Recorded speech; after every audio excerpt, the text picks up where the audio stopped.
16 years old. "Look, it's the fat fuck that likes to play like she can race cars," I heard from my side. I didn't bother to look up. In fact, I would have driven right back out onto the track had my fuel not been low and my father not been standing in the pit road, giving me a look from hell. Now his back was turned and he was talking to a few of his pit crew, and I was wondering how in the hell I was going to get out of this car without hearing it double time from the asshole twins. I swallowed hard, wondering if I could just sit here until they left. But then my dad's voice barked out, "Get out now, Turner Hooch, we've got places to be." I took the steering wheel off, placed it next to me, then started the painstaking process of getting out of the car, through the window, while others watched. I didn't miss the boy snickering at my side. I also didn't miss the, "Look at that fat-ass slide out of the car," or the, "Do you think she needs to be greased?" I felt a tear hit my eye as I swung my first leg out. Then, before I could control it, I lost my footing on an oil slick next to the car window and fell the rest of the way out of the car. I hit the ground with a bone-jarring thud and then stared up at the quickly dimming night sky as I tried to catch my breath. My hair was laying in the oil next to me, and I was having a hard time deciding what I should do next. Should I roll to my side and get up on my hands and knees before using the car to push up, or should I use the car to pull myself up from the position I was currently in? My father saved me, however, by walking over and offering me his hand. "You okay, baby girl?" he asked. I took his hand and felt my 6'4", 220-pound father haul me onto my feet. But did he have to add the grunt of exertion at the end? Yes, he probably did, which set the asshole twins off even more. It was at this point that there was no denying that they were laughing at me. Yet my father, being his clueless self, ignored them and kept his gaze on me. "You okay?" he repeated. "Sometimes I don't think she can get any fatter, and then she does," I heard someone else say. My head dropped. "Let's go, baby," my father urged, guiding me away by placing his large arm around my shoulder and pulling me into his body. We made it all the way out to the truck before he said, "Don't listen to them, sweetheart." I scoffed. Yeah, like it's that easy to do, I muttered almost to myself. He didn't reply, only kept his arm around me until we were at his vehicle, the one that was given to him by his sponsor, Chevrolet, and guided me inside the vehicle before closing the door behind me. I automatically reached for the seat belt and latched it into the lock, repositioning myself until the belt wasn't digging so uncomfortably into my chest and belly. We made it all the way home in silence, and by the time I arrived inside the house, I was about to break down all over again. My dad had heard. I was embarrassed, so embarrassed. Usually I kept all the problems I was having to myself. If he'd known that there was a problem, he would have kicked the asshole twins out, and then I would have heard it even more while we were at school. But this time there was no hiding the problems, nor the tears. "Baby, wait," my father said before I could head in the direction of my room. I stopped in the mouth of the kitchen, then turned and stared at the man that knew how to mend my heart. The only man that had ever been good to me. "What?" I asked. "What they said. Don't take it to heart," he tried. I heard the distinctive shuffle of my mother entering the room and turned to find her staring at us with wariness on her face. I turned back to my dad. "You don't understand," I whispered, eyes filling with tears.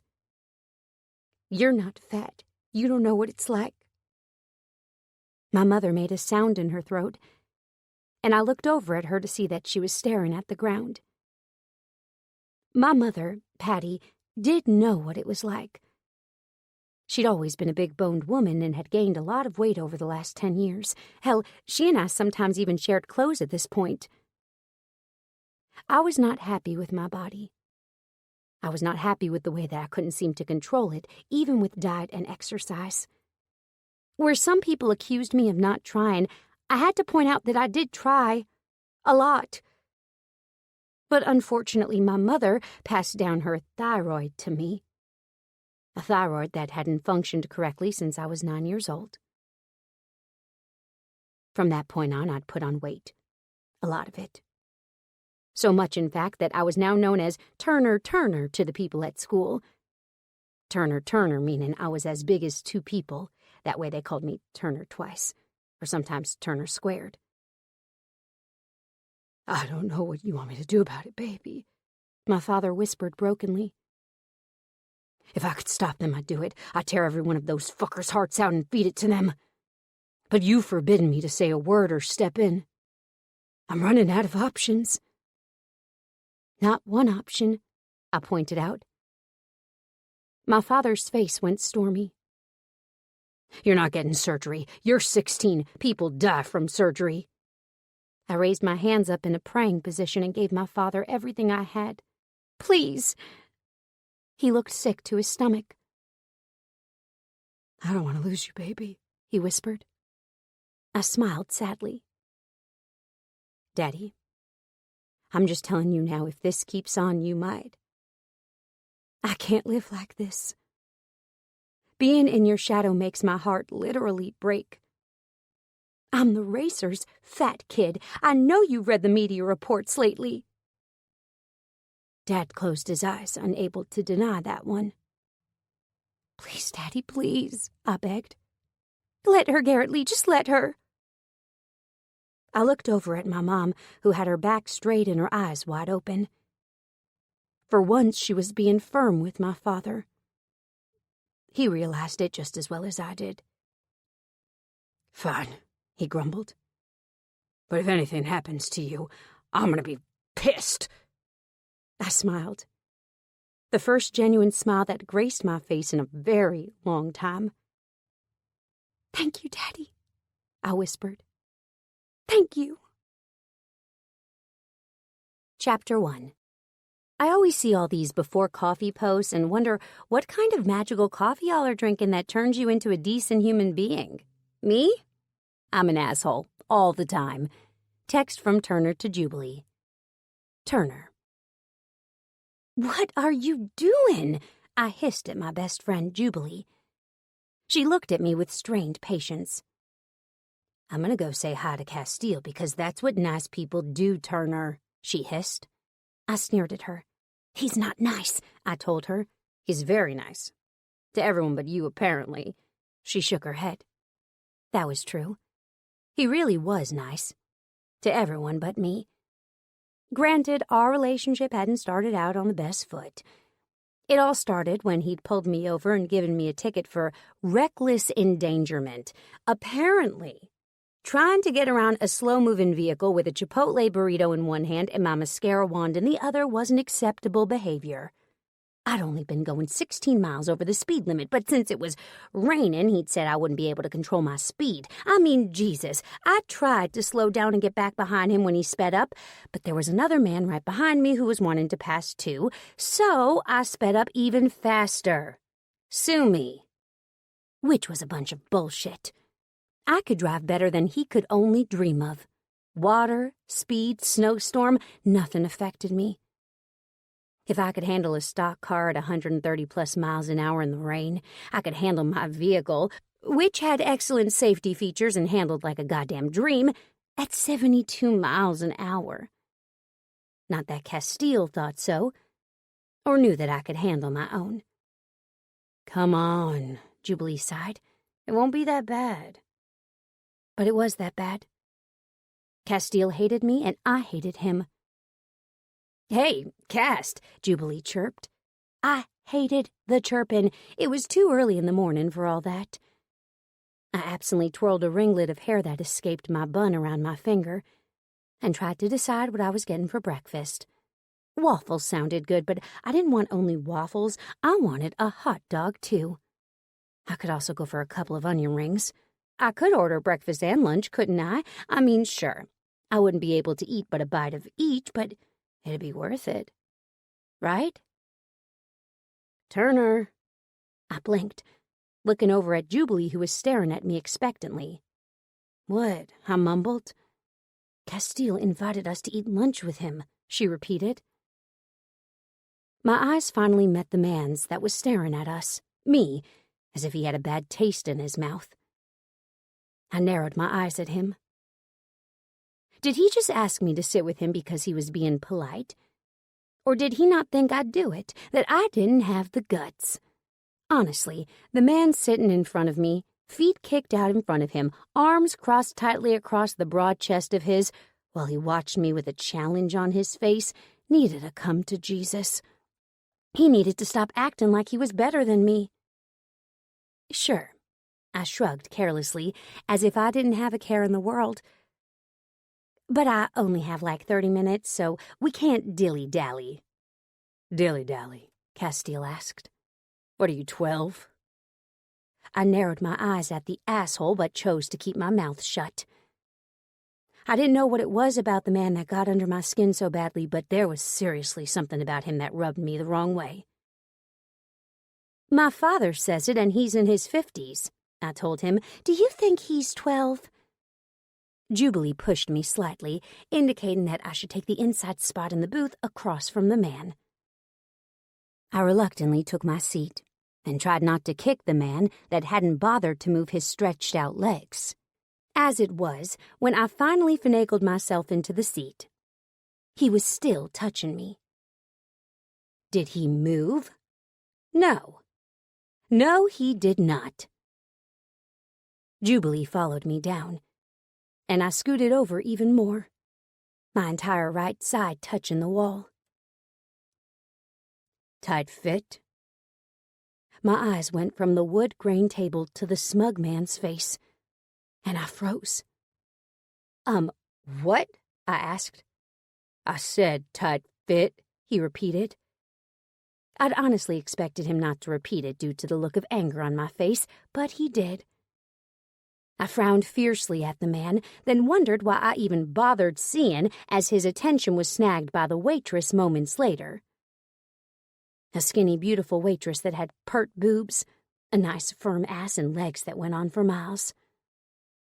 Ma'am, Castiel smiled pleasantly at the woman. Would you mind taking their order? They don't have long before they have to return to work.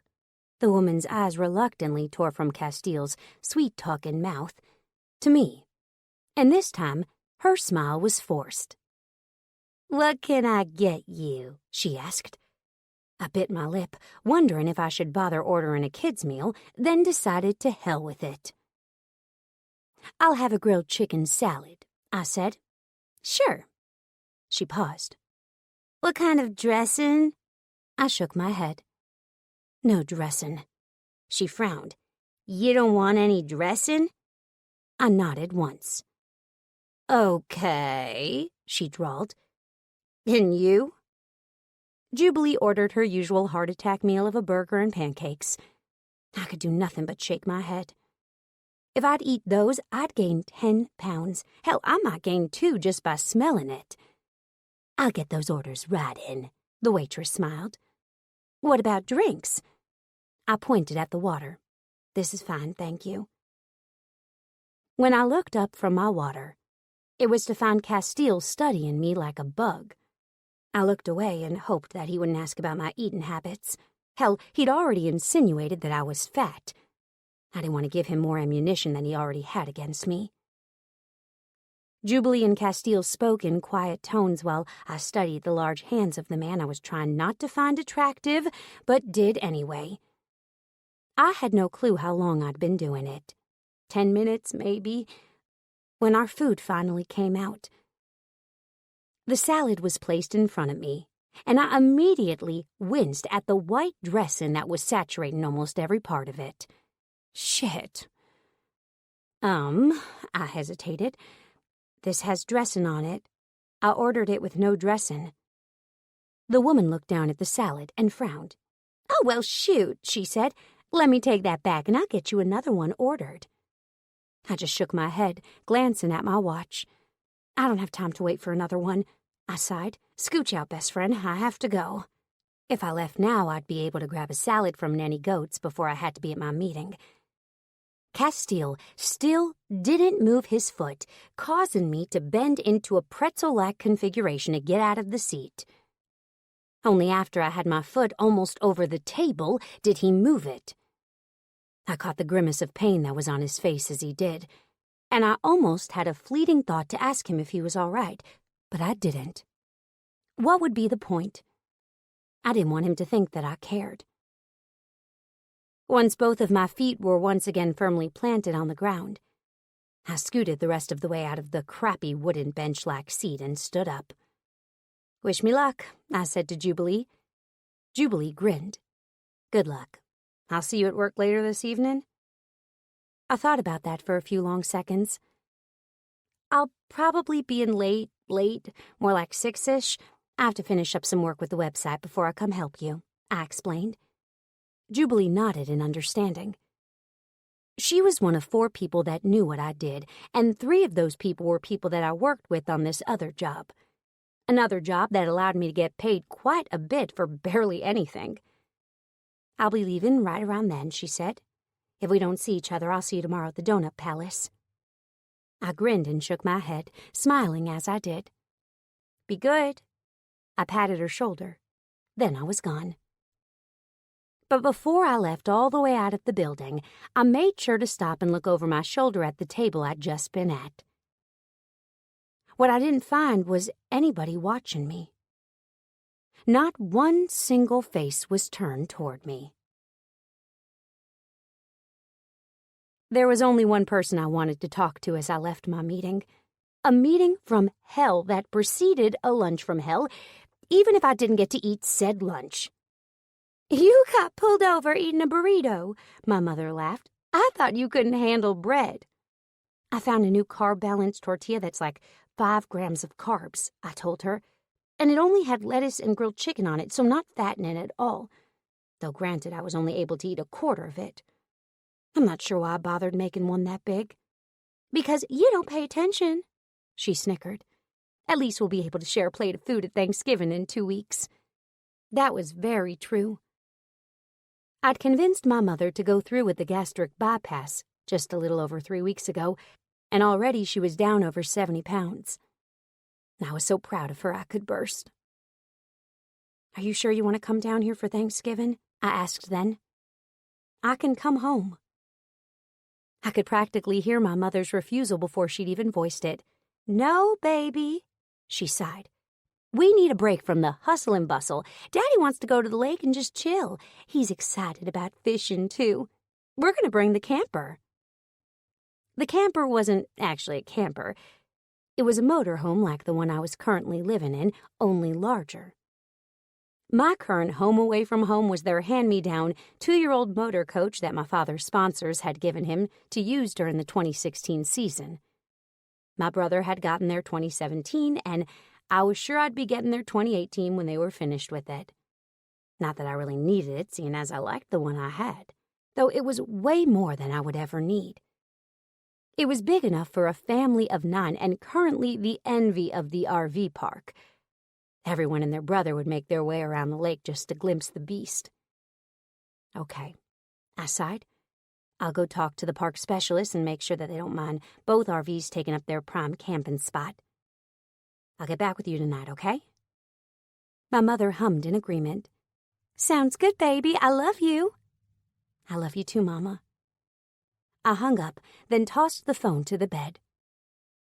My eyes lit on my laptop, and I sighed. I really needed to get some work done.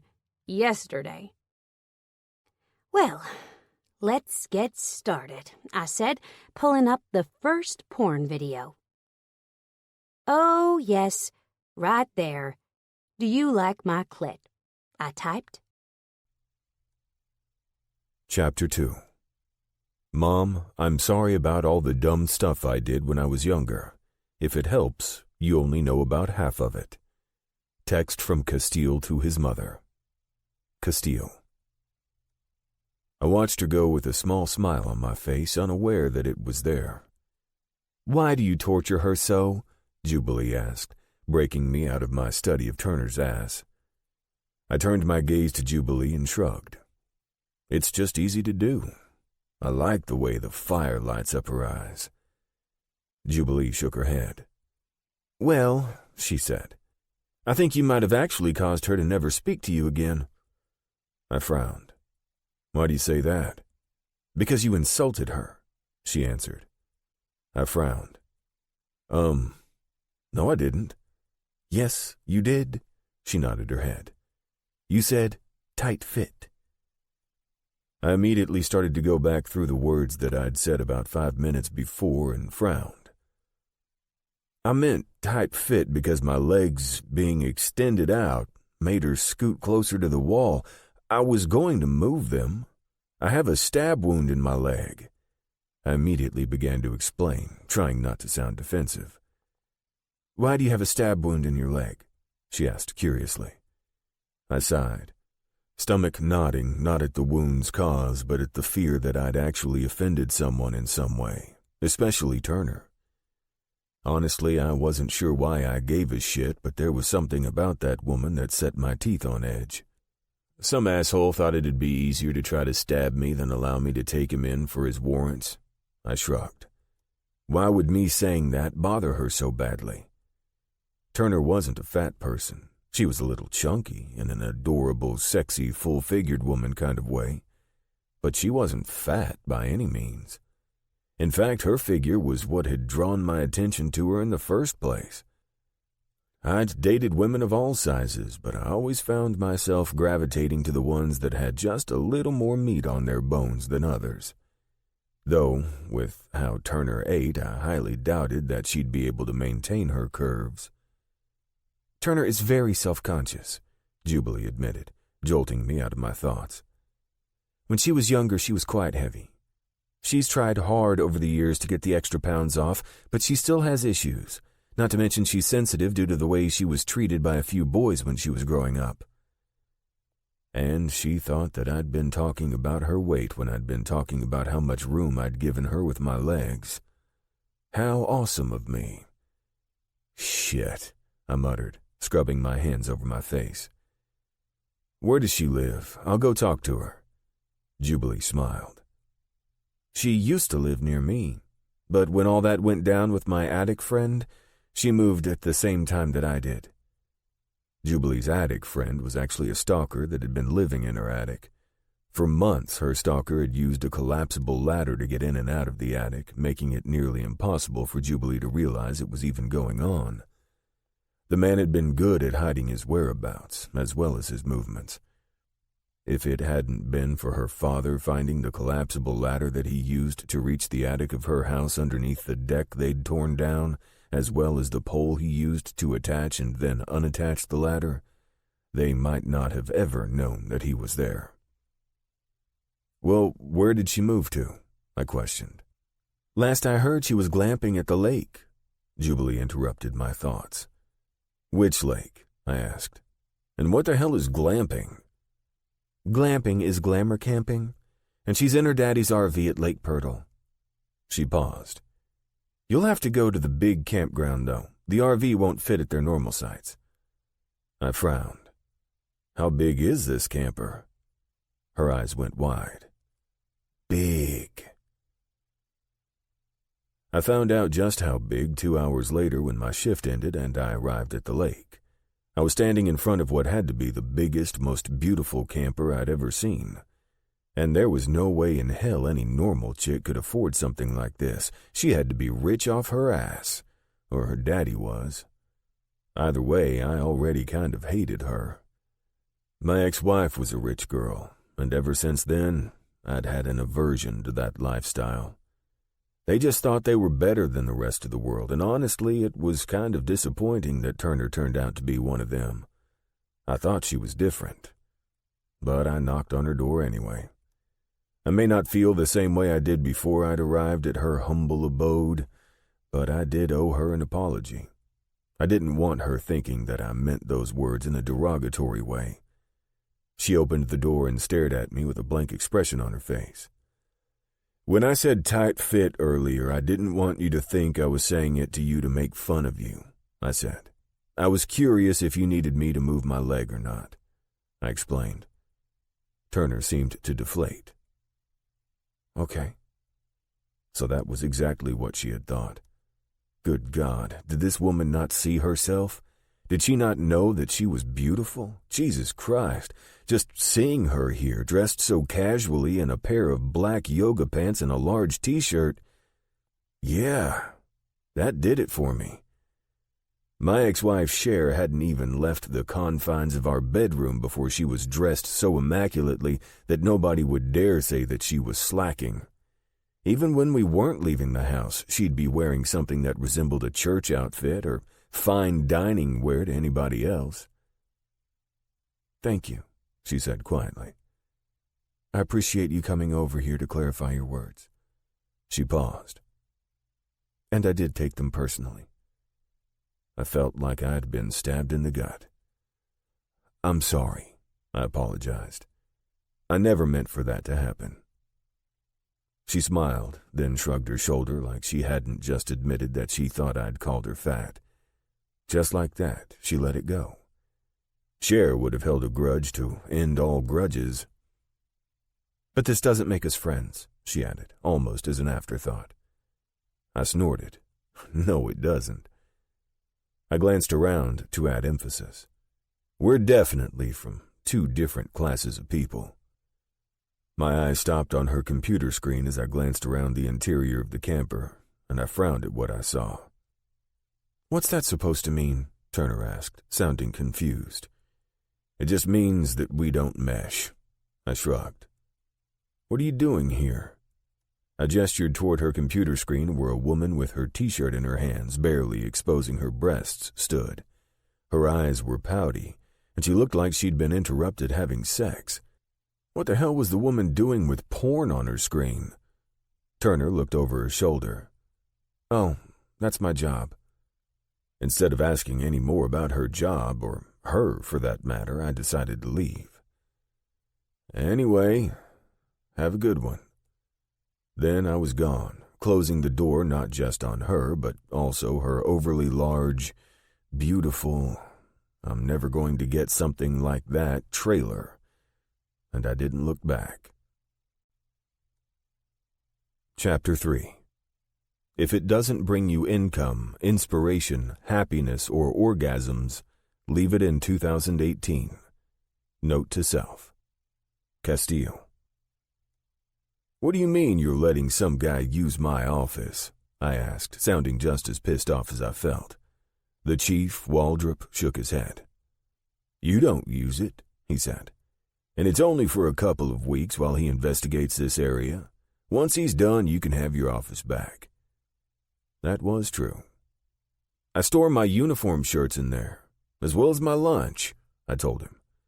"And he's not going to stop you from coming in there, and he won't eat your lunch," he said. "Hell, he's not even going to use your desk. He brought a folding table and a computer chair with him. Your office is the biggest besides mine." I sighed. "Fine. What case is he working on?" "The firewall case," he said, instantly making my gut clench. The firewall case was one of the ones I'd started to investigate and had hit a dead end on. It had been a murder of a young woman that had been about 23 years old. She was a feisty young woman that decided that her best way to make money was to sell her body on the internet. What started out as a way to make quick cash by a young woman had turned into her own nightmare. 4 months after she'd started to undress for money on a porn site, she started getting threatening letters through her computer. After the 4th instance, she'd taken her computer and her worry to me.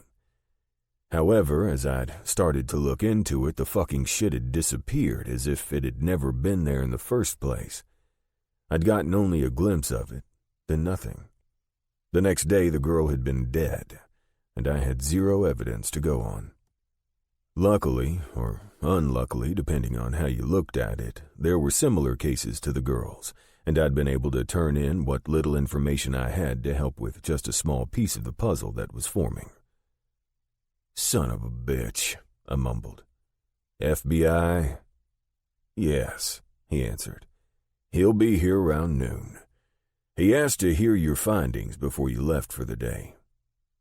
I thought about what I had to do the rest of the day and nodded once. "I have some paperwork to do that I usually do in the cruiser," I said. "I can hang out here until then." Chief Waldrop nodded once. Sounds good. Thank you for cooperating. I grinned.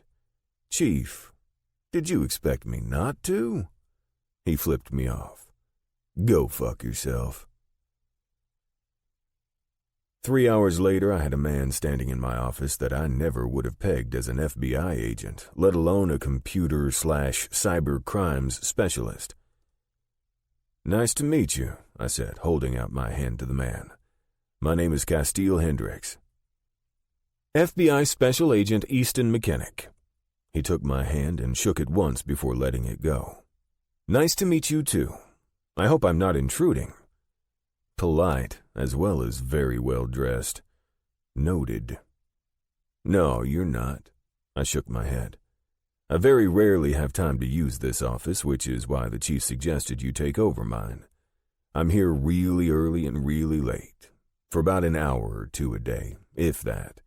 Most of my work is done out of the cruiser and at my home, so don't worry about intruding at all. Easton nodded once.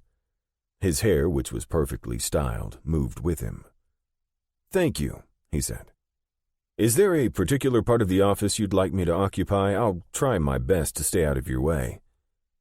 I gestured to the large space in the corner of the room that was closest to the door, but still allotted him enough space to set up a table and a computer chair with plenty of room to spare. That has the most space, I indicated to the spot. But honestly, if you want to move my desk over, I'm more than happy to do that. It's a big office. The special agent was already shaking his head in the negative. No, that's not necessary, he said. Tell me about this case that you worked while I set my computer up. So I did, telling him about each and every detail that I could remember. By the time I was finished, the table was set up, his computer was humming on top of it, and he was staring at me as if he'd seen an apparition. You got more than anybody else. He shook his head. You actually saw the notes. I can see the notes too. Well, forensic whispers of them, as if I know something was once there that isn't any longer. He sighed. Means he slipped up, I guessed. Easton nodded. It does. Easton crossed his arms over his perfectly pressed dress shirt, then stared down at his boots. He was dressed as you'd expect an FBI agent to dress, but you could tell that he actually took pride in what he was wearing. The shirt he had on didn't come from Target. No, the way it fit him screamed custom made. The only reason I knew that was that I had a few of those same shirts myself for when I used to go have dinner with my ex-wife's family. The governor would have had a conniption if I'd shown up in anything less than perfectly tailored, pressed dress shirts. What else do you need from me? I asked, trying my hardest not to think about my ex. Because when I thought about my ex, I thought about my... Do you want to grab a bite to eat? He asked. I can go over what I have. It's nice to have someone to pick your brain with. Plus, I don't know any of the places here. I nodded once at his suggestion, thankful that he'd gotten my mind off that particular one-way track to hell. Yes, I confirmed. We can go to the donut shop on Main. They're not only donuts there, though. There's a lot of food selections, even healthy ones. Easton nodded. Sounds perfect. Let's go. So we did. And it also didn't slip my mind that I heard Jubilee mention the place to Turner yesterday at lunch. It also didn't slip my mind that I was likely doing myself an injustice. I didn't do well with rich bitches. In fact, I had half a heart to prove it. Chapter 4. I'd be a terrible superhero. I'd see the signal in the sky and think I literally just sat down. Text from Turner to Jubilee. Turner. Who's the hottie in the suit next to Castiel? My head snapped up to stare at said hottie, but I couldn't take my eyes off of Castiel long enough to see the hottie. Where? I asked, almost on autopilot. Over there. Jubilee gestured with her chin in Castiel's direction. Right next to him. I finally tore my eyes away from Castiel for them to land on the man, and she was right. He was hot. Tall, dark, and handsome, with an air of refined menace about him, he was definitely hot as hell. But my eyes drifted back to the man that'd been dominating my dreams lately. The man that pissed me off to no end, and I still couldn't stop myself from staring at and dreaming about. "Holy shit, they're coming this way," Jubilee whispered. "Castiel's looking at you like he doesn't like you again." I snorted. He came over and apologized for insinuating that I was fat, I explained. Then he left, pissed off all over again at something only he knows about. I didn't even say a word to him. Jubilee sniffed. "I don't know much about that man. I mean, he's good friends with Z, but he doesn't share all that much. I mean, I know a lot about the other members, but Castiel, it's like he's a closed book." I shrugged. Well, he can be a closed book all he wants as long as he stays on his shelf and I stay on mine. Because there wasn't any way in hell I was going to let him see inside my book, so to speak. But instead of stopping at our table to even offer a hello, he only nodded at Jubilee and kept going. Which was just fine, wasn't it? I wasn't offended that he didn't stop to make eye contact with me. Right? "I'm getting a refill," I said. "Do you want any?" She looked at my glass that just so happened to be full. "What are you going to do, put a small little dollop in it?" she teased. I grimaced. "I need more ice, thank you very much." And I did. Kind of. When I got up to the drink fountain, I poured out half of my unsweet tea and filled it all the way back up with ice. Once I had that accomplished, I added a splash more tea and then put a lid on it for good measure. It was when I was carefully peeling back a straw that Castiel's smooth, deep voice said with amusement, "Are you going to dilly-dally all day, darling?" My hand tightened on the drink I was carrying, and the lid popped off, while half of my newly refilled tea spilled out onto the metal counter. I gritted my teeth and then unclenched my hand, automatically reaching for the paper napkins that were in a dispenser just past where the straws were residing. All the while I took my time, not rushing because I didn't want the man behind me to know that he affected me in any way. I felt him move behind me, and then another empty cup was held out in front of my face. I reached up and took it, thankful that I hadn't had to turn around and go get one. "Thank you," I muttered. He snorted. "I guess it was kind of my fault that you broke yours." Then he was squeezing in between the wall and me, reaching halfway across my body to get to the ice machine. I took a step back, causing him to lift his brows up at me with laughter. "I'm not contagious." I shrugged. "I don't like being touched." Lied. I didn't like being crowded by a man that was so beautiful and sexy that it hurt. I also didn't like the way he made me feel. Needy with a chance of, I'm going to be wet all day now. Hell, I didn't even get this level of wetness when I worked. So I waited patiently for him to get his drink, sweet tea, and then move out of the way. Once he was gone, I finished cleaning up my mess, then took my time walking back to the table where Jubilee was happily eating the rest of her food. I sat down, glanced longingly at the burger that would have made me happy once upon a time, and then took a few more bites of my salad. "Did you hear that they recalled romaine lettuce?" Jubilee asked as she took a bite of her burger. "Yes," I said. "I also only have regular lettuce in here, as well as spinach.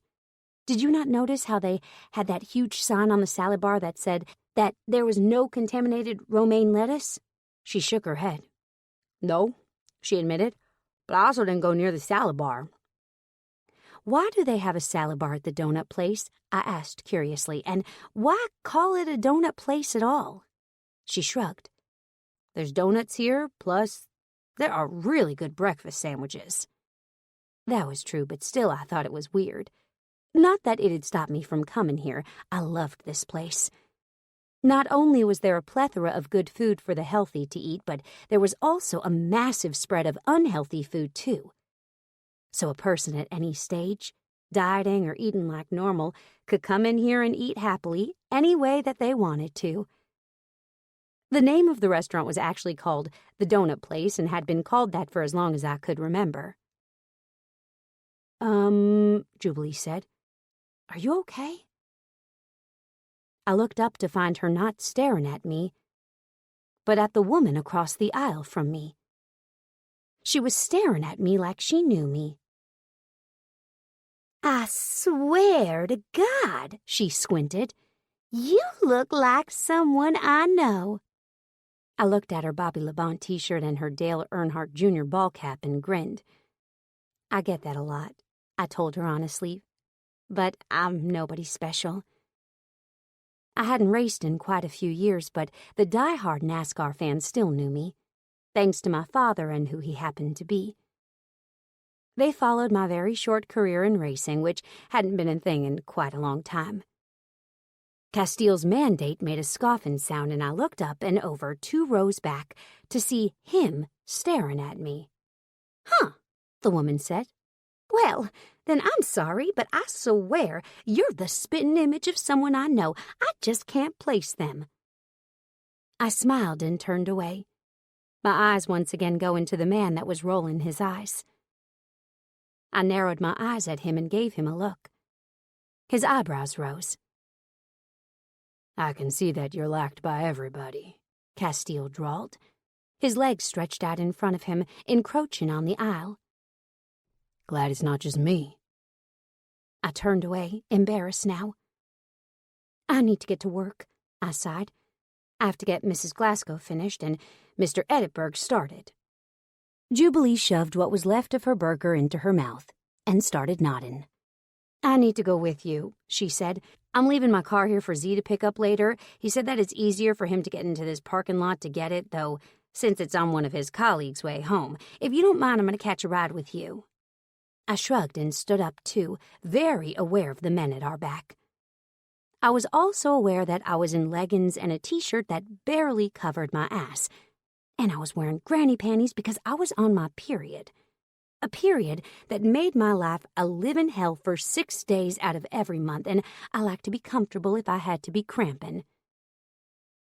I need to grab a donut to go, she said. Can I meet you at the car? I nodded and walked to the door, my cup of tea in one hand, and my palm going to the glass of the door. My body hit the door, though, and then the glass of tea exploded everywhere, causing me to jump back and curse.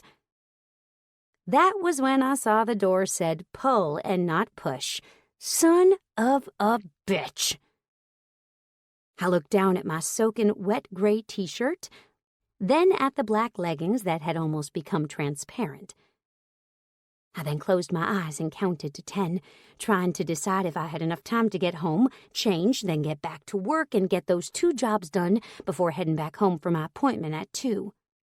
I heard from my back. Do you need help?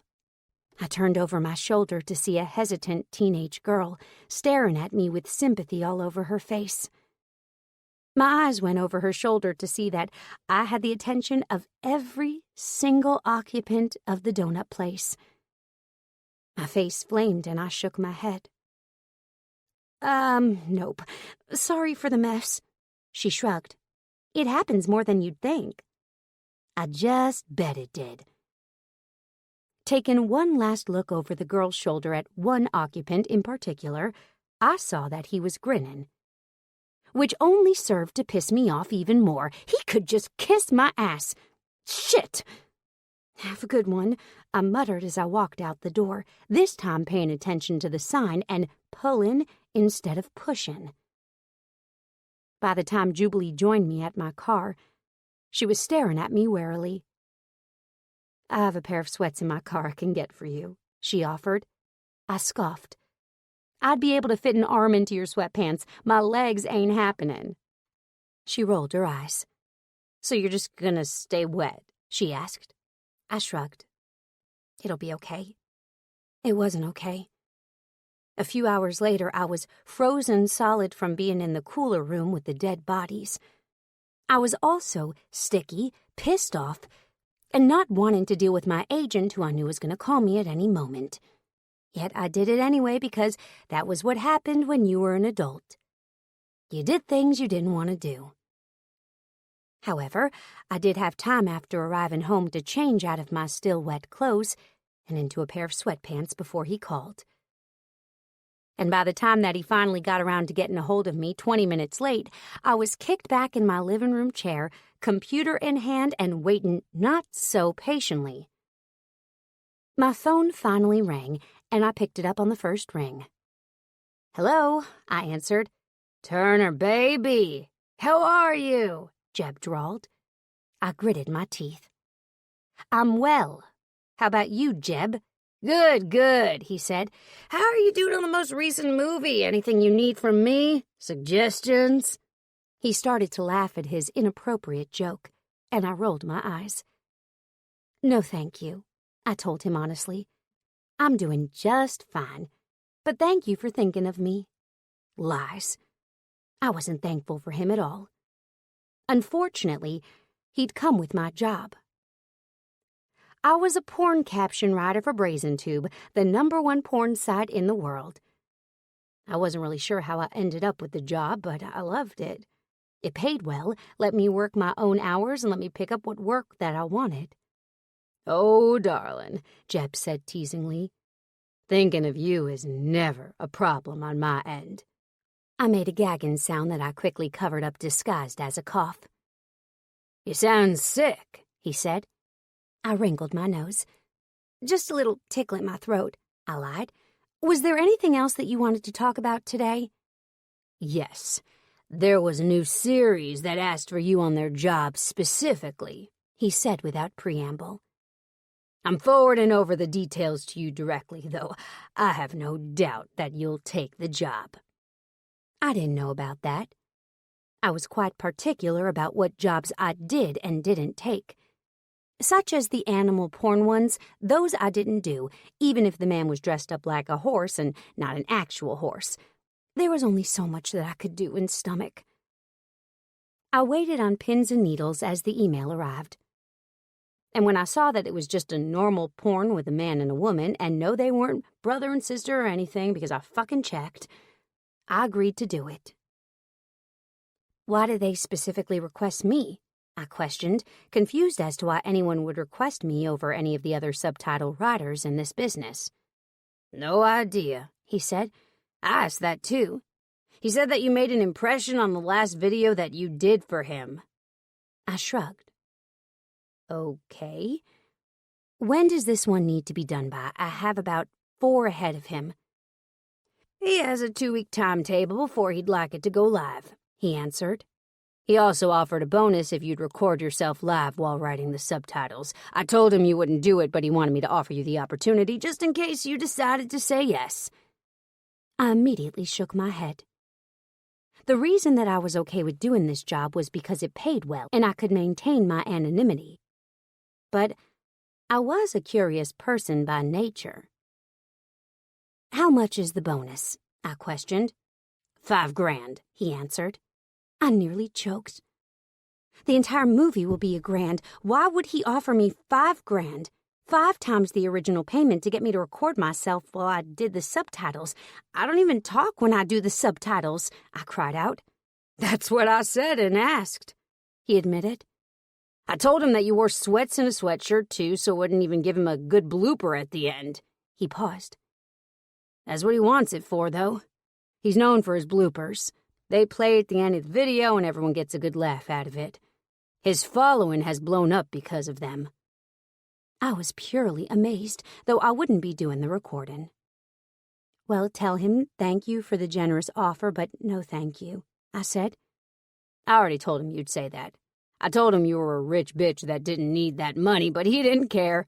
He wanted me to ask you. I had a feeling he would have doubled that price if he'd have thought he'd get you." That made me shiver a little bit. Why would it be that important to him, and why must Jeb always call me a rich bitch? I wasn't a rich bitch. Technically. Yet. I was 25, and my fortune, as Jeb liked to call it, was in the form of a trust fund that wouldn't be mine until I was 28. If I got married and had a child before then, which most definitely wouldn't be happening because people had to be attracted to you to actually want to sleep with you to produce said child, then it'd be mine the day that I gave birth. Mostly I paid my own bills and paved my own way through life. Every once in a while my father would give me something like my RV that he no longer needed or wanted. Another example was my Chevrolet truck. It was pretty, shiny, and brand freaking new. I'm talking so new that even the dealerships didn't even have these bad boys out yet. Yet here I was, sporting a truck that everybody oohed and awed over, though admittedly it was pretty. I'd gotten it the week of the incident, a day after Castiel had commented on my brand new car and how I was driving it too fast. Then he'd seen me in the brand new truck a few days later, and his face had taken on a look of what one would say sucking on lemons.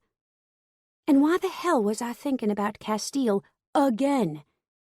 Anyway, Jeb said, get this job done. I'd suggest moving it up first on your list. Maybe he'll still give you a bonus. I rolled my eyes. The only reason Jeb wanted a bonus was because he wanted a cut of said bonus. He got 5% of every cent I made since he was the one that found me the jobs. Whatever, I said.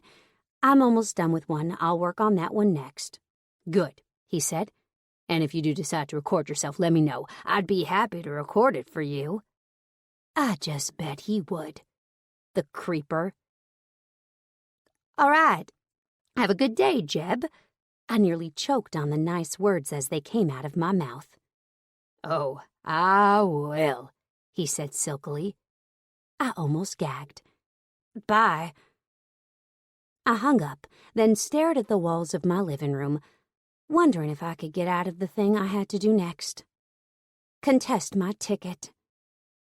Sighing, I grabbed my purse and headed for the courthouse. I'd originally planned on just paying the damn thing, but then I'd seen the fine for the ticket and had then talked to my insurance company, who had decided that since it would be my 4th ticket in a year, they'd be upping my insurance considerably. And since I didn't want to pay anything more on my insurance than I was already paying, I chose to contest the ticket. I'd been in the middle of my old chick's hair. An old chick that happened to be dead, since that was what I did for a living, dead people's hair, when I'd gotten the call that my court date was today and not to be late. Which had then moved my phone meeting with Jeb up, meaning I hadn't finished my client for Jubilee, which also meant that I was now in a bad damn mood because I had to go back and do it tonight instead of working on my other job, which pissed me off because that wasn't how this worked. They didn't get to call me and tell me that today was my court date and expect me to show up. Sighing in frustration, I got out of my truck and slammed the door closed, beeping the locks with the keyless entry before practically stomping inside. And wouldn't it just be perfect if the first person I saw was none other than the reason I was there in the first place? Chapter 5.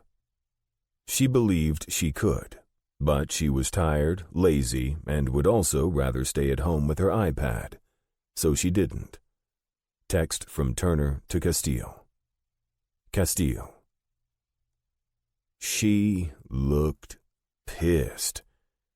Her curly auburn hair was bouncing around her face with each stomp that she took in my direction. Then again, I'd be pissed too if I'd gotten the call that the court date to contest my ticket was moved up to an hour from now. Why had that happened? Because I'd been assigned to work on the case of the sex website serial killer with Easton by my chief, and to not work on anything else until I was no longer needed, meaning all my court cases were either rescheduled or dropped. However, instead of this one being dropped, this one was rescheduled for today, and woo boy did she look pissed. "Hello, Turner," I said carefully, wary of her angry mood. She turned her pale green eyes in my direction, then narrowed them. "Hendricks," she practically spat. Her cheeks colored, and I wasn't sure if that was because she was angry or because she was embarrassed. Whatever the reason, it was adorable. She was dressed in a black Sabbath t-shirt, black sweats, and black socks. Her hair was also falling out of her bun in all directions, making me want to tuck the strays behind her ears and back up into her ponytail. And there was one lone ringlet right in front of her eye that was bobbing back and forth with the wind. I couldn't help myself. I tucked it behind her ear. Then we both jumped as the alarm on the truck that I'd seen her get out of in the parking lot started to go off. "Shoot," she said, whipping around and fumbling with the keys that were still in her hand. "Turn off!"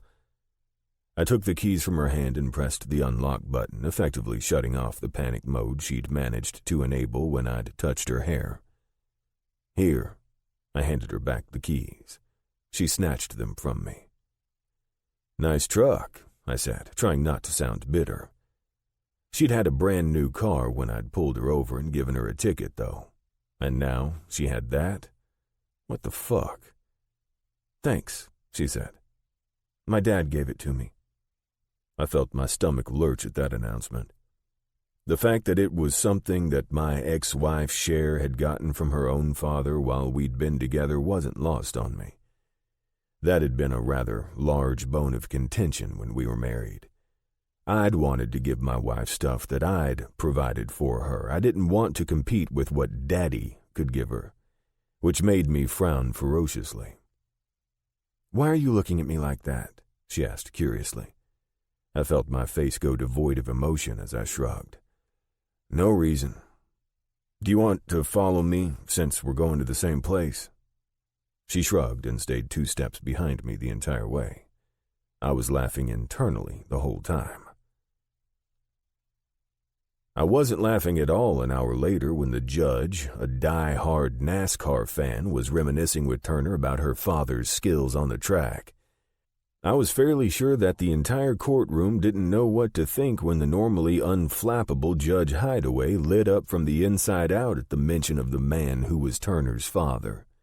And it wasn't because Turner had brought it up. It was because Turner, who was apparently a skilled driver herself when she chose to drive, was recognized by the judge the moment she entered the courtroom. The ticket had been tossed out over 10 minutes ago, and now the two of them were talking about a race that had taken place a few weeks back where the truck I'd seen Turner arrive in had been given to her father as a congratulatory present on his big win. His 18th of the season, and his 200th of his career. "I just can't believe it," Judge Hideaway said again. "Hendricks, did you know that you were giving a NASCAR legend a ticket?" I shook my head. "No, sir. I just knew that she was driving fast in a part of town that normally had kids in it at that time of day." Granted, it had been a holiday the day I'd given a ticket, but it was unlikely that Turner had known that at the time. "It was a school holiday," Turner turned her glare on me, "which you damn well know." I waited for Judge Hideaway, who usually hated coarse language, to rip her a new one. But the old fucker laughed instead. Son of a bitch. I gathered my things to go, seeing as there was no reason I was still here, and waited for him to dismiss me. It took him another 10 minutes of reminiscing to realize he was holding up the court. "Well, I guess I better let you go," the judge said. "I hope you have a good holiday, and tell your dad good luck at the next race." Then his gavel banged, and I was up and on my feet. I didn't waste time marching straight out of the courtroom into my police cruiser. I'd just gotten to the door and had my hand on the door handle to unlock it when I saw Turner out of my peripheral vision, hightailing it to her truck as well. I didn't wait to make sure that she made it, though. Instead, I got inside my own vehicle and started it up before I could give Miss Fancy Pants a talking to. Chapter 6. What inspires me to get out of bed in the morning? My bladder, mostly. Castiel's secret thoughts. Castiel. Needless to say, my mood that day wasn't the greatest. So when I got to The Gates, a club recently acquired by the Bare-Bottom Guardians, I wasn't in the partying mood. However, since it was a celebration for Z and Jubilee's upcoming marriage, I was going. They were getting married the next day, and tonight was the night we were celebrating their upcoming nuptials. They would all be gathered in the back room. I was likely the last to arrive, and that was due to me spending the entire day trying to clear my schedule of everything but what I was about to start working on with Easton. Easton, who, despite his pretty boy looks, was a slave driver and knew his craft well. I'd been doing this detective business for going on 8 years now, but Easton had been doing it for going on 15, and you could tell. He knew his shit. Even more, he was a fucking whiz at the computer and could do things I hadn't even heard of. If I had to share my office with someone, at least it was him. I would have fucking hated having to share it with someone that didn't work. "Yo, fucker," I heard from behind me. I turned to find Liner there, leaning against the side of the building I'd yet to go in. "Hey, what's up, man?" I asked, walking over to him and offering him my hand. He took it and shook it once before letting it go. "Nothing much," he grumbled. "Thinking about how bad next week is going to suck?" I frowned. "Why?" "There's a storm coming, and they expect it to be pretty fucking bad," he groaned. "Tornadoes in goddamn November. Who the fuck knew?" I thought about that. They did say in the Farmer's Almanac that this year would be colder and wetter. I guess that could be the truth. I shrugged. But even if it wasn't ice, it'd still be a storm. He grunted out an agreeing sound. "You got that right," he said. "I'd be out in that storm no matter which way it went." "True enough," I said as I gestured to the door. "Why aren't you inside?" "There was a lot of squealing going on when Jubilee got some presents, and I got a bitch of a headache," he said, eyes scanning the parking lot behind me. "And I thought I saw someone in there that I knew. Came out here when she did, and didn't find her." "Who was it?" I asked, curious. He shrugged. "No one." "Uh-huh. No one. Sure. But I wouldn't pry. If he didn't want to tell me, who was I to say that he had to?" "Coming inside?" I asked curiously. "Nope." He paused. "I was going to give it a few more minutes. Maybe I did see her, maybe I didn't. I just want to know for sure." I gave him a thumbs up. "I'll see you inside then," I said. He nodded once. "Sounds good." But when I got inside, the first thing I saw was her. She wasn't in anything I'd ever seen her in before either. She was wearing a dress. A skin-tight dress that showed off some of the best assets I'd ever seen on a woman before. I'd seen her in tight clothes, of course. I'd seen her in tight pants. Then I'd seen her in tight tops and sweats. Hell, I'd seen her in a dress before, but god damn, I hadn't seen her in one like that. She took my breath away and, I was ashamed to say, made my dick so hard that I found it increasingly hard to think. I practically forced myself to look away from where she was standing next to Z and Jubilee and found the first waitress I could catch and ordered a beer. I would have gone for something a little bit stronger had I not been needed back at work the next morning, bright and goddamn early.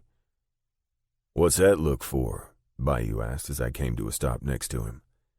He was holding another member's daughter, Astrid. Astrid belonged to Rome and Izzy. At a quick glance, I didn't see a single one in sight. "Where are her overprotective parents?" I asked, reaching for the rare gift. It was very rare indeed to find a little girl without one or both of them hovering close. "Bathroom," he said, sounding amused as he gave up the treasure. "I highly fucking doubt they're both using the bathroom for its intended purposes," I said as I curled the baby up against my chest. She was much bigger than the first time I held her, but she still felt tiny in my arms. A pang of longing went through me as I wished for the impossible, but I quickly shoved those thoughts aside. They wouldn't get me anywhere, and since I couldn't fix the past, I'd have to stay in the future. Especially since the past needed lots and lots of alcohol to maneuver the minefield that was my memories. "Hey, let me hold her," I heard a whine to my right. I looked over to see Wade holding out his hands as if I would give her right up. "You can fuck right the hell off," I said as I snuggled the sleeping girl closer. She wrapped one of her tiny arms partially around my neck and flipped her head so that she was drooling down my neck, melting my heart. "I just got her. But I never get to hold her," he said. I grinned and offered him my free hand. "How's the leg?" I hadn't seen him in quite a few weeks. He and his wife and newly adopted children had gone home to visit with their parents early before the holiday, celebrating because Wade's parents had decided to go on a month-long cruise around the world for the majority of the next 3 weeks. It was weird because I usually saw Wade more often, but lately with all he had going on, I hadn't had the opportunity. He wasn't only my friend, but a good buddy that I counted on to be one of the go-betweens for interdepartment cooperation. He worked for the Bare Bottom Police Department, and he and I shared information that connected with multiple cases. "It's doing great, actually," he admitted. I studied his face and realized that he was, in fact, doing great. A while ago, if I'd been doing the same thing I was doing now, I would have realized he was lying. Yet, neither one of us would have called him out on his lie. Because I was hurting just as badly as him, but in a completely different way. Who was I to call him on his shit when I wasn't even acknowledging my own? "That's good to know, man," I said, eyes going around Wade to look for his wife. "Where's that woman of yours?" He gestured with his chin in the direction of the bathrooms. "One of the kids needed cleaned up after having some cake." I snorted, which caused the little girl in my arms to shift and start to stir. She sat up sleepily and blinked, unsurprised to find herself in arms that weren't either of her parents. She wasn't picky about the club brothers or their wives, but that was where the line was drawn. If they weren't her tribe, then they weren't allowed to hold her. Lucky for me, I was part of the select few that she allowed the privilege. Her smile was heartwarming when she saw who was holding her. After taking a few long blinks, she threw her arms back around my neck and stayed there, causing me to nearly weep. I missed this. God, did I miss this. "She being good?" Rome's voice came from behind me. I turned slightly to see Izzy darting away to the food table and Rome walking closer and closer to us, his eyes on his daughter and nothing else. "Yep," I said. "I've had her for all of 2 seconds, though. You can't have her back yet." Rome grinned as he arrived and ran one finger down the line of his daughter's spine, causing her to giggle. She didn't let me go, though, only tightened her hold around my neck. She didn't realize it, but she was giving me something that I wanted badly. I closed my eyes and relished the way it felt to have tiny arms around my neck again, laughing in my ear. And when I opened them once more, it was to have 3 men looking at me like they knew my secret. They did know it, of course. That was one of the deciding factors as to why I was allowed into the MC at all. I wasn't sure what brought me to Bare Bottom. Hell, I'd just driven away and hadn't looked back that horrible day. I wasn't sure why I stopped in Bare Bottom. Hell, I wasn't even sure why the hell I'd done what I'd done in leaving in the first place. I should have fought. Should have made it to where Cher had a fight on her hands. But I didn't want that for my nephew. I didn't want him to have to fight between 2 people, one that really did only want the best for him and one that only felt an obligation. The day I'd left had been the hardest day of my life. Literally, walking out that door and getting on my bike had been seriously wrong and foreign. I felt like I should turn around every single mile that had spread, which had partially been why I'd landed in Bare Bottom. At the time I'd arrived and pulled up a chair in a diner in a town that I hadn't even looked at the name of as I'd entered the city limits, now I felt the town's name was fitting. I really was at the bottom. Seriously, there was nowhere else that I could go but up from that point. At least, that was what I'd thought. And that had been where I'd found the motorcycle club, the Bare Bottom Guardians MC. They'd been sitting at the table across from me, talking and laughing. I'd spent 10 years in the military, 5 years as a police officer for Kilgore, Texas, and I'd left it all behind because she had asked me to. Cher, the homewrecker. The men of the club, they looked like they had all their shit together. They looked like they enjoyed life. and I hadn't realized that I'd even garnered their attention until I'd been sitting on my bike after lunch, wondering where to go from there. "Oh, shit," I heard a voice curse, interrupting my inward musing. "Dude, he almost decked her." I turned in time to see Turner on her knees, staring up at some man that was rearing back for another punch. Only before he could finish the downward arc of his fist, Turner reared back herself and arrowed a line drive, ramming her fist straight into the man's balls. The man fell over like a tree that had been cut, hitting the ground with a loud thump as he cried out in pain. Turner stood up then, glared at the man, and then reared back her foot and kicked him again, this time in the face. "Dirty. I like it," Wade mumbled. "Shouldn't one of y'all be doing something?" Rome asked with amusement. "I would have," I admitted, "but she seemed like she was handling it just fine." "I would have too, but I'm off duty until Monday," Wade laughed. I sighed and handed the baby over reluctantly to Wade, who took her with a grin on his face. "I'll handle it," I mumbled. Moments later, I was pushing through the crowd that had gathered around the downed man and Turner, who was giving the downed man a talking to. "And if some woman says no, she likely means fucking no, unless she's previously stated otherwise. Do you understand me?" Turner hissed, her hands on her knees as she bent over to give the man a piece of her mind. I felt something inside of me clench. "And when she says no and tells you no repeatedly that she doesn't want to dance and you try to dance with her anyway, then you get pissed when she punches you in the throat, that's on you too." I closed my eyes as I envisioned what had just happened. The man had gotten pissed that she'd defended herself, had pushed her to the ground or something similar, and then she'd retaliated. "Do you need any help?" I heard asked from the other side of the huddle. My eyes went that way to see a man in the crowd around her who was about my size, 6'3" or so, with dark brown hair and hazel eyes, staring at Turner as if he wanted to eat her alive. Turner looked up and said, "No." The man grinned. "It looks like you could use it." I stepped in then, clearly realizing that Turner was about to lose her shit on a second man that night.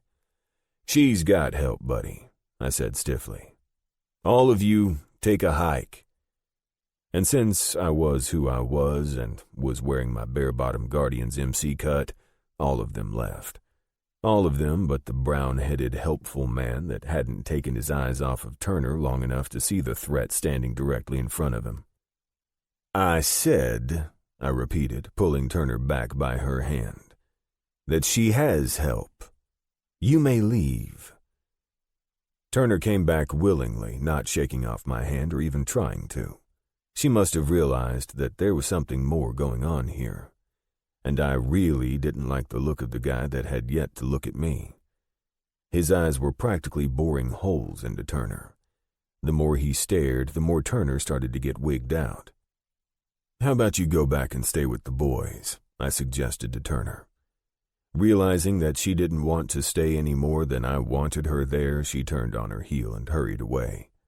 It was only when she disappeared into the throngs of bare-bottom guardians that the man finally looked at me. His lips twitched as he said, "I'm leaving." The man on the ground groaned, but I realized who the real threat was here. And it wasn't the dumbass who had the audacity to punch or try to punch a woman in the middle of a bar that was brimming with cops. It was this dude, with his unnerving, unflinching gaze as he stared at me like he knew something I didn't. "You do that," I said, eyes never leaving him. The man smiled, and he was gone a moment later, weaving into a crowd of people and being swallowed up as if by design. I gestured to the prospect that was by the front door that had been watching the entire thing and gestured to the man headed his way. The prospect, Jarrett Bales, nodded once and clocked the man, then followed him outside moments later. I trusted the prospect. He was one of mine. I'd met him while in the Navy. He'd been a newbie when I'd been 2 years in, and we'd passed quite a few times in our time in the service. When I'd gotten out the last time, we'd become friends through gaming, and had stayed that way since. When he'd told me he was getting out during a game of Call of Duty one night, I'd suggested he come here, and the rest was history. Once I was sure the little prick was taken care of, I called another prospect over to deal with the trash. "Make sure he knows that this one is banned from the club," I said, "and any other bare-bottom Guardians establishment from now on."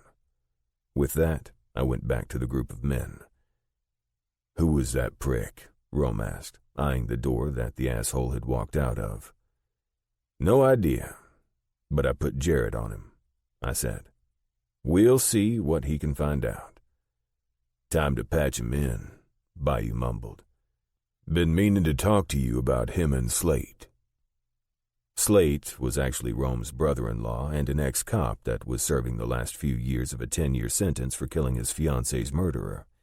Though if everything went well, he'd be getting out on parole in 2 months for his good behavior at his next hearing.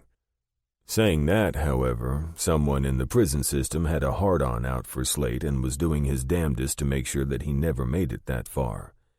There'd been 18 attempts on his life in the last 6 months, and each of those was getting even closer to making sure that he never reached parole.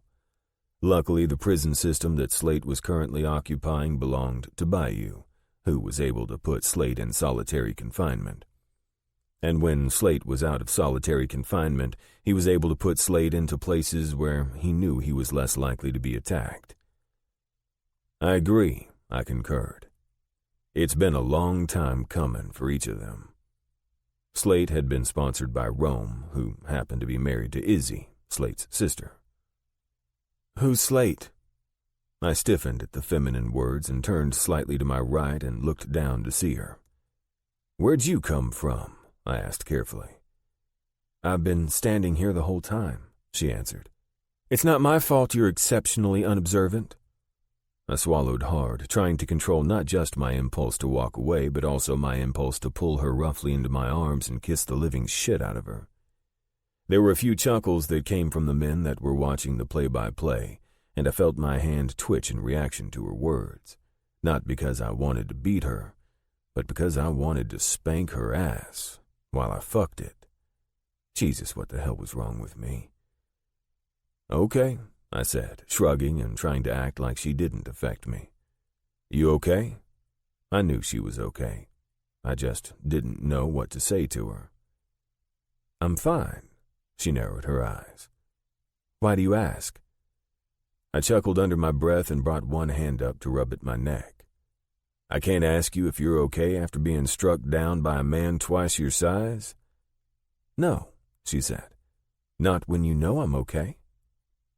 "Okay, then." "Well, then," I finally said, unsure what to say. "Okay," she countered. "Fine." Then she walked away, and I swear to God I almost cried a little bit seeing her ass that up close and personal in that tight dress that left nothing to the imagination. There was no way in hell she was wearing underwear. None. "Why don't y'all just fuck already?" I turned to find Z standing behind me, watching me watch her walk away.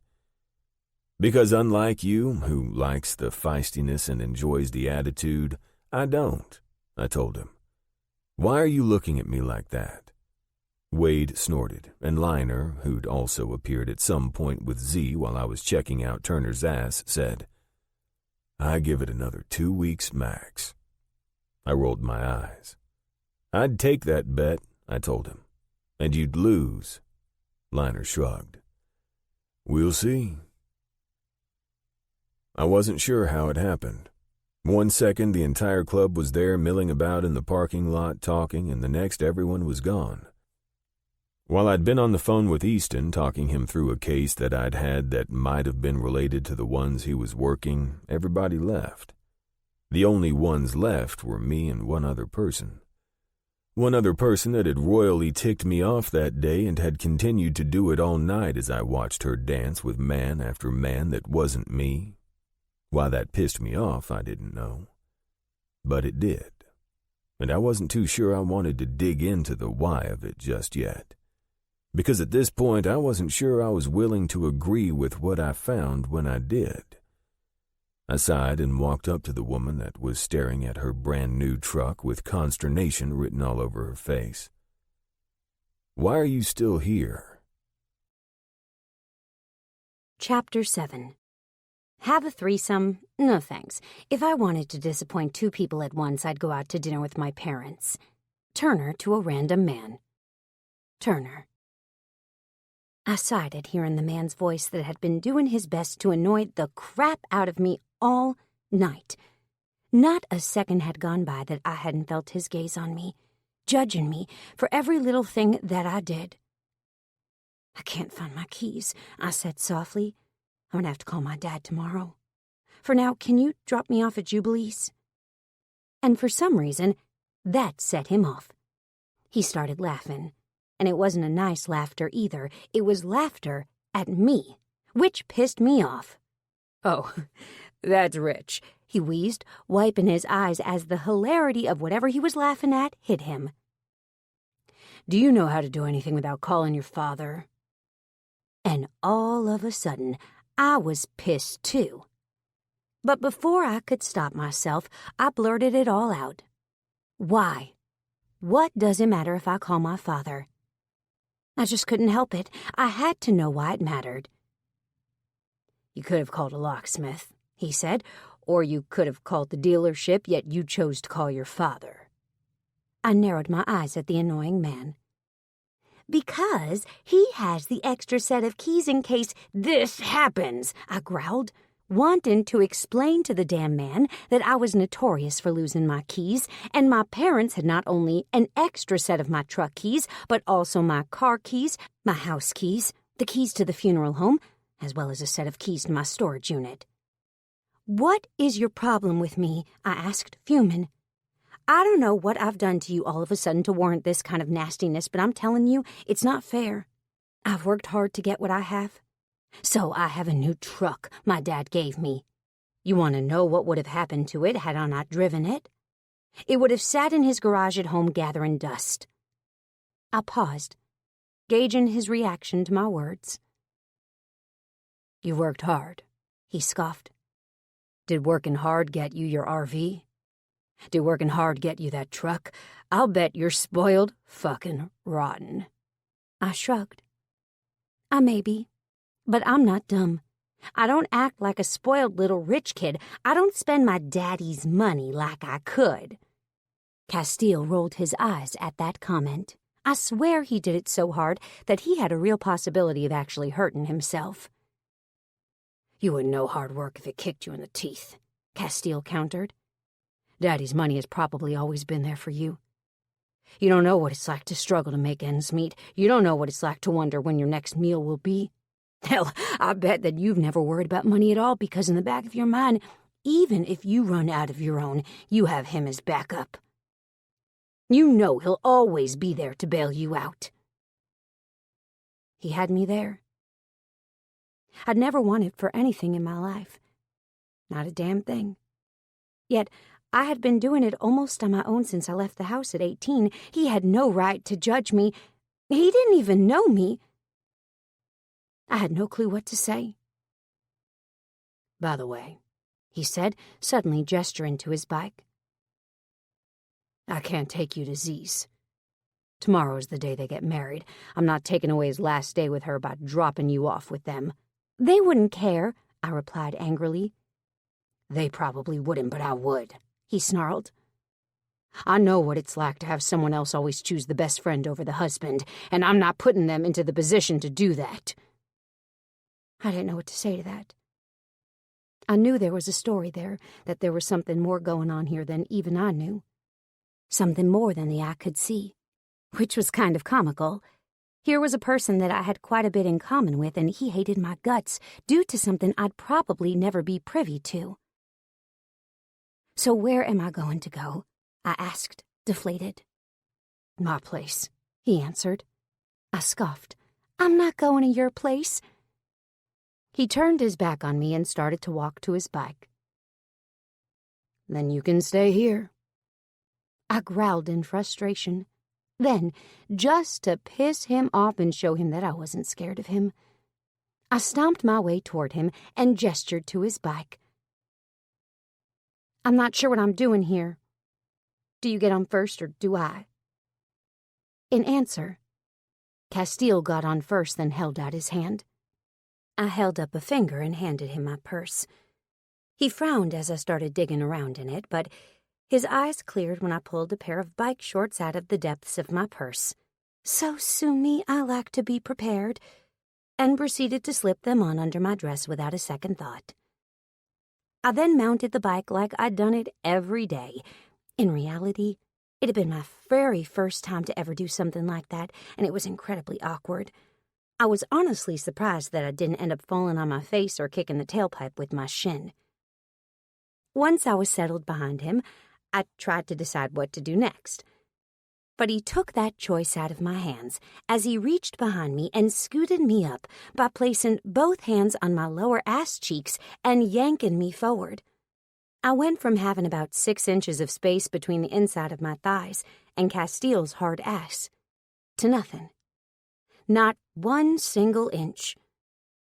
I was plastered to him from the inside of my knees, all the way to the juncture of my thighs, and up to my unbound breasts that felt like they were covered by a silk sheet instead of a well-made dress that did really well at holding all my jiggly bits in. And then he started the monster we were sitting on, and I didn't bother to hold back the moan. He didn't hear me, of course, but I wouldn't have been able to stop it even if I'd wanted to. "Put your arms around me so I don't have to worry about you falling off," he ordered harshly over the loud roar of the motor. That was the last thing in this world that I wanted to do. Why? Because as I leaned forward, my sensitive breasts, God, so sensitive all the damn time, pressed up against Castiel's back. My nipples were hard points, and there was no way in hell that he didn't feel them. My arms went loosely around his waist, and I swear to God, I saw heaven. He had abs. I suspected, of course, but knowing and thinking are 2 very different things. He had great abs. Abs that felt like hard ridges and valleys underneath my not-searching fingertips. Oh, God, I wanted to run my fingers up and down each dip and rise, drag them over his belly as I rode his shit. "Hold on tighter," he ordered. And when he did, his belly flexed underneath my fingertips, causing my arms to tighten around him anyway due to the definition in his abdominals. "Okay," I said. I held on tighter. And then we were shooting off through the quiet streets of Bear Bottom, weaving in and out of side roads, alleys, and cut-throughs, until we were well and truly flying down the interstate. I'd felt adrenaline before. I'd felt exhilaration before. I'd never, not once in my life, felt like I did right then. Going 200-plus miles an hour was everything, but going fast with nothing around us to stop the ground from rushing up and swallowing us whole, that was an entirely different ballgame. And by the time we arrived at Castiel's quiet place in the middle of nowhere 20 minutes later, I was fairly convinced that he'd have to do this again with me. Even if he didn't say a word, and neither did I had to experience it one more time. By the time he parked in front of a sprawling little shack of a house in the middle of an open field, my heart was pounding, and my hands were slick with sweat. He stopped the bike just short of being on the little postage stamp-sized front porch and got off, offering me his hand. I took it, thankful that I had a pair of shorts on underneath my dress because the damn thing had ridden up even farther to expose my entire lower half during the ride over. "This is a nice little place," I found myself saying as I pushed the dress back down below my crotch. He watched silently as I did and didn't reply until I looked up at him. "Thanks," he said dryly. I narrowed my eyes. "You don't think that I like it?" He shrugged. "I think that you may like it, but it's probably not up to your standards." "I stayed in a cabin at the lake for 3 weeks before my dad forced his RV on me," I told him. "Honestly, I prefer that over what I have, but my dad is right, unfortunately. I'm a well-known person that could easily be stalked thanks to my father's followers. It's been known to happen." It had happened twice before, actually, and it definitely wasn't a fun experience. I'd tried doing it my way, only to find out that my way didn't work, which had been partially why I moved out of the house that had been close to Jubilee. Not only had her stalker wired my place as well, but I'd also had an overzealous fan of my father's break in to steal something of his, despite my father not actually living with me and all. But after that incident paired with Jubilee's crazy guy, I just couldn't stay in that place anymore. I had to get away. "Your dad has a lot of crazies?" he asked, pulling out a set of keys and completely dismissing me. I wasn't sure if I was relieved by that or offended. I was feeling a lot of emotions right then, and a lot of them were centered in my vagina. I wanted him. Badly. So badly, in fact, had he acted like he wanted me even a little bit, I would have let him have me. Honest to God, I was beginning to find out that a lot of things when they came to Castiel I had no control over. My body's reaction being one of those things. "Yes," I said as I followed him up the porch steps and into his dark, cold house. I instantly shivered and wrapped my arms around my belly to try to retain some of my heat. Since I'd lost weight, I'd turned into a big weenie. I couldn't go outside during 60-degree weather without needing a freaking coat. Before, 60 degrees would be what I was comfortable in wearing shorts and a tank top. "And they follow you around or something trying to get to him?" he asked. I didn't really want to get into this. It was bad enough that I got into it with my father. Getting into it with a cop who already disliked me, yeah, no.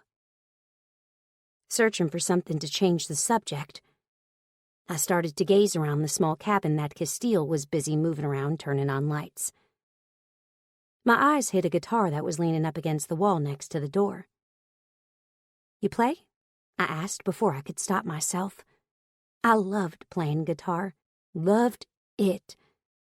"Sometimes," he muttered, sounding reluctant to answer. A man of many words. He disappeared into what I assumed was the bedroom and came back out moments later with a pillow and blanket, one that looked like it came straight off his bed. He threw them down onto the couch and then pointed to another door that I hadn't seen before. "Bathroom is through there. There's a pair of sweats and a t-shirt on the counter that I had on earlier if you want to change." "Do you mind if I stay up a bit?" I asked curiously. Then, before I could explain why, he was heading away again. "Knock yourself out," he muttered. Then the door to the bedroom slammed, and that was the last thing I heard the rest of the night. With nothing else left to do, I started texting my mother. I hadn't heard from her in the last couple of hours, and that was odd for us. She answered immediately. "Turner, I met a guy." "Mom, is he ugly?" Turner, "Burn. No, but I met one. And he isn't ugly, but he has no interest in me." "Do you think they make a magic love potion that'll make someone love you?" Mom, "No, sorry. You have to find a person that loves you for you, like your mother." I smiled at my mother's words. She was definitely a no-nonsense kind of woman. "Turner, this one probably will never happen. He thinks I'm a spoiled rich kid." "Mom, you are a spoiled rich kid." I snickered and tapped out my next reply. "Turner, what time will you be here for Thanksgiving? I don't know what you want me to make either." "Mom, ice." Turner, I read a meme the other day. It said if they tell you to bring ice, you can't cook. Mom, still ice. Turner, Mom, I can cook like the Dickens. Mom, I don't even know what cook like the Dickens means, but I don't want to know. Plus, I can cook better than you. I'll need you to sample everything, though. I rolled my eyes. My mother had just had her gastric bypass a few weeks before at my encouragement and was doing wonderfully. However, the downside of her having the surgery so close to Thanksgiving meant that she couldn't sample any of her wonderful food. Then again, I wouldn't be able to either. Turner, better call Bud in for support. Mom, "I already done, baby. He can't come for the holiday, but I called him. Now go to bed. I'll talk to you in the morning." I smiled at my mom's words, then texted the words that I always ended our conversations with. "Turner, I love you. Mom, love you small, love you big, love you like a little pig." Chapter 8. Fun parenting game. Take a shot every time your child whines. Disclaimer, don't do this. You'll die. Coffee cup. Turner. The loud blaring of my phone woke me from a dead sleep, and I jolted upright, confused and heart-pounding. It took me a long time to figure out what exactly was making the sound, but when I did, I reached for my phone and had it placed to my ear moments later. Peripherally, I was aware of the bedroom door opening and a large figure filling the near blackness, but my heart was pounding so hard that I couldn't make sense of much else. God, my cell phone was loud and scary when it went off in the middle of the night. "Hello?" I answered, sounding sleepy and confused. "Turner." My father's deep voice filled the phone. He sounded worried. "Something happened to your mom." My heart started pounding, and I moved until my feet were hanging off the side of the couch. "What happened? Is she okay?" I asked as I reached blindly for my glasses that I'd had to put on the night before. I kept an emergency stash of stuff in my purse in case I needed it. My contacts case, an extra pair of underwear, my glasses, even a couple of baby wipes. "She was having shortness of breath," he said. I rubbed my hand over my face to try to control the urge to pound my head against the table that was in front of me. "And how is she now?" I pushed. My dad, when it came to my mom, was a lovesick fool. He was cool, calm, and collected as long as it didn't come to Patty Hooch. When Patty Hooch came into the picture, however, all bets were off. My father was well and truly gone for her. I don't know," he admitted, sounding lost and confused. "I'm at the hospital in this little room, and they won't let me back to see her." He paused. "They said her heart stopped on the way here." That had me shooting to my feet. Before, all he told me was that she had shortness of breath, which unfortunately was normal for my mother. She was overweight and, unfortunately, not as good as walking as she used to be when she was smaller. Which was why I'd encouraged her to have the surgery. I wanted her to experience life. I wanted her to meet her grandbabies. I wanted her to watch them and love on them and tell them that they were her whole heart, exactly like she did with me. "What hospital, Daddy?" I said, reaching for my purse and shoes at the same time. "The one in Kilgore," he said. "We were on our way to see you, coming down early." I moaned a little bit in the back of my throat and said, "I'll be there in 15 minutes. Don't freak out. I love you." He hung up without saying it back. "Everything okay?" I heard from the doorway. I shook my head and started for the door, only to realize that I'd been brought here by Castiel. "I need a ride," I stuttered out. "My mom. No, everything is not okay." He didn't ask why. He didn't complain. He only turned around and went back into his room, flicking the lights on as he did. I realized then that I really had to go to the bathroom, and there was no reason that I couldn't go while I was waiting for him. So I did, trying not to think about my mom or my dad or anything really. I tried to think about other things, like what work I had to do tomorrow and when I would have to be at the funeral home to help with decorating for the next funeral or being in my best friend's wedding. By the time I got out of the bathroom, I'd managed to calm my racing heart minutely, and Castiel was already waiting for me. I swallowed hard and followed him out the door. He didn't take me to his bike, though. No, he took me to an old car that looked beautiful. "Nice car," I said. "Is it a Nova?" "Yeah," he confirmed, opening the passenger side door for me to get in. "It is. Thank you." I slid into the seat and then fell to pieces. He shut the car door and rounded it. By the time he was getting in, too, I was already well into a minor panic attack. I was hyperventilating, crying hard, and I could hardly think. "What hospital?" he asked as he started to back out of his spot. "Kilgore," I whispered through the tears. He shifted through the gears, and only when he was in the one he needed did he reach for my hand. "You'll be okay," he promised. I swallowed hard.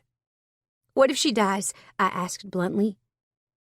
"Unfortunately, it'll still be okay," he replied. "All right," I whispered brokenly. "Good," he said. "Now get yourself under control. You don't know anything yet." Instead of asking him how he knew what happened, I knew my dad talked really loud. I decided to take his advice. I closed my eyes and tried to control my tears. It wouldn't do to go walking into that emergency room with my heart already torn into pieces. Castiel was right. I didn't know what happened just yet. She could be just fine. But she wasn't just fine. Which I found out 20 minutes later when I was led back to a little room. "Mr. Hooch," the doctor said as she came to the little room, "will you come with me?"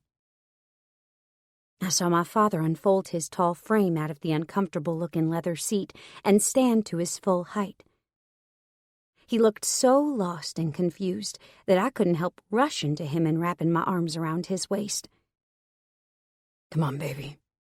Let's go," Dad said.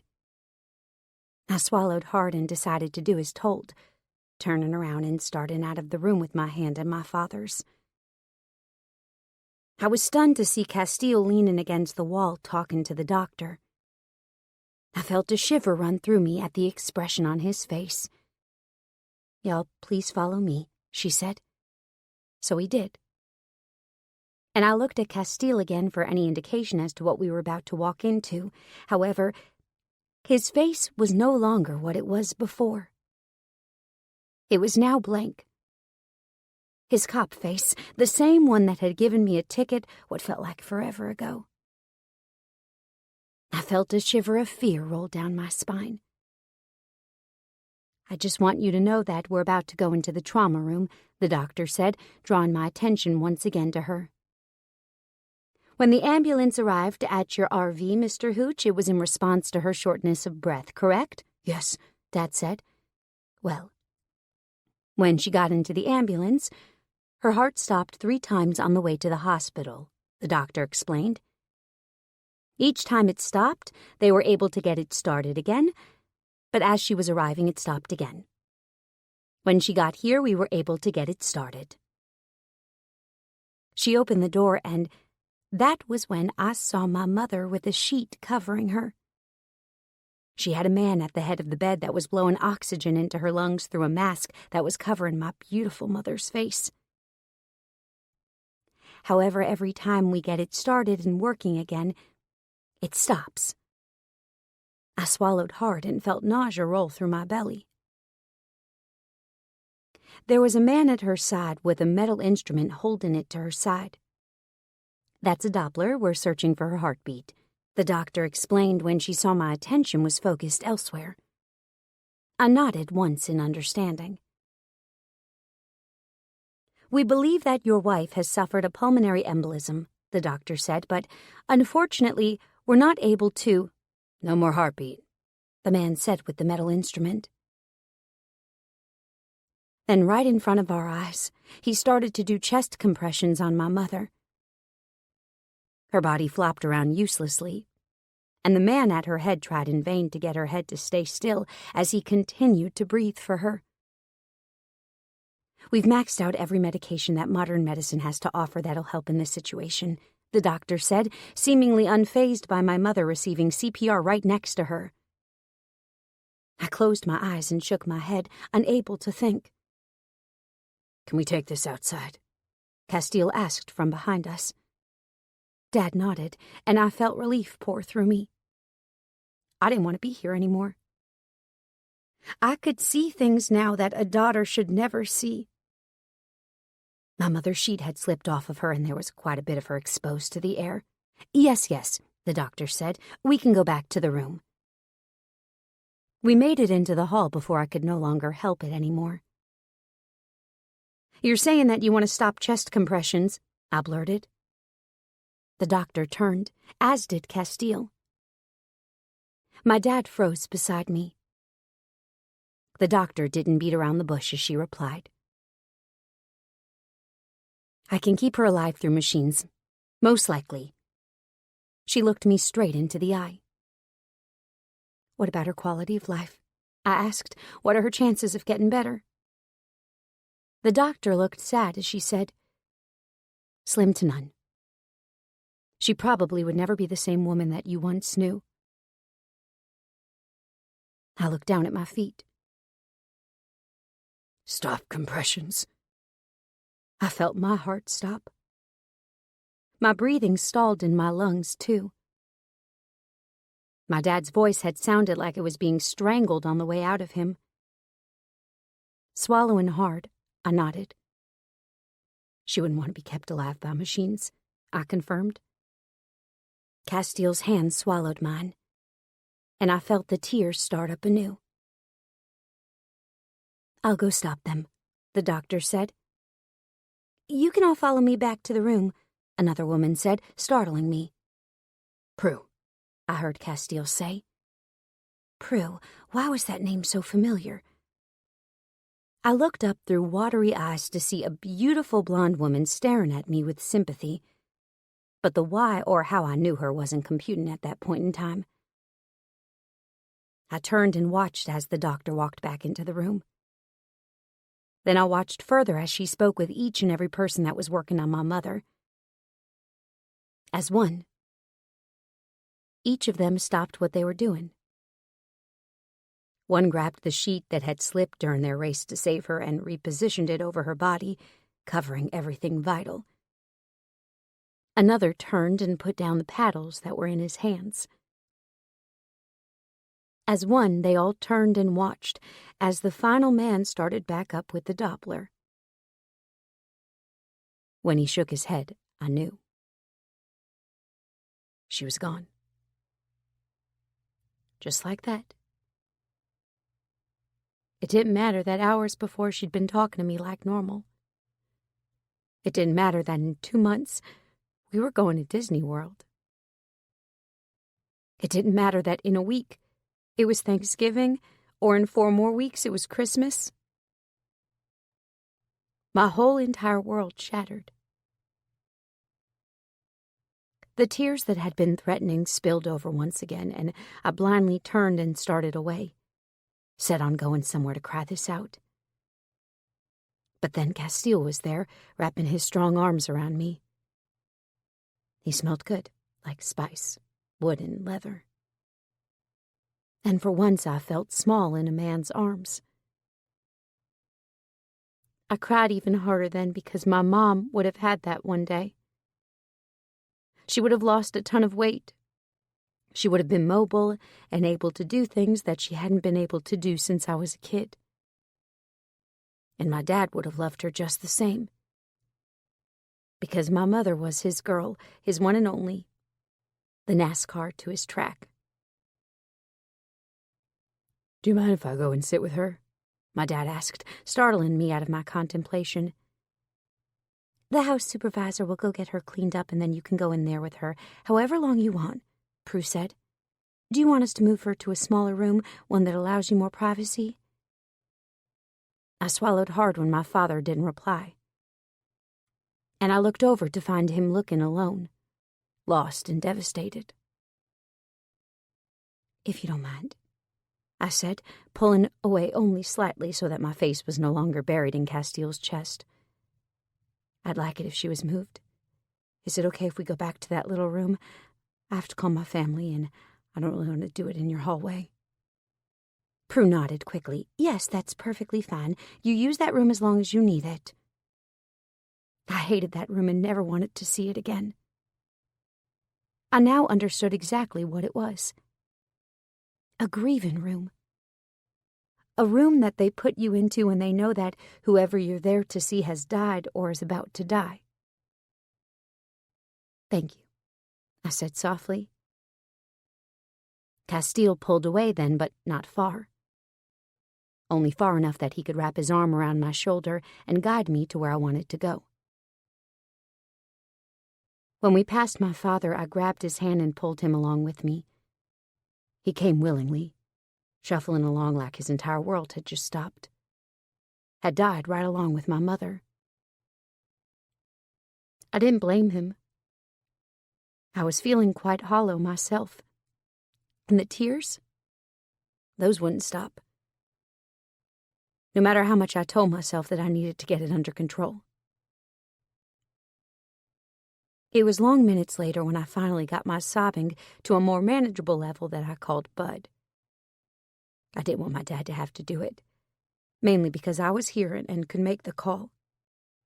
But mostly because I was fairly sure that my dad would break down in sobs, and I couldn't handle it that right then. So I dialed the number of my other half, my twin brother, and pressed call. It rang 3 times and he didn't answer. I dialed again, he didn't answer. After the 4th try, I looked at my watch. I wasn't wearing it. I must have left it on Castiel's end table. It's 3:53. Castiel's chest rumbled from under my ear. I swallowed hard. If I wanted to get a hold of my brother who was in the military, how do I do that? I asked. Where is he stationed? He asked. Fort Hood, I answered. Most of the time I'm not sure what exactly he does or if he's even there at this point. He's gone a lot, at the drop of a hat. God, he might even be out of the country. He gave me a soft squeeze. Keep calling who you need to call and let me deal with your brother. He paused. What's his full name? I closed my eyes and leaned my head back against his chest, uncaring that the wooden arm of the chair I was sitting in was digging uncomfortably into my ribs as I did. Avery Simmons Hooch. I closed my eyes and counted to 10 as the tears threatened again. Simmons was my mother's maiden name. He gave me a light squeeze and pulled me just a little bit closer. I took a few more deep breaths, then scrolled down from my brother's name to my aunt's name. My mom and my aunt were twins, just like Bud and I were. However, they were identical, whereas Bud and I had been fraternal. My mother was one of 6 kids, and I was not looking forward to this next part. I most especially wasn't looking forward to the part where I had to tell my grandmother. But I dialed the phone number anyway, and once again got voicemail. I dialed again, still voicemail. Son of a bitch, I murmured under my breath. I went down the line and called my mother's eldest brother first. Hello? Uncle Brogan answered, sounding alert and awake despite the earliness. Hey, I cleared my throat. This is Turner. Hey, Turner, what's wrong, baby girl? Uncle Brogan asked, sensing the seriousness of the matter. I looked down at my thighs and said the hardest words I'd ever had to say. My mother passed away about 20 minutes ago due to a suspected pulmonary embolism, I said. His inhalation of breath told me he'd heard, and that he didn't want to believe me. The tears threatened again, but I beat them back. I still had 5 more people at least to call. No, he said, sounding shattered. Honey, what's wrong? I heard Brogan's wife say. I pinched my arm and tried to stop from crying, but it really was a lost cause. Oh, baby, are you okay? Uncle Brogan asked. What hospital? I can come now. I shook my head, despite the fact that he couldn't see me. No, don't. I drew in a deep breath as my voice started to break. There's nothing that you can do here. I just wanted you to know. He cleared his throat, too. Do you want me to call Mama and Daddy? God, yes, I did. Please, I squeaked. I don't think I can get through it. He blew out a breath. I can go tell them now. We're at the deer lease with them for the weekend. I can go over there right now so they won't be alone. Oh, good, I whispered. Yes, please, if you don't mind. I don't think I can right now. What about my brothers and sisters? Do you want me to tell them? He asked. I looked down at my hand that was now clenched in a fist so tight that it was white and bloodless. Yes. I didn't want to tell any of them. I didn't even want to tell him because telling him meant that it was real. Did you get a hold of Bud yet? Brogan asked. Does your dad know? I nodded. No, and yes, I'm working on getting hold of Bud. Dad knows. He's the one who called me.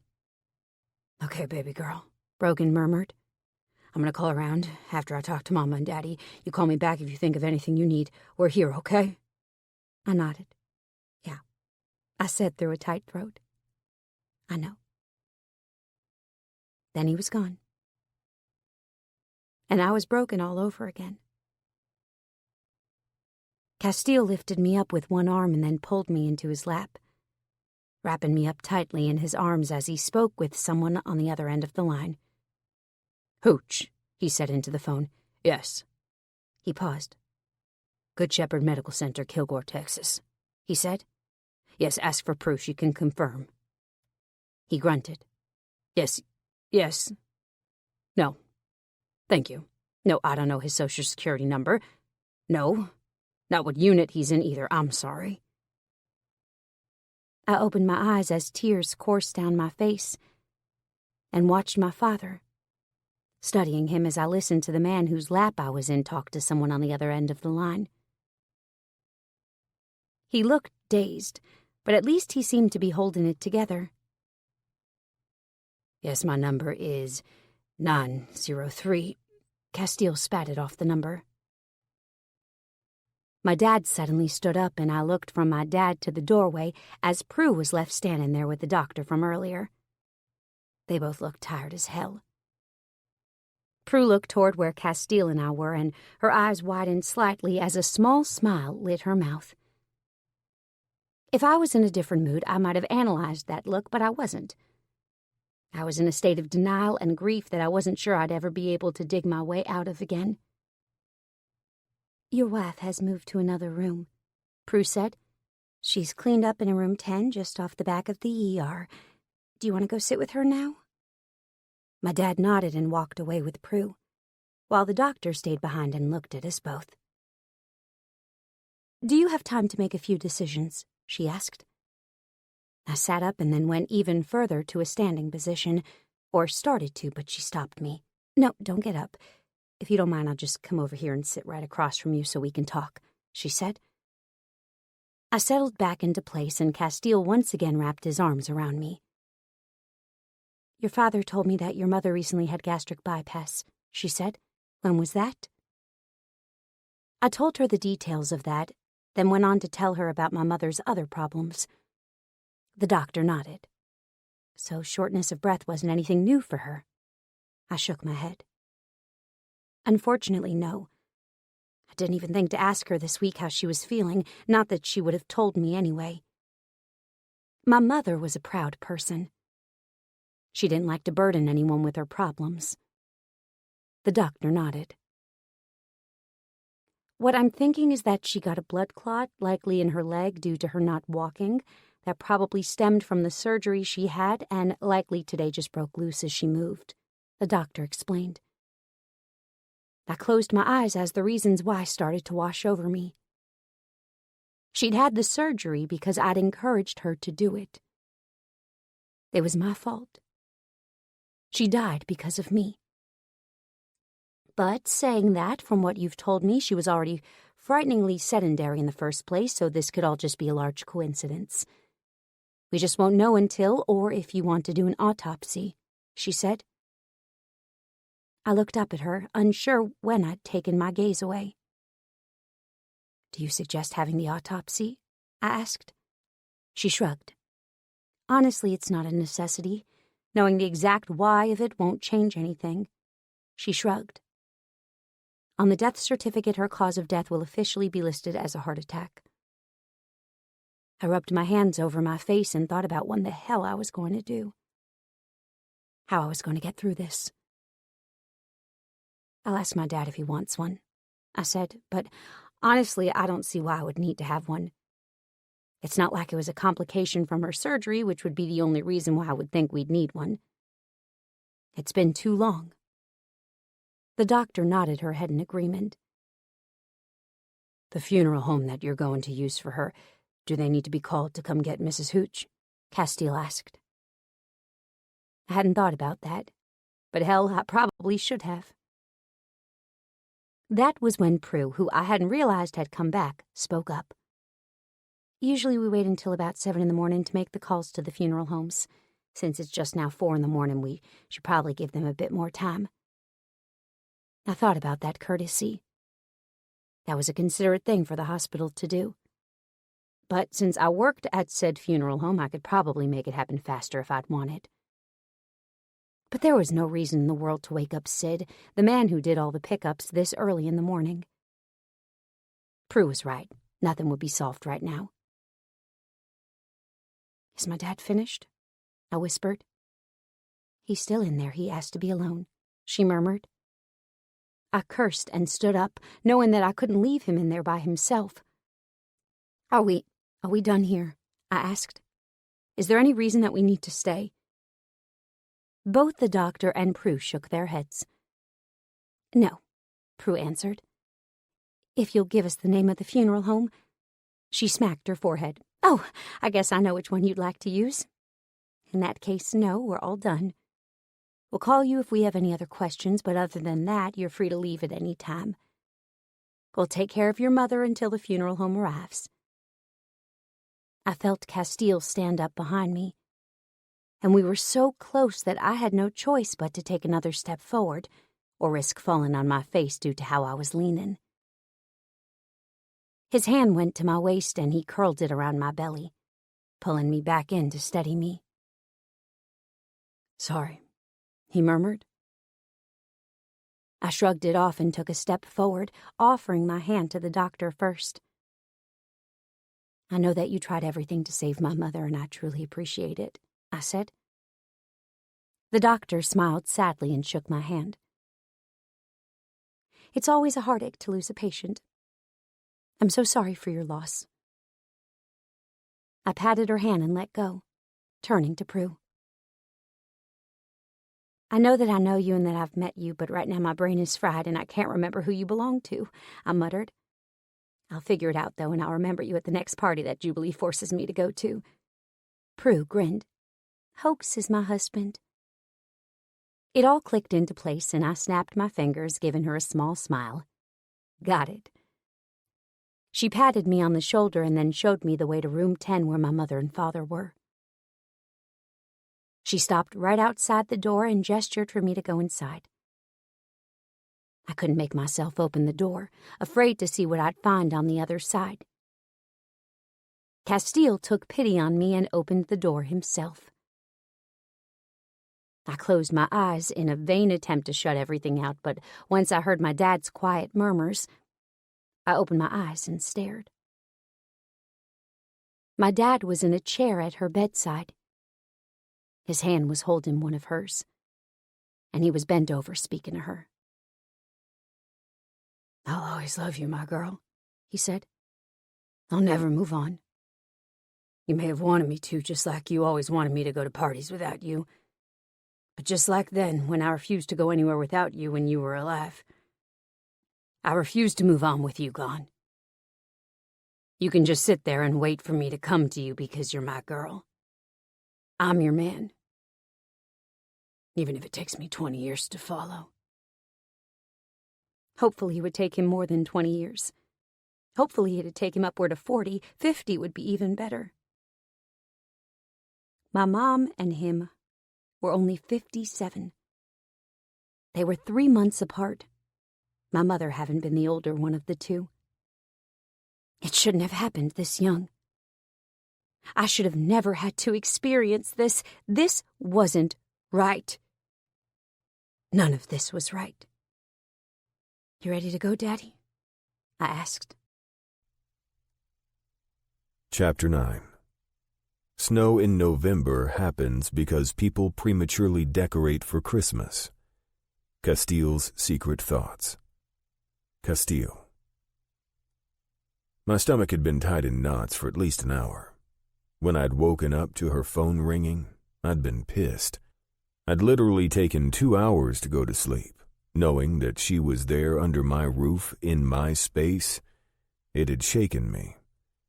And not because I didn't want her there, because I did. I'd never, not once, brought a woman home. I'd never wanted them here. Consequently, for her to be here and not be driving me absolutely insane with her presence, that was a pretty big deal.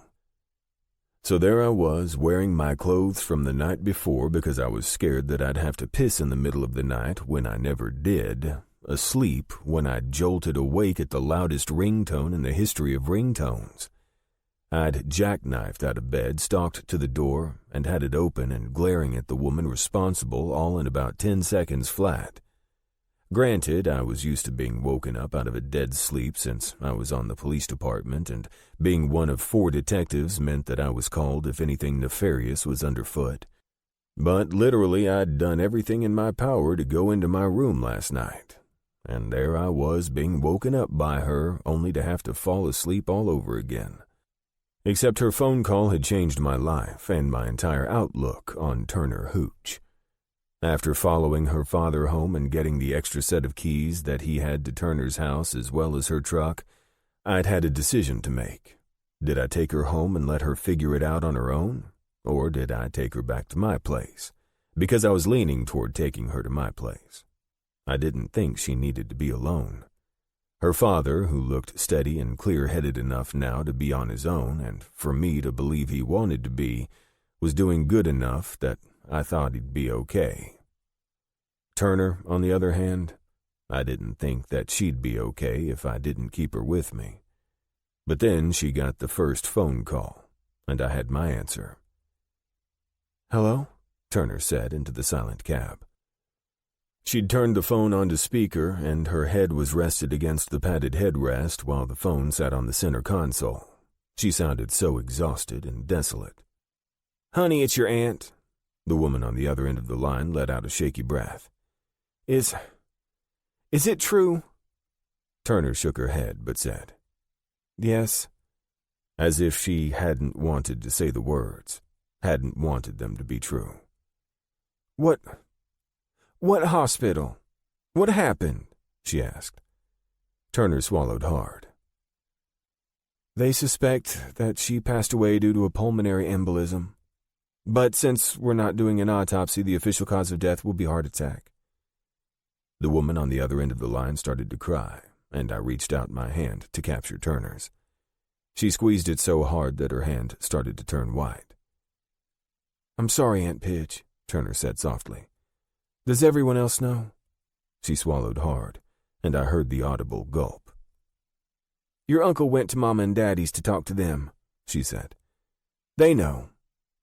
"Everyone knows." Turner blew out a breath. "Good. All right, honey. Well, I'll talk to you tomorrow." The woman, Aunt Pidge, said. "I'm so sorry, baby." "It's okay," Turner lied. "I'm going to make it." Nobody acknowledged the lie for what it was, but she hung up anyway. "1 down, 50 to go," she said once the line once again went silent. "Your brother will call soon," I said. "It takes the Red Cross a while to get all their ducks in a row. I don't know why, have never understood why they had to verify all the facts that were given before they went telling the people, but it is what it is. He'll call as soon as they find him." She shivered. "I don't want to tell him." I turned onto the road that would be the deciding factor between her place and mine, and was relieved when she didn't tell me to turn around and drop her off at her place. Instead, we drove the rest of the way in silence, though it was periodically broken by her having to answer a phone call and confirm that yes, her mother was in fact dead. By the last one, she'd insisted that she wouldn't be answering the phone anymore unless it was her brother, which I then pointed out that if she didn't answer, they'd just call her father, which caused her to sigh and reluctantly agree to continue answering. Okay, she muttered as she looked at my old house. Are you sure you want me to stay here? I laughed and bailed out of the car, walking around to open up her side. It'll be fine, I assured her, which brought me to my next question. Are you going to be able to be in Jubilee's wedding tomorrow? She practically deflated right there in front of me. Yes, she answered morosely. I'll put on my happy face and be my happy, no-nonsense self just for her. I patted her on the leg, then extended a hand to help her out. When she was steady on her feet, I led her, arm around her shoulder, to my front door. The move was quite a bit different than how we'd entered earlier in the night. Without having to be asked, she walked to the couch, flopped down on it, and covered herself back up as if she'd only been gone long enough to go to the bathroom. This time, when I went to bed, I didn't slam the door closed. I also didn't sleep another wink, because I spent the rest of the night listening to her cry. Chapter 10. The worst part about online shopping is having to get up to get your card. Castiel to Turner. Castiel. That morning, when the night gave way to the light, both Turner and I gave up the pretense of sleep. I got up and started moving around, unable to pretend to sleep anymore and act like I didn't hear her crying. I took a shower, trimmed my beard so that it was back down to bare-bottom police department regulation neat, and went in search of my jeans that I'd washed the night before with a towel around my hips. I found her sitting on the couch, the television on, and drinking a cup of coffee. You don't have any milk, she told me. I grinned. Lactose intolerant. Her eyebrows went up. You can't have ice cream? She questioned, sounding sad. I shrugged. I can have it, if I want to have stomach cramps for hours. She frowned. It might be worth it. Chuckling, I walked over to the area of the cabin where the washer and dryer were located behind a hanging sheet and pushed the sheet to the side as I bent down to open the dryer. When I came back up, the towel had come loose, and I had to make a grab for it or I'd have shown off my ass. When I caught it, had my jeans secured under my arm, and was sure that I wasn't going to flash her my business, I turned around. Turner was facing the television, her cheeks flaming. I grinned and walked back to my bedroom, thinking that I maybe should have put on some pants and a t-shirt before I went out there. But saying that, I hated t-shirts. Despised them, really. I'd always had a sensory motor problem when it came to my clothes. 1, they had to be soft. 2, there had to be no tags, anywhere. The first thing I did when I got a new pair of pants or a t-shirt of any kind was to cut out every single tag in sight. 3, all of my clothes had to fit me correctly. My jeans had to hit the perfect spot right at my hip bones or I wouldn't wear them. And don't even get me started on my socks. T-shirts were just a necessary evil for me, as was my police uniform that I had to force myself to put on every time I went to work. It was literally the bane of my existence. That was why I nearly always wore a wife-beater underneath my club colors. The only time I didn't wear the wife-beater was when it was too cold outside to tolerate and I had to change to a wife-beater and a flannel shirt, which was what I was planning on wearing to the wedding since it was supposed to drop 30 degrees over the next 7 hours. But for now, I didn't need to put a shirt on, so I didn't. I'd had enough of being uncomfortable in my own house to last a lifetime, so I didn't spare a single thought for the woman in the outer room as I walked out in boots and my jeans only. Turner once again looked up as I exited and blinked. I think you forgot to put your shirt on, she teased. I studied her face for a few long seconds as I nodded and said, I'll put it on a little later, after I make you breakfast. She blinked. Okay? Bacon, eggs, and pancakes sound okay? I asked. She was already shaking her head. Make what you would normally make for yourself and then just add 1 extra egg and an extra piece of bacon. I frowned. You need more to eat than that.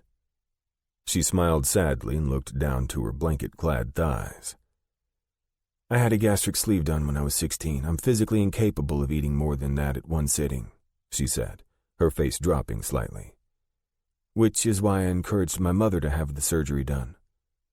I studied Turner and looked at her curvy body, unable to picture what she looked like before. Really? I asked, surprised to say the least. You don't look like you were ever overweight.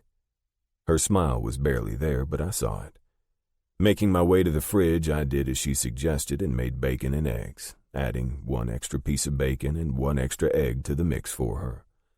When it was all done, I set it down on the coffee table in front of her, and only then I realized that I never asked her what kind of eggs she liked. I guess I hope you like fried eggs, I shrugged. She snorted and dragged the coffee table over so that it was butted up next to the couch, allotting no room for me to sit beside her unless I sat with my legs tucked up underneath of me, like she was doing, which was a no-go. I couldn't get my body to bend like that if I'd tried. Instead of asking her to move it, I positioned myself in the recliner and set my plate of food on the end of the coffee table and moved the recliner into a better position. It was as I was digging into my 3rd egg that she said, "Why did you look like you swallowed a lemon whole when I asked you about your shirt?" I used a strip of bacon to mop up some of the egg yolk on my plate. After eating the entire piece, which marked the end of my meal, I leaned back and began to explain. My ex-wife used to throw a hissy fit when I didn't stay dressed in our house, I explained. There was always the possibility for company, and she wanted to make sure we were both at our most presentable at all times. It was honestly exhausting, and the moment that I moved out of there, my desire to wear clothing in my own home stayed with her. Turner nodded. That makes sense, she declared. Do you and your ex-wife get along? A startled burst of laughter flowed out of me, and I took about 15 long seconds to get myself back under control. When I did, it was to find Turner looking at me with amusement written on her face. My brother and his ex-wife don't get along either, she said, staring at me with a small smile on her face. She cheated on him while he was deployed this last time, and he found out because his best friend had stopped by to check on her. He was FaceTiming my brother as he walked up the front steps. His ex-wife was shoving another man out, looking startled and guilty. He broke up with her over video chat, told her he'd call the lawyers, and also told her he wanted her out of his house in the next 2 weeks, or he'd be calling his lawyer to deal with that, too. I shook my head. Unfortunately, for a lot of military members that are deployed, that happens. I wish it didn't, but there are a lot of assholes in this world. She nodded in understanding. I expected my brother to call by now, she whispered. I felt my stomach dip at the first mention of what happened only hours before. The Red Cross has to vet every piece of information that was given to them. They're going to call the hospital to confirm the death. They're going to gather every piece of information that they can find on your brother to make sure that he's getting all the facts. Likely, they'll take the information to his command and allow the command to deliver the news, I explained. She looked at her hands, which were balled up into fists in her lap. I hate that I have to tell him over the phone, she whispered. I did too. But that was just part of life. People died all the time. Luckily, both of my parents were still alive, but that was only because I would be the only one that would handle their funerals. You'll be okay, darling, I told her. It may not seem like it, but you will. She blew out a breath and pushed the table away from the couch, standing up and exposing her pantless self. She was wearing one of my T-shirts that went all the way down past her knees, and I had a fleeting thought that she filled it out way better than I did. She opened her mouth to ask how I knew that she'd be okay, and I winced, hoping she wouldn't go there. I wasn't in the mood to explain myself. That, and I wasn't sure that she needed my sadness added on top of hers. I was going to ask you how you know this, but your face went all closed off the minute I opened my mouth to speak, she murmured. I grinned. What time do you have to be at the church? I asked. I have to be at Jubilee's house in an hour. She looked at her watch. The church comes later. Are you going to tell her what happened? I questioned. She shook her head. No, I'm going to wait. She'll figure it out eventually, I know, but for now, this is her special day. I'm going to help her get through it. Then I'm going to go home and have a good cry. She didn't tell anyone. She hadn't told a single soul that her mother had passed away the night before. When I arrived at the church at 2 p.m, dressed so uncomfortably that I could barely find it in me not to fidget every 10 seconds, it was with Prue rushing in after me with a bag in her hand and her face a line of stress. "You're late," I pointed out. She sighed in exasperation. The spawn of Satan decided to puke all over me as I was walking out the door. The other spawn of Satan sat in his daddy's lap and laughed. I'm exhausted already and only got 3 hours of sleep. The fact that I knew that she worked the night before and on a patient that was dear to someone I was reluctantly starting to care about caused my heart to stutter, which Prue saw. "How is she?" Prue asked, slowing down slightly. "Acting like nothing happened," I said. "She's put up a wall that's keeping everything out. I saw her building it as I drove her to her truck this morning." Prue looked sick to her stomach. "She didn't tell anyone?" I shook my head. "Nope." Prue sighed. "That's not going to last. Jubilee will figure it out. She's very perceptive." I agreed, but it wasn't my place to tell anybody anything. If Turner wanted them to know, they would, and that was the end of that. "I'll talk to her," Prue said. I didn't show the frustration that streaked through my mind at having that excuse stolen from me. I wanted to see her, badly.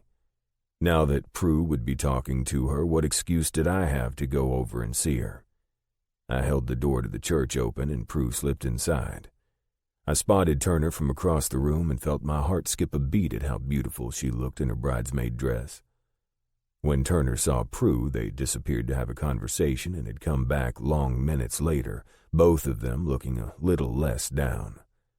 I felt a little bit of relief at that, but I still couldn't stop myself from going over to where Turner was standing, in the corner, and saying something. "Hey," I said softly. She started, looking up in stunned disbelief. "You can't be over here," she said, sounding worried now. I frowned.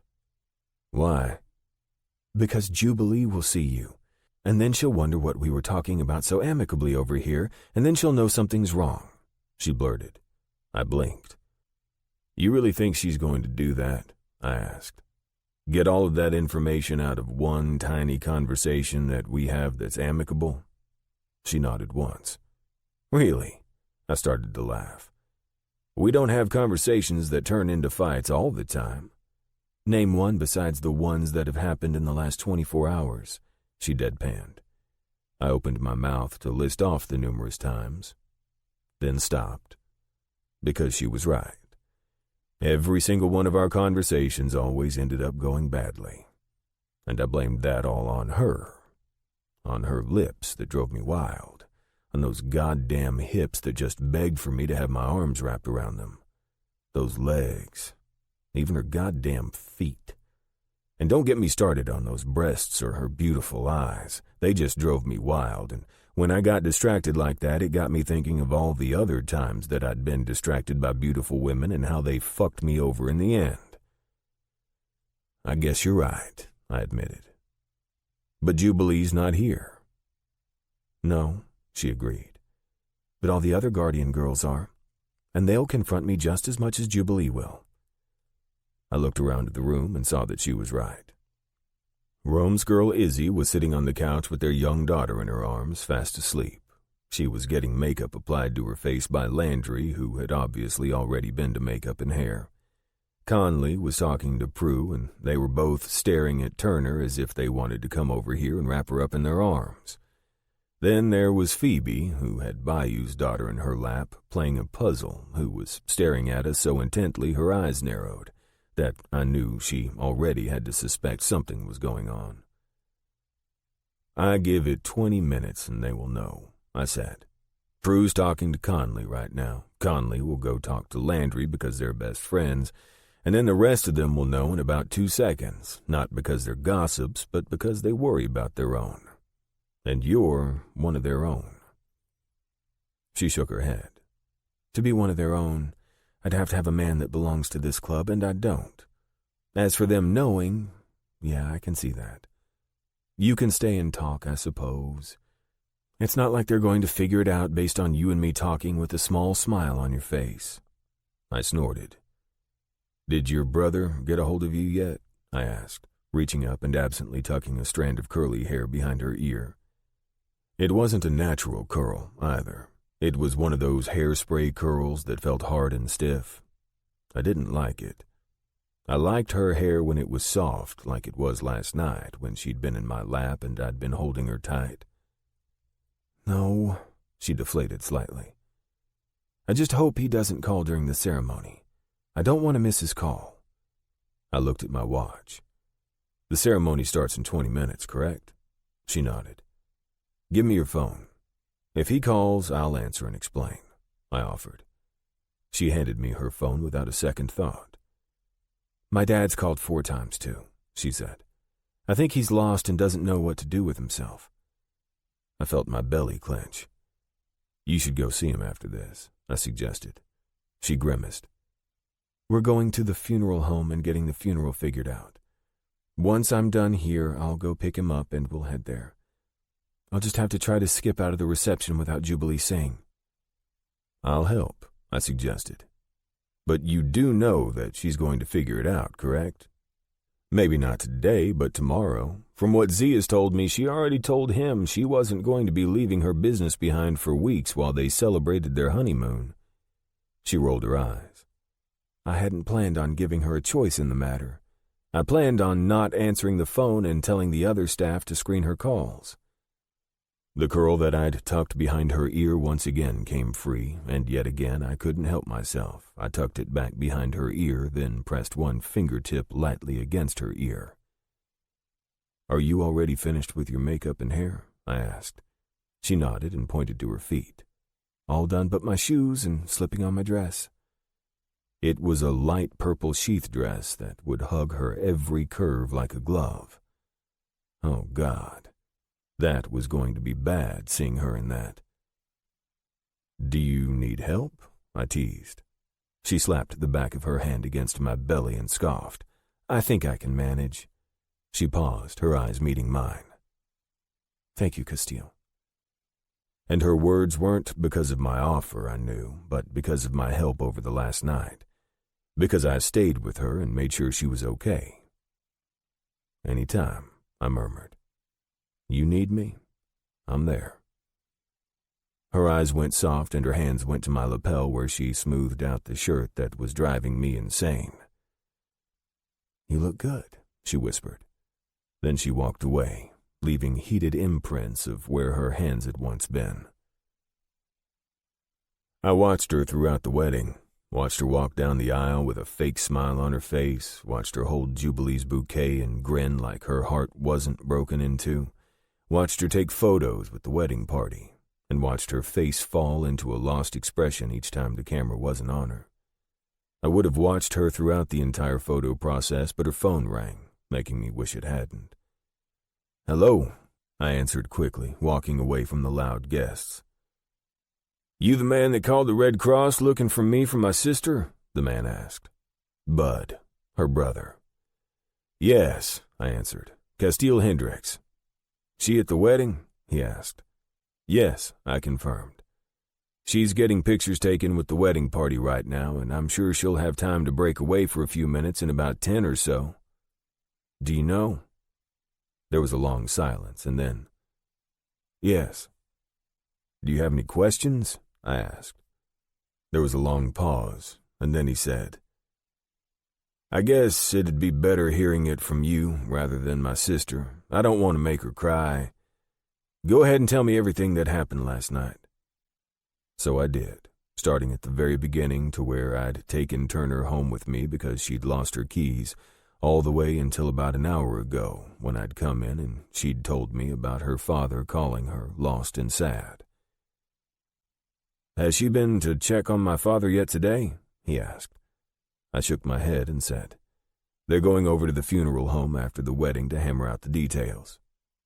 He made a sound in the back of his throat. I'm on a mission, he said bluntly. "I looked you up. You know about this kind of stuff. I won't be home for at least another 4 days, and that's if this goes well. If this goes bad, it could be even longer." I looked over at Turner, whose smile was a little bit weaker now, and realized that this wasn't going to be good news for her. "Are you going to be able to talk to your sister in a few minutes?" I asked. He grunted out a negative sound. "No," he said, "and this phone number won't be able to be called back either. I wasn't even supposed to make this call, but I had to make sure." I understood that. "I'll talk to her. Make her understand." "Thanks," he muttered out. "Appreciate it." Then he was gone. I sighed and shoved her phone into my pocket, then crossed my arms over my chest and thought about what I would need to do. I wouldn't allow her to go to her mother's funeral planning by herself. From the sound of it, her father wouldn't be able to offer any input, and she'd need someone there to help. I also had to meet up with Easton at 8 this evening to discuss a couple of strategies that we'd come up with on the cases that we were working on, and I couldn't get out of that. But I also didn't want to leave Turner alone to wallow in her thoughts. I'd have to ask her to come with me. 20 minutes later, as I explained to her what her brother had said, she'd deflated even more. It was like a shadow of the girl that had fought with me when I'd given her that ticket just a short time ago. We were in a small room completely closed off from the wedding that was going on just beyond the walls, and she was lost again. Then again, I didn't think she'd ever been found. I'd just held her hand through the darkness, acting like a Band-Aid for just a short time. Then she was in my arms, and she was wrapping herself around me. I turned around and sat down on the couch that was where I'd seen the ladies getting dressed around earlier, pulling her with me. She moved and wiggled until her dress was up around her thighs and then straddled me as she continued to cry into my chest. I had to tell myself not to get excited, that she wasn't doing this because she liked me or anything, but because she was sad. But my dick wouldn't listen. That was about the time that I started to count to 1,000 by threes, trying to keep my cock under control. It didn't work, because she turned so that her mouth was pressed to my neck. Her hands were around my back and her knees rested on either side of my hips. Her fingernails were digging into my back through the crappy shirt I was wearing and making me forget how uncomfortable it was. And her sobs were causing her to jerk back and forth on top of me. "You're going to hell, Castiel. Get control of yourself," I ordered myself. It didn't work. I was still getting hard and harder by the second. "I just want to forget," she said. "Just for a little bit." At first, I didn't understand what she was talking about. I was still talking to my dick and telling it to get under control, and I hadn't put much thought into how she was no longer crying anymore. Her mouth was also pressed against my neck in a different way, and she was now actively grinding herself against me. I was also painfully hard and very aware that she was hot and slick against me. Fuck. This wasn't good. This wasn't good at all. I really needed to put her off my lap, just pick her up, set her gently against the couch and stand up, put some distance between us and get myself under control. But I wouldn't leave her. I didn't want her to feel rejected, because I was most certainly not rejecting her. I wanted her. Painfully, badly, absolutely. But I also didn't want to be that guy that took advantage of a woman in the state that Turner was currently in. Tomorrow she might wake up, realize what she'd done, and hate herself for it. Or worse yet, hate me. And I didn't want her to hate me. I was beginning to actually like her. A lot. I was also realizing that maybe the way my ex-wife had treated me previously had made me bitter toward women, and that wasn't fair. Cher had royally screwed me over and continued to do so on a monthly basis, but I couldn't hold Cher's sins against Turner. "What are you thinking about so hard?" Turner asked, brushing her hands against my jaw. Her fingernails dug slightly into my beard, scratching lightly, causing me to jut my jaw out slightly to give her better access. I'm thinking that this is probably a terrible idea, I said, feeling her stiffen. Not because I don't want you, but because I don't want to be that a-hole that takes advantage when he shouldn't. She deflated on top of me, then leaned forward and pressed her mouth against my jaw, dropping a chaste kiss there. She moved to the skin just under my ear, and I nearly groaned when she started kissing there. You need to stop thinking so hard, she suggested. Maybe just shut that big brain of yours off and let the little head do all the thinking. That was the best advice I'd heard all year. I weighed the good and the bad of what I was about to do, tried to tell myself that having sex with her, making her forget, would make me a bad person. But then I decided that it didn't matter. I knew that I was a bad person. One more act wouldn't kill me. And God, did I want her. Chapter 11. My tacos arrived with a fork on the plate. I can only guess it's there to stab taco thieves. Turner to Castiel. Turner. I honestly wasn't 100% sure where this newfound confidence had come from. Maybe it was because I had nothing left to lose. Maybe it was because I was already lost and broken that it didn't matter whether he rejected me or not. Not that I actually thought he'd reject me.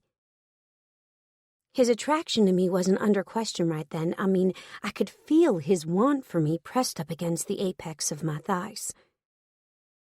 It was his willingness to do something for me that went against his moral code.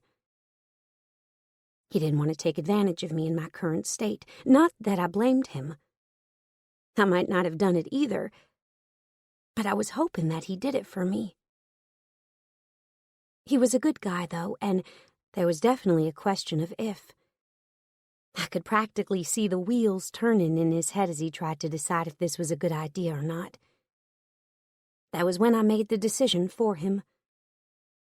Unfolding myself up out of his lap, I crawled backward until I was standing.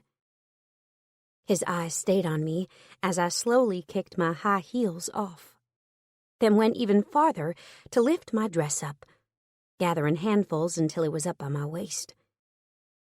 Once I had it up, exposing my panties to him, I slowly hooked a finger in each side of the waistband and pushed them down my legs. His breathing caught and he shifted restlessly on the couch. His eyes were fixated on my thighs, and I saw the moment that the decision in his head was made. His eyes snapped up to mine, his mouth slightly open, and he launched himself forward.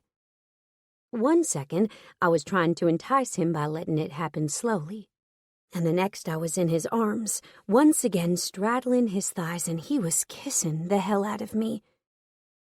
"Oh, fuck," he said against my lips. "I'm so going to hell." I laughed into his mouth. "You're not going to hell because you want to have sex with me," I told him bluntly. "If you're going to hell, it's because of something else." He snorted and went back to my mouth, once again kissing me breathless. While he did, I started wiggling back and forth on the rigid cock I could feel parting my pussy lips, rubbing myself against him for a few long seconds before I realized what I was doing. "Shit," I said, pulling my ass up off his lap. "I'm probably soaking your pants." "Fuck my pants," he declared. "I have a change of clothes in my saddlebags." I snickered against his mouth, and then gasped when he tugged slightly on the top of my dress, effectively disrobing my top half in half a second flat. My belly clenched when I realized that he'd seen my breasts. My big breasts that were thankfully perky due to the surgery I'd had 2 years ago, but were still on the large side. He didn't notice my discomfort, instead bringing one large hand up to cup one breast and bringing it up to his mouth. The moment his tongue touched the tip, my eyes were closing and I told myself to stop overanalyzing everything.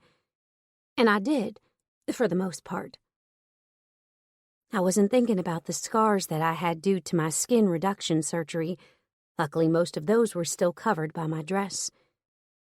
I also wasn't thinking about the night before, the day that I'd had concealing my emotions.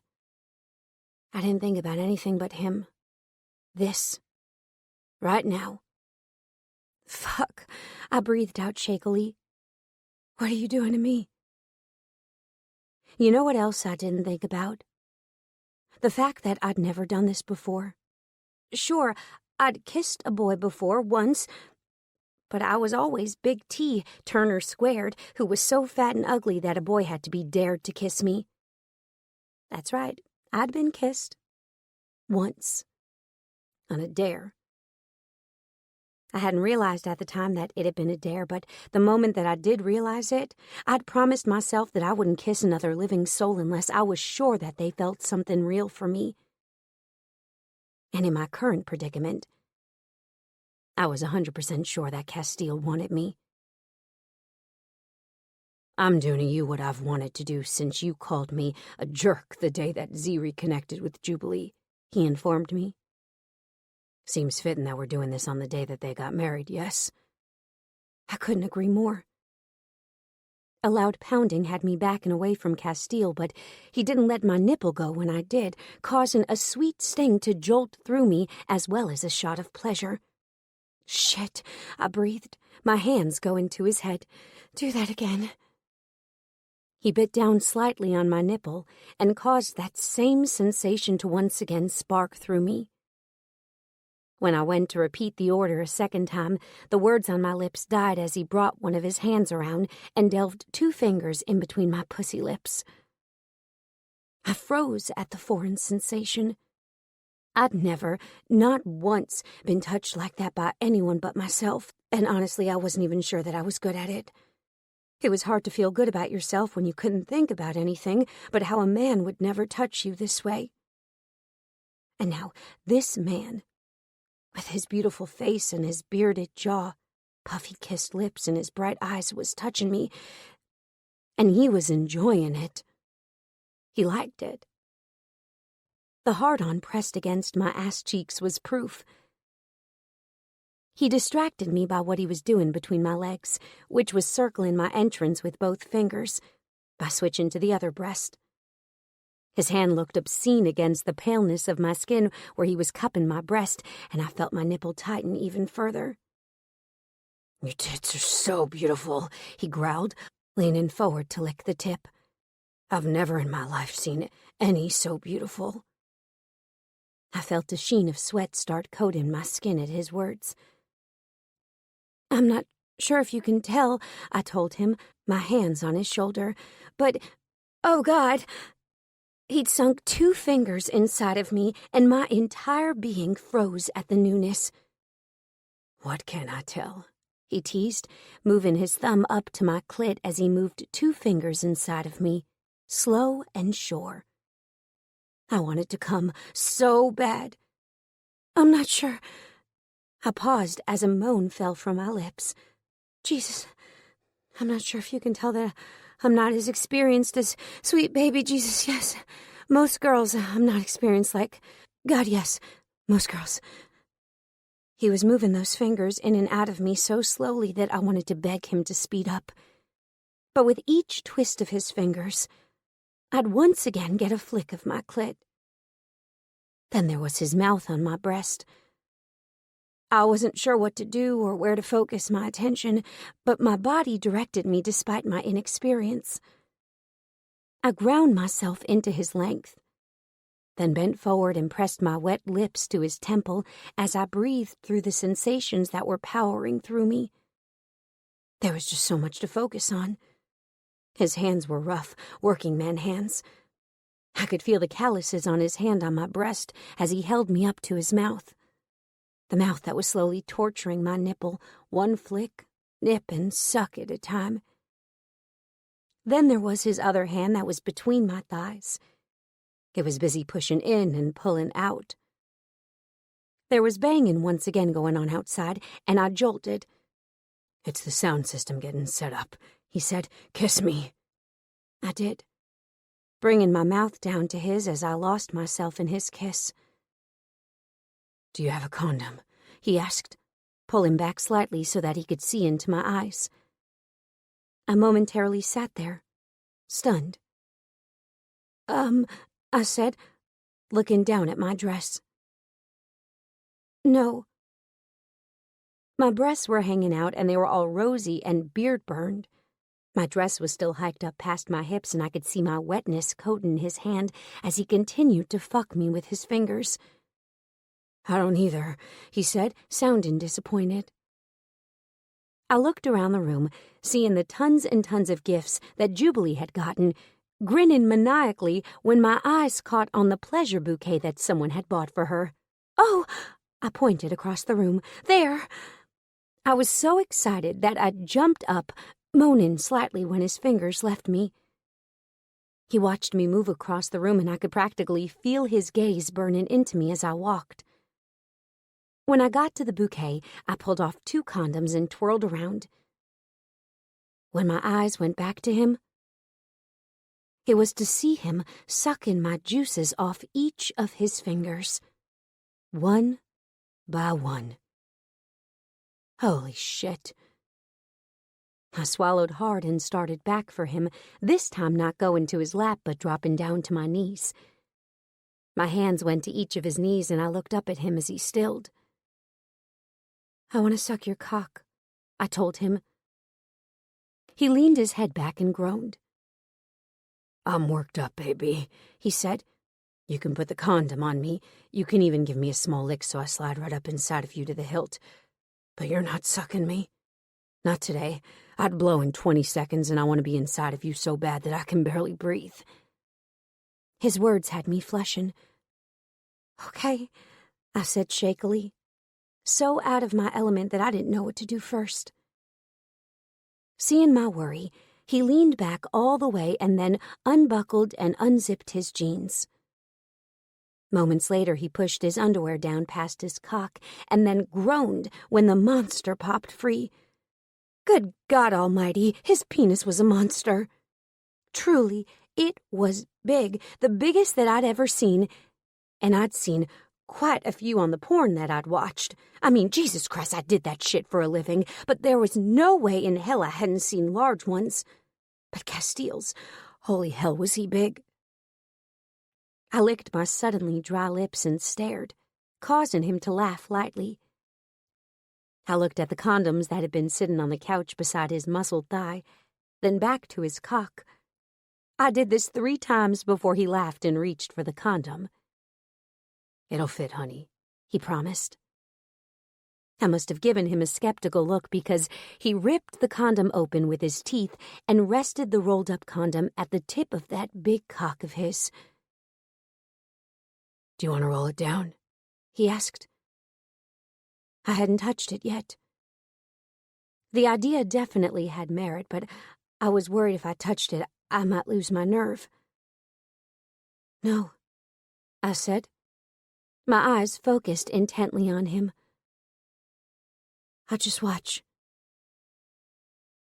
His eyes stayed on me as he slowly started to work the condom down over his cock. He was right, it did fit, and I was honestly in awe. I didn't think it would. Granted, it didn't go all the way down to the base, but it went down far enough that I was fairly sure would still do its job. I couldn't stop myself from lifting a single finger and running it down from the tip to base. He shuddered and held out his hands for me. "Get up here." I leaned forward and allowed him to pull me up, coming face to face with his dark, expressive eyes. They felt like they were on fire. I'd looked at his eyes before, of course, but this up close and personal, I could see the striations. I could see that his eyes weren't all the way brown or all the way green. Honestly, I wouldn't even consider them hazel. They looked more like an oil slick in the parking lot, left behind by an old truck on the gravel, black, brown, green, and even a slight hint of purplish blue. His eyes went lighter the closer you got to the pupil, lightening so significantly that I was surprised that I'd not seen the difference before. Then again, I usually try to avoid eye contact of any kind with the man. I was kicking myself at this point for not paying closer attention. Then again, had I seen these eyes, I might not have been able to keep my desire for the man locked away like I probably should have. "What are you staring at?" he rasped, his eyes traveling over my face. He wasn't pushing me to hop on his cock. He also was being incredibly careful with me. I loved him for that. Loved him. Holy shit. I really did, and now I was really freaking out. I couldn't love him. Loving Castiel would be bad. Bad for my health, bad for my state of mind, bad for my heart, but I couldn't just turn it off. Life didn't work like that. I was thinking that your eyes are really pretty, I explained, telling him the entire truth. They remind me of an oil slick. His grin kicked up the corner of his mouth as he said, "That's the first time I've heard that." I leaned forward and pressed my lips against his cheek. "And I'm wondering how the hell I never noticed before now," I continued. "I normally notice things like that fast." After having my job for the length of time that I had it, the porn one, not the hairstyling one, I found myself looking people in the face a whole lot more rather than checking out their bodies, judging them on the depth of their emotions or their hearts rather than anything physical about them. "Because you were so busy avoiding me that you didn't take the time to stop and really look," he admitted. "I didn't have that problem." I blinked at him. "Yeah?" "Yeah," he said against my lips now. "The first thing I noticed about you was your hair. How it never seems to be out of place." "That's just advertising," I admitted. "Being a hairdresser almost requires you to always have your hair styled or your clients will think less of you." He pulled me up to his chest even tighter. "Or the way your lips turn up at the corners when you find something funny. Or the way they turn down when you think it's not." I felt my heart starting to pound as the new position had his cock resting easily between my pussy lips. I couldn't stop myself from sawing back and forth, rubbing my clit against his solid length. Then there was no more talking. Why? Because I couldn't form coherent thoughts other than one. I wanted him inside of me. Now. Pushing him back, I leaned forward and pillowed my breasts against his chest as I lifted my ass off his lap. Catching on to what I wanted, he moved his hands between my legs from behind, one lifting an ass cheek slightly to widen the parts in my lips. The other went to his cock, which he helpfully poised at my entrance. "Sit down and take me, baby," he ordered. I started to lower myself down, taking just the tip inside of me, before I stopped. I needed to tell him. "I've never done this before," I whispered, trying to hold eye contact with him while also wanting to look away very badly. My shy self started to make itself known, and it took every ounce of courage I had to meet his eyes. "This position?" he asked, not understanding what I said. "No," I shook my head. The whole thing." It took him a few long moments to comprehend, but when he did, his entire body froze. You've never had a man inside of you?" he asked, sounding tortured now. His cock had jumped inside of me at his words, and I started to press down intentionally, unable to stop myself. "No," I answered. "I've never wanted a man inside me before. Not until you." It was hard to want a man when you were so incredibly self-conscious about your body. But there was something about Castiel that made the little bit of confidence that I did have be enough. His hands moved up to my hips, and he squeezed so tightly that I almost yelped in surprise. As it was, I did gasp. But when my eyes took in his tortured face, I realized he wasn't mad or upset about the fact that I was a virgin. He was trying to control himself. And that was why I slowly started to sink down on him once again, causing his eyes to snap open. The oil slick of his eyes were now on fire. He opened his mouth. I was sure to tell me to wait, but I didn't. Doing what my body wanted. I pushed down until I couldn't get any more of him inside of me, then lifted back up to do it all over again. It took me 5 up and downs before I was finally sure that I couldn't take any more of him. At this point, Castiel's eyes were squeezed tightly shut, and his hands clenching on my hips were really at the point of pain.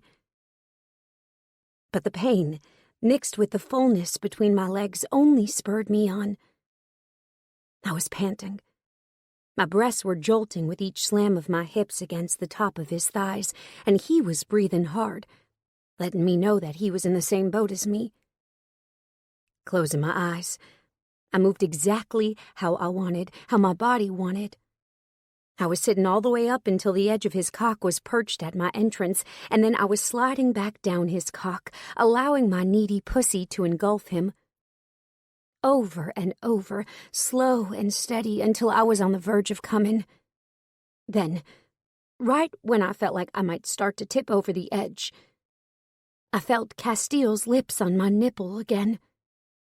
I detonated, shattered, exploded. Poof! There wasn't a single cell in my body that didn't ignite right along with my orgasm. I felt it everywhere, in the tips of my toes, at the point of my nose. I squeaked and tossed my head back, practically force-feeding Castiel my breast, but I couldn't find it in me to care. I was coming, and coming hard. Everything stalled, and I found myself stopping. Castiel cursed and started to force his hips up. Where once he allowed me to control the pace and the depth, now he was in control. He took me much harder than I'd been previously doing, slamming into me so hard that I was sure that I'd be feeling it tomorrow, but I didn't care. Didn't care that I'd have bruises on my hips, nor that I'd be walking funny for the rest of the night, let alone the following week. All I cared about was making him come now. Oh, and coming right along with him, which surprised the hell out of me. 1 second it was feeling good, little sparks of my release still coursing through me, and the next I was clamping down on him so hard that I screamed. Thank God there was music on outside, because I was fairly sure that I'd have announced exactly what we were doing in here if there hadn't been. I slumped forward just as Castiel's body started to jerk, his cock jumping and flexing inside of me as he followed directly behind me. What felt like forever later, I opened my eyes and found my mouth inches away from his neck. I could see his pulse still jumping there, causing me to grin. I think that was the best experience I've ever had in my life, I admitted. Is sex always like that? He was quiet for a long second before he shook his head. No, he confessed. It's never been like that for me. His hand was slowly moving up and down the length of my spine as he whispered the words in my ear. I felt my heart swell at his words. Castiel. Turner Hooch, I heard Jubilee screech through the door. You open this door right the fuck now or I'll bust it down. I sat up and stared at Castiel in silence. She found out, he said. She found out, I agreed. He helped me stand up off of him, and I laughed quietly when I felt my legs wobble like a newborn's. He steadied me and then moved around me, ripping the condom off of his cock as he went. Moments later, he threw it into the toilet and flushed it, causing me to wince. You do realize, right, that those aren't meant to flush? I called to him. He turned around and shrugged, then threw the door partially closed as he took a seat on the toilet, then tucked his still semi-hard cock inside of the rim. Curious, I walked to him. You're telling me our sex causes you to have to poop? I asked as I lifted my dress over my breasts. No, I don't have to poop, he laughed. But it's incredibly hard to piss through an engorged cock, so I sat down so I didn't make a mess. Oh, I grinned. I was about to say. He rolled his eyes and came to a stop on me. I closed the door for some privacy. I looked through the half-open door in surprise. If you wanted privacy, you should have probably closed it all the way instead of leaving it halfway open. I mean, what did he think I was going to do? Discreetly look away? I wasn't a normal person. I didn't know that you were a curious little shit then either, he countered, snickering. I walked to the mirror and looked at my appearance. I'm not kidding, Turner. Open this door right now. Castiel sighed. Then he peed a little bit, and a little bit more. Once, twice, 5 times. It was the 6th little spurt of pee that had me doubling over in laughter. Shut up, he grumbled, trying hard not to laugh himself. I'm telling you, this is hard shit. You have no idea what it's like. I wiped the unexpected tears from my eyes and looked down at him, still spurting little streams of pee, and leaned forward to drop a kiss onto his mouth. This isn't weird at all, he mumbled, pausing in between spurts to allow me to kiss him. Now go away, I'm getting performance anxiety. If I go, I'm going to close the door all the way and let Jubilee in, I told him. He looked me up and down as I backed away, then gestured to my face with a jerk of his chin. Your lipstick is smeared and you have sex hair, he informed me. I turned back to the mirror and touched my hair. He was right. There would be no fixing the hair. I started pulling out bobby pins, not stopping until my entire mass of hair was finally free of the torturous devices. Castiel stood up and said, Do you have a headache from all of those? I thought about it. No, I admitted. At least I don't think the headache was from those. I had one before, but now it's gone. One! Jubilee bellowed. Dear God, Z muttered as he threw open the door. It's unlocked. Oh, Jubilee said as she waltzed right in. I looked at my smeared lipstick in the mirror, then over to Castiel that was wearing smeared lipstick as well, then slammed the door to the bathroom closed. I'm trying to use the facilities here, I called out when the door started pounding again. Castiel nudged me away from the sink with his hip and then washed his hands. His face was the next thing to get cleaned. You do realize that they'll probably know exactly what we're doing in here, right? He asked. I thought about it. It doesn't necessarily bother me that they know, I admitted. Does it bother you? He shook his head. No, not really. Not really, I said. But there is a part of you that's bothered. He snatched 3 paper towels from the dispenser and said, I don't want them thinking that I took advantage of you in your vulnerable state. Who is that in there with you? Jubilee smacked the door again. You didn't take advantage of me, I informed him. At least I feel like you didn't. I wanted everything that you gave me. His lips twitched. Good. Because I wanted everything I gave you, too. And have for a while, if I'm being honest. Is that Castiel? Jubilee's yell turned to a screech. Is he in there with you? What the hell is going on? Open this door, Turner. You don't happen to have that lipstick in your pocket, do you? He asked. Otherwise, you're going to have to wipe all of it off. I shook my head and patted where pockets would normally be. Nope. He ran the backs of his fingers along my jaw, then leaned down and kissed me. The door opened again, and this time Z said, You should really just check the door handle before you go to breaking and entering first. That was when Jubilee said, Get away from my friend, you scoundrel. Castiel leaned back and said, What did I tell you? I rolled my eyes. She's just protective. She's also right here listening to every word that you say, Jubilee snapped. How could you keep this from me, Turner? I looked over at my best friend to reply, but it was Castiel who answered, Because she loves you. Chapter 12. Mood this season. Ho, ho, holy shit, I need a drink. Text from Castiel to Turner. Turner. I've never been on this side of the table before, I said to my best friend. Jubilee, who'd taken time out of her honeymoon festivities to help me plan a funeral instead of sitting on a beach like she should be, shook her head.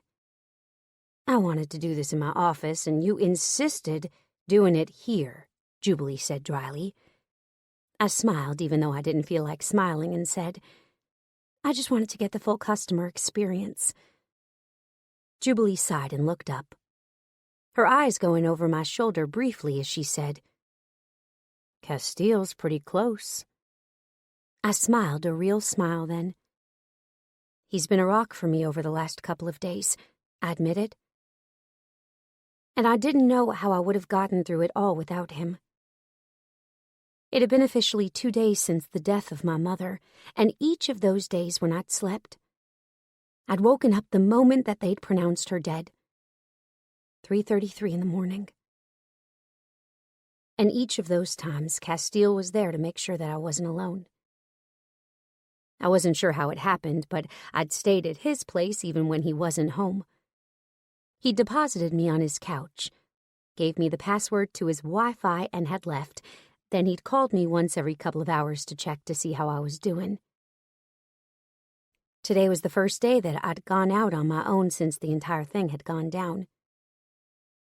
Your dad's not going to come? Jubilee asked. I shook my head. No. I asked him if he wanted any say in what was going on, but he decided that it would be better if he stayed home. The press has been hounding him pretty hard, and we don't want them to know where the funeral is going to be. Castiel walked past the door once more, and Jubilee sighed.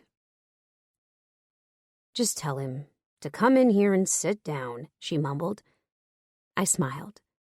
He's not a bad guy, I informed her. I know, she said. I'm just pissed that he got to be there for you and I didn't. That was true. I didn't want to ruin your wedding, Juby, I teased. I'd started calling her Juby a couple of hours ago, despite her desire to never be called that again. At first, it was an accident, but seeing her reaction to it had encouraged me to continue doing it. I know. She mock glared at me. It's just frustrating. I wanted to be there, wedding or no wedding.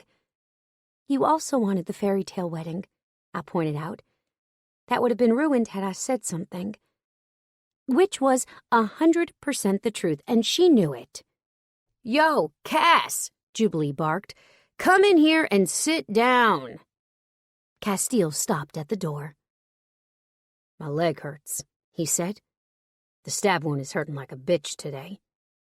I frowned in concern. Then prop it up on the couch right there, she pointed. Walking on it is only going to make it hurt worse. She had a point. Castiel sighed and did what she asked, sitting on the couch that was a couple of feet away from where I was sitting. I'd spent a lot of time on that couch, napping. It was a comfortable couch for sure. He sighed when the pressure of standing left him, and then moved his leg so that it was propped up on the arm of the couch. His head was on the opposite arm, and he had a pillow off the back of the couch, now propping up his shoulders. Please get comfortable. Jubilee rolled her eyes. I am. Thank you. He sighed as he settled himself farther back down into the couch. Once I was finished watching him, I turned back to Jubilee to see her studying me. Ready, Freddie? I told her. Casket or cremation, she started. I thought about that for a long moment. My mother never said that she wanted to be buried, I admitted. Which one is cheaper? A sound came from the couch beside me, and I turned my head to see Castiel's eyes wide. What? I asked. Your dad is rich. If you want to cremate her, fine, but don't do it because it's cheaper, he said. I thought about that and shrugged. I didn't want to use his emergency credit card to pay for my mother's funeral. He'd have to see it and be reminded of it all over again. I shook my head. And I don't have $10,000 to pay for the cost of the funeral that I know is more expensive. If you know which one is more, why'd you ask? He teased. Because I wanted to get the full customer experience, I teased back. And because I knew that Jubilee was about to offer the entire thing for free, and I wanted to give her a hard time. I am offering it for free, she said. Employees get free services too. I can't offer anything else incentive-wise since my business is death. I guess I could start giving away holiday hams. What would I do with a turkey? I questioned her, and a ham wouldn't fit in the freezer of the RV anyway. Castiel chuckled. Sometimes the way your mind works astounds me, he informed me. Did she talk to your dad about what she wanted to happen to her when she passed away? No, I said. He told me to do what I felt was right. Then do what you feel is right, he suggested. Jubilee's smile was soft as I turned back to her. I think cremation, I told her, then narrowed my eyes. And no, you can't pay for this. I'm paying. End of discussion. Then she shifted in her seat and completely changed the subject. When I die, I want to be cremated. I also want my ashes to be spread in every state capital in the southern states. Why just the southern states? Castiel butted in again. I turned once again to look at him. Because they're closer than the northern states, I shrugged. And the only ones that I've been to. He nodded as if that made perfect sense. I turned back to Jubilee. I want to be floated out onto a raft in the middle of the lake and then my body set on fire, all Viking style, Jubilee declared. I want to be spread off the back of the Sea Blaster, Castiel said. I used to go there when I was a teen with my parents. The boat ride was the best fun I've ever had. What's the Sea Blaster? I turned my chair this time so I didn't have to keep turning just my head. It's a racing boat that's parked at one of the docks in Destin, Florida, he said. You buy tickets on it, and the boat races you around the Gulf. It's lots of fun. I smiled at his recounting. I'd like to do that, I admitted. His eyes smiled as they met mine. I'll take you. I felt things in my belly start to flutter. Then my mood soured. We were going to Disney World, I said. She was so excited she'd never been, and when we were babies, Dad was too busy with his racing career to take time off to take us. This would have been all of our first times. There was silence for a few long seconds. Then Castiel said, I've never been to Disney World. I'll go to that with you. I grinned at him, just inviting himself on a vacation with my family. My dad, my brother, my aunts and uncles, as well as our cousins are going, I told him. You drive yourself nuts in just a few short days. He shrugged. Just know that when we go to Destin, Florida, it'll be much the same. My dad can't stop himself from going. It's like half of his heart lives there and half of his heart lives in Texas. The second he hears that I'm headed down there, he's going to be inviting himself along. Y'all do realize that y'all hated each other about a week ago, right? Jubilee butted in. I looked at my best friend to see her face a mask of confusion. I didn't blame her confusion. I was confused myself. But I was also the type of person that just went with the flow. It wasn't like I was going to tell Castiel to stop hanging out with me. I wanted him exactly where I was. I also wanted to go to Destin, Florida now and ride the goddamn Sea Blaster, so sue me. Yeah, I shrugged. But that was a week ago. This is now. Castiel grunted and repositioned his leg. A look of discomfort on his face. I think I need to get a look at this stab wound later, I mumbled. Are you sure it's not infected? He shook his head and said, It's not. I had it checked out this morning before my run. I rolled my eyes. It was the run, wasn't it? That was a dumbass move. His eyes locked on mine. I'm not a dumbass. Only dumbasses would run on their wounded leg, I pointed out. Children, Jubilee said. Let's get back to what we were doing before. I didn't want to get back to what we were doing before. I wanted to never get back there. And my thoughts must have shown on my face because Castiel kicked me with his free leg. Cremation, he urged. I sighed and looked to my best friend. Cremation. That was how it went for the next hour. Castiel would offer his thoughts and opinions, and I would take his advice. By the end of it, I'd spent $3,500 on cremation, a memorial service, and flowers. "The only thing we have to do now is hammer down a time," she said. "There's no rush since we're cremating. You're sure that you don't want to do a visitation?" I was already shaking my head. "I know that you embalmed her for me, but I just don't think I can do it. I don't want to see her like that. I want to remember her how she was, full of life and hope." I'd barely gotten a glimpse of her at the hospital, and even that would haunt me for the rest of my days. I didn't want to go in there and pretty her up. I didn't even want Jubilee doing it, even though I knew that she would have done it happily. I also didn't want my dad to have to go through that, seeing her lying there looking like she was asleep. "All right." Jubilee sighed and put down her pen. "That's it, then." I swallowed hard. "I want to wait for my brother to get here," I said. "He won't expect us to wait, but I want to. He needs the closure, and I'm fairly sure that he's going to ask to see her the moment that he gets here, so be aware of that." Jubilee nodded her head. "I know, and I'll be here when he does." "But what about your honeymoon?" I asked, horror washing over me. "Z and I don't need a honeymoon," she said. "We'll get to the beach. In fact, I'm thinking we need to go to Disney next year with y'all."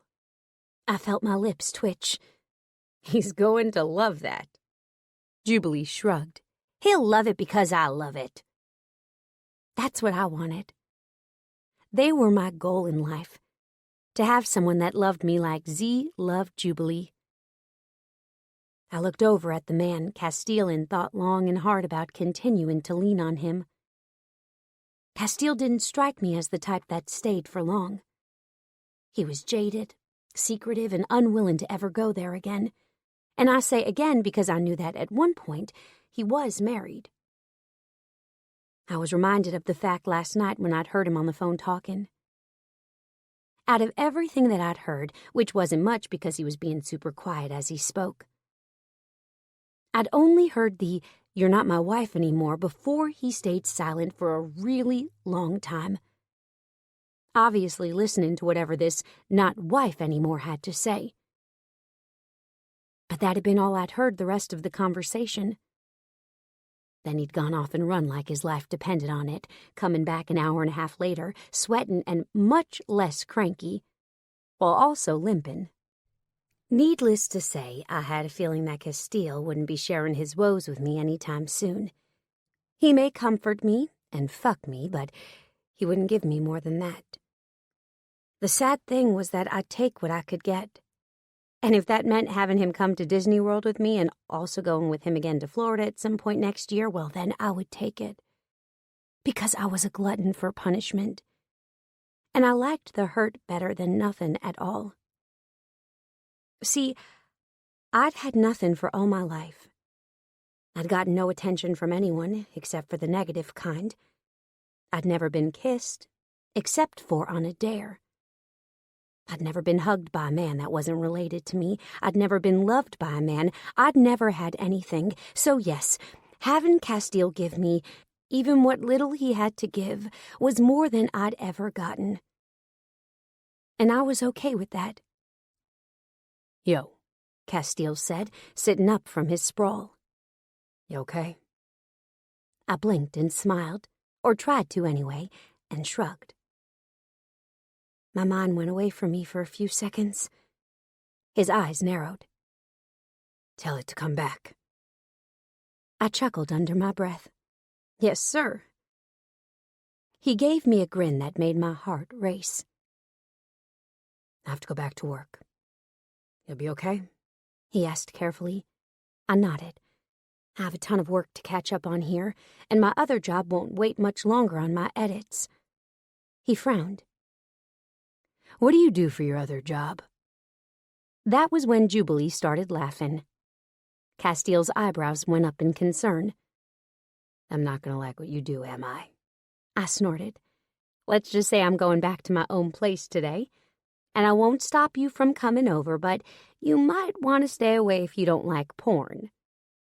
Castiel stood from his couch and offered me his hand. I took it, and he pulled me up to standing. "Walk me to the door," he ordered. I have to go back to work. I also brought you some lunch, but I left it in my saddlebags. It should still be okay, though, since I put a cold pack in the bag with it." I frowned. What kind of lunch? He winked at Jubilee as we left, and I stayed with him as he practically dragged me down the hallway. "I was eating lunch before we came, discussing the case, and saved some of my food for you," he said. "It's a half a taco and a small salad from mi casitas." My stomach rumbled at that news. I hadn't been eating all that great over the last couple of days, and my stomach was letting me know. It was all so sweet that Castiel had saved me some of his lunch. Sometimes I got a glimpse of the man that he was, the man that, for the most part, he hid away. And I could easily fall for that man. But the man he put on as a front, I had a feeling would never allow me to do that. When we got outside, he took my hand in his and led me to his bike, stopping beside it and dropping my hand as he did. When he turned around with a small to-go box in his hand, I melted slightly. "Thank you," I said. My mom used to send me over food from Waiter. She knew that I sometimes forgot to eat. He tucked a lock of hair behind my ear as he said, "I order twice the amount of food as most people, but I don't always finish it all. You're more than welcome to my leftovers anytime you want it." I blushed slightly. "That's kind of sweet, Castiel." His eyes went over my shoulder and he frowned. I turned to see what he was looking at, to see some man leaning against his car in the funeral home parking lot, toward the back where sometimes the people that worked in the next building over used when there weren't any spots in the parking lots. "What?" I asked. "That guy was looking at us," he muttered. "Keeps glancing up every few seconds." I patted his hand that was now on my shoulder, pulling me closer. "It's probably just one of the employees that works at that insurance company over there. Sometimes they use our parking lot, which they know they're not supposed to. He's probably just worried you're going to ask him to move," I explained. He clenched his jaw, eyes staring on the man for a few long seconds. I was sure that he would continue to stare him down, but Easton walked up from behind us and said, "Ready?" I startled and looked at the quiet, intimidatingly sexy man that had moved so stealthily. "He's ready." Easton's eyes sparkled for a few long seconds before he said, "Glad that he has your permission to leave, ma'am." Castiel stiffened at the words. I scoffed. Castiel does what he wants when he wants. I'm not the boss of him, nor do I control him. At my words, Castiel once again loosened his body. But before I could question him about the move, he was straddling his bike. "Call me if you need me, sunshine." I rolled my eyes at his use of that word. He'd called me that the day that he'd pulled me over and given me a ticket. I hadn't liked it then, not at all, but now, it wasn't that bad. "Have a good day, Cass," I whispered. Castiel's eyes twinkled as he said, "Murder and mayhem. Always a way to ensure that a good time is had by all." With that, he started his bike. Easton, at some point during our conversation, had walked over to an obviously unmarked police cruiser and gotten inside. Within seconds of his goodbye, both men were gone. I watched them go until they were completely out of the parking lot and out of sight. Only then did I think about the man that had been leaning against his car, but when I looked back, he was gone too. His car was still there, though. I thought about reporting it, but chose to leave that for another day. I had more than enough on my plate at that moment in time. Chapter 13. I'm not a morning person or a night person. There are a few minutes at around 3 o'clock that I'm a decent person, and that's it. Castiel to Turner. Castiel. "You headed home?" Easton said as I stood up with my trash in my hands. "Headed to Turner's place." I shook my head. "I want to make sure she's okay." Easton nodded and gathered his own trash as well. That's good for me. I'm ready to get some shut-eye anyway. This case is quite suffocating with no leads to follow and only a hunch and instinct to guide me. My mental game needs to be recharged with a good night's rest. I agreed. I'll be back in the morning, though, I said. Let me know if you need anything between now and then. Easton waved me away.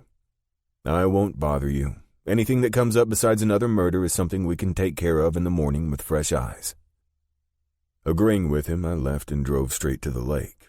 Unfortunately, when I got there, the gates were closed, so I had to park outside the gates and walk in.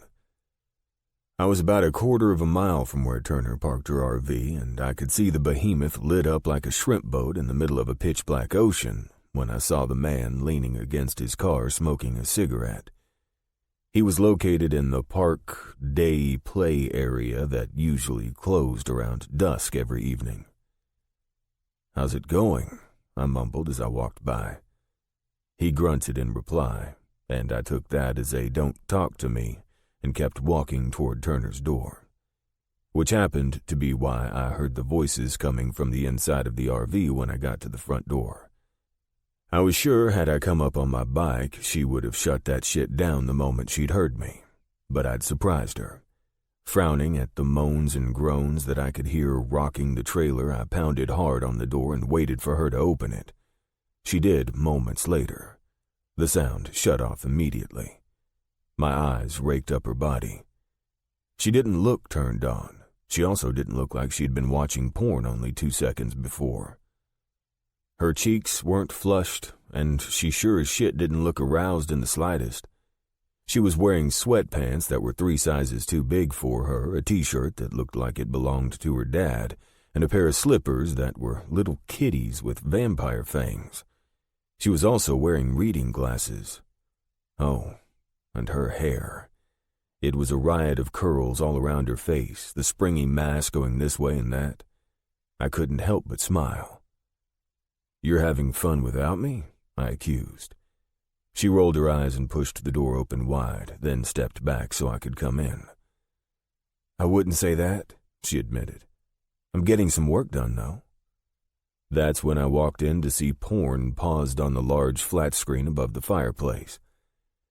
There was a computer in front of the screen, also playing porn, as well as a program opened up with the cursor blinking at the part where she'd paused. "What the hell?" I asked in confusion.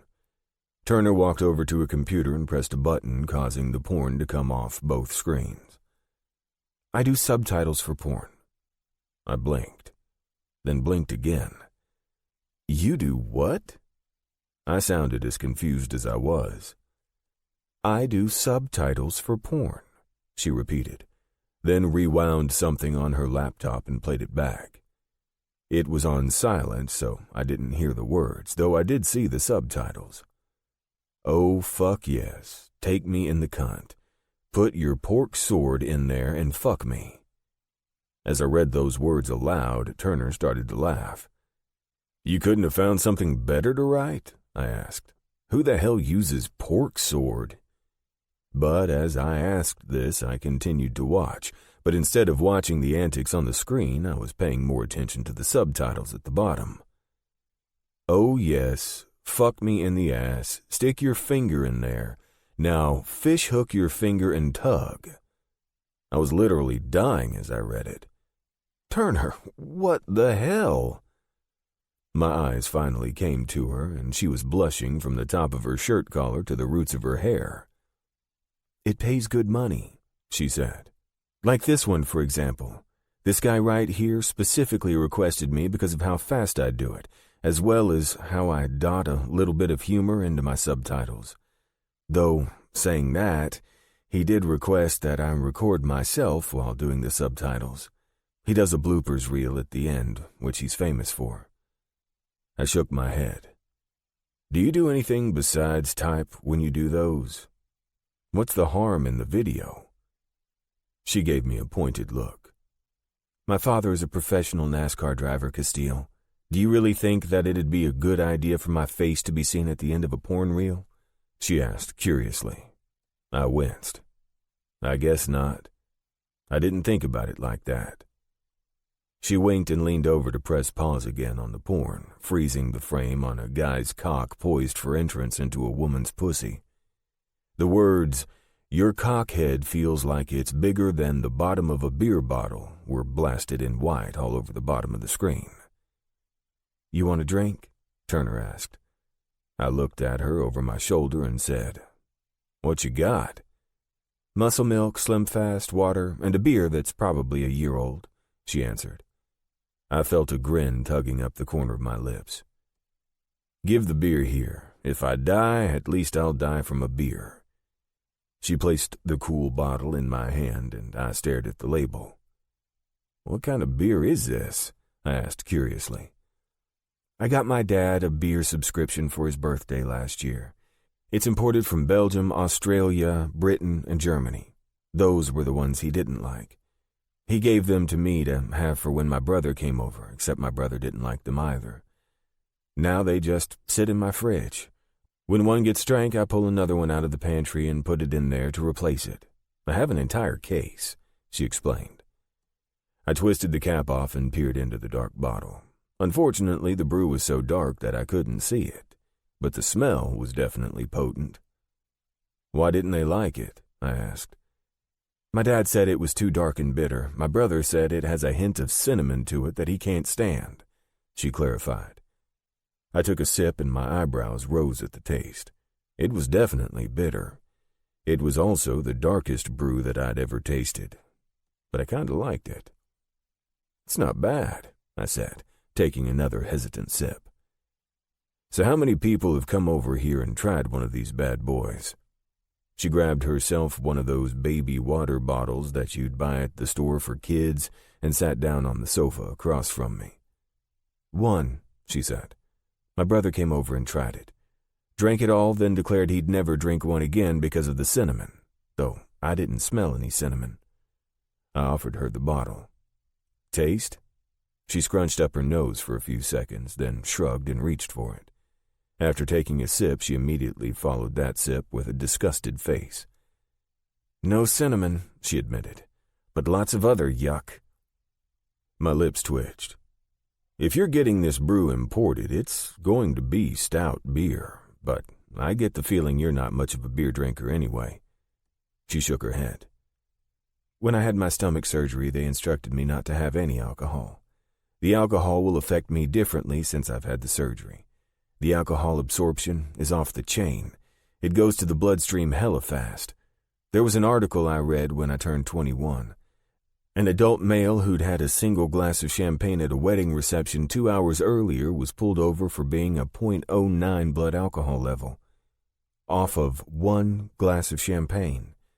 The buddy who was in the car with him, who also only had 1 glass, was at a .001.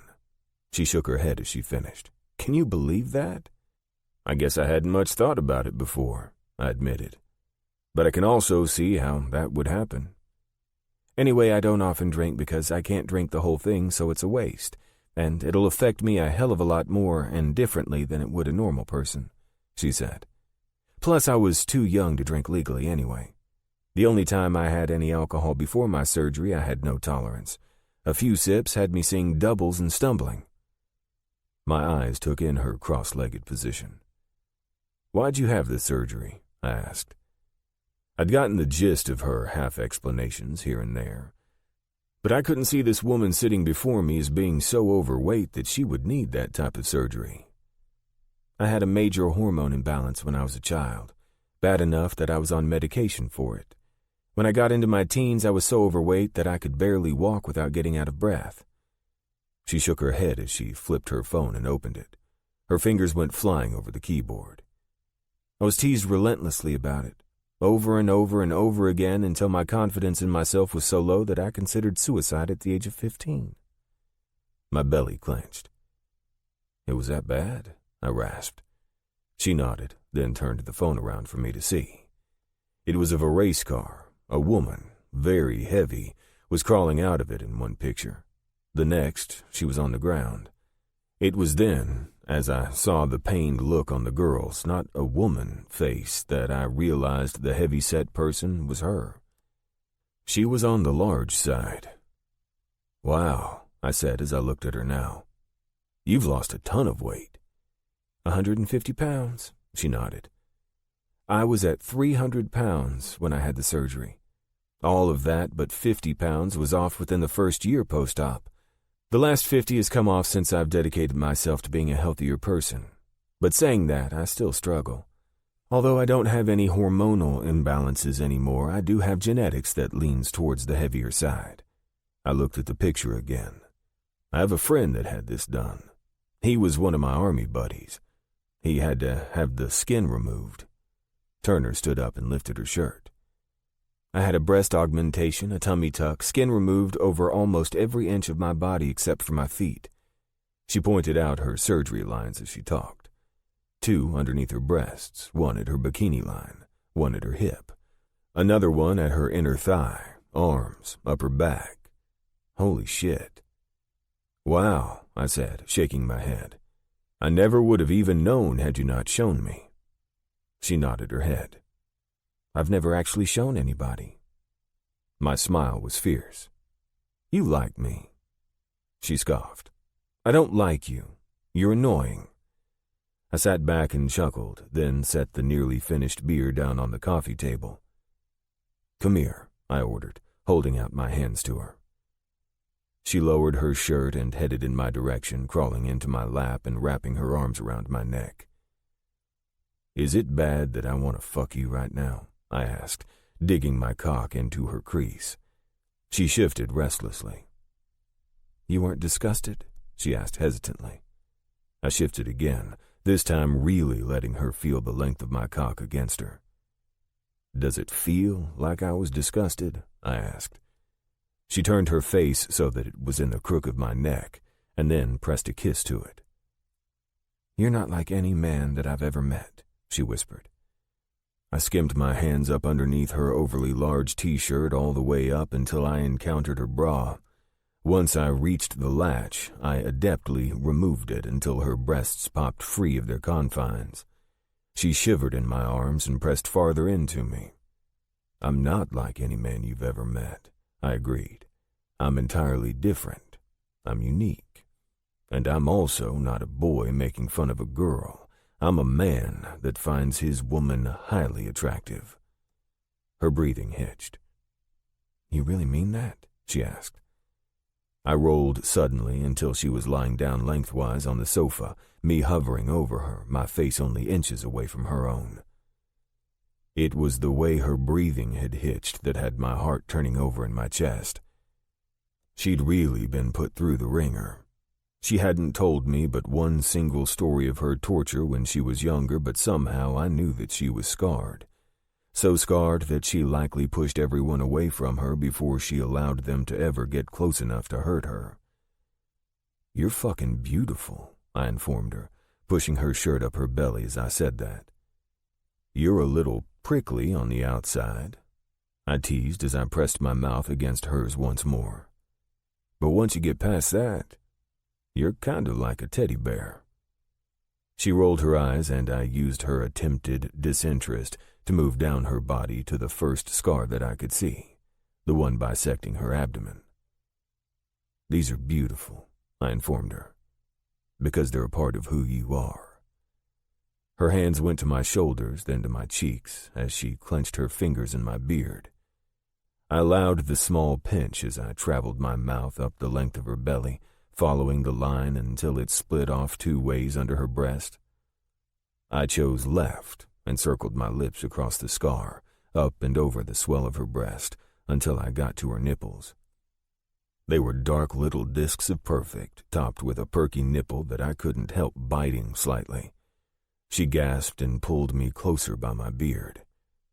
Feisty, I teased as I gave my head a shake. She held on tight.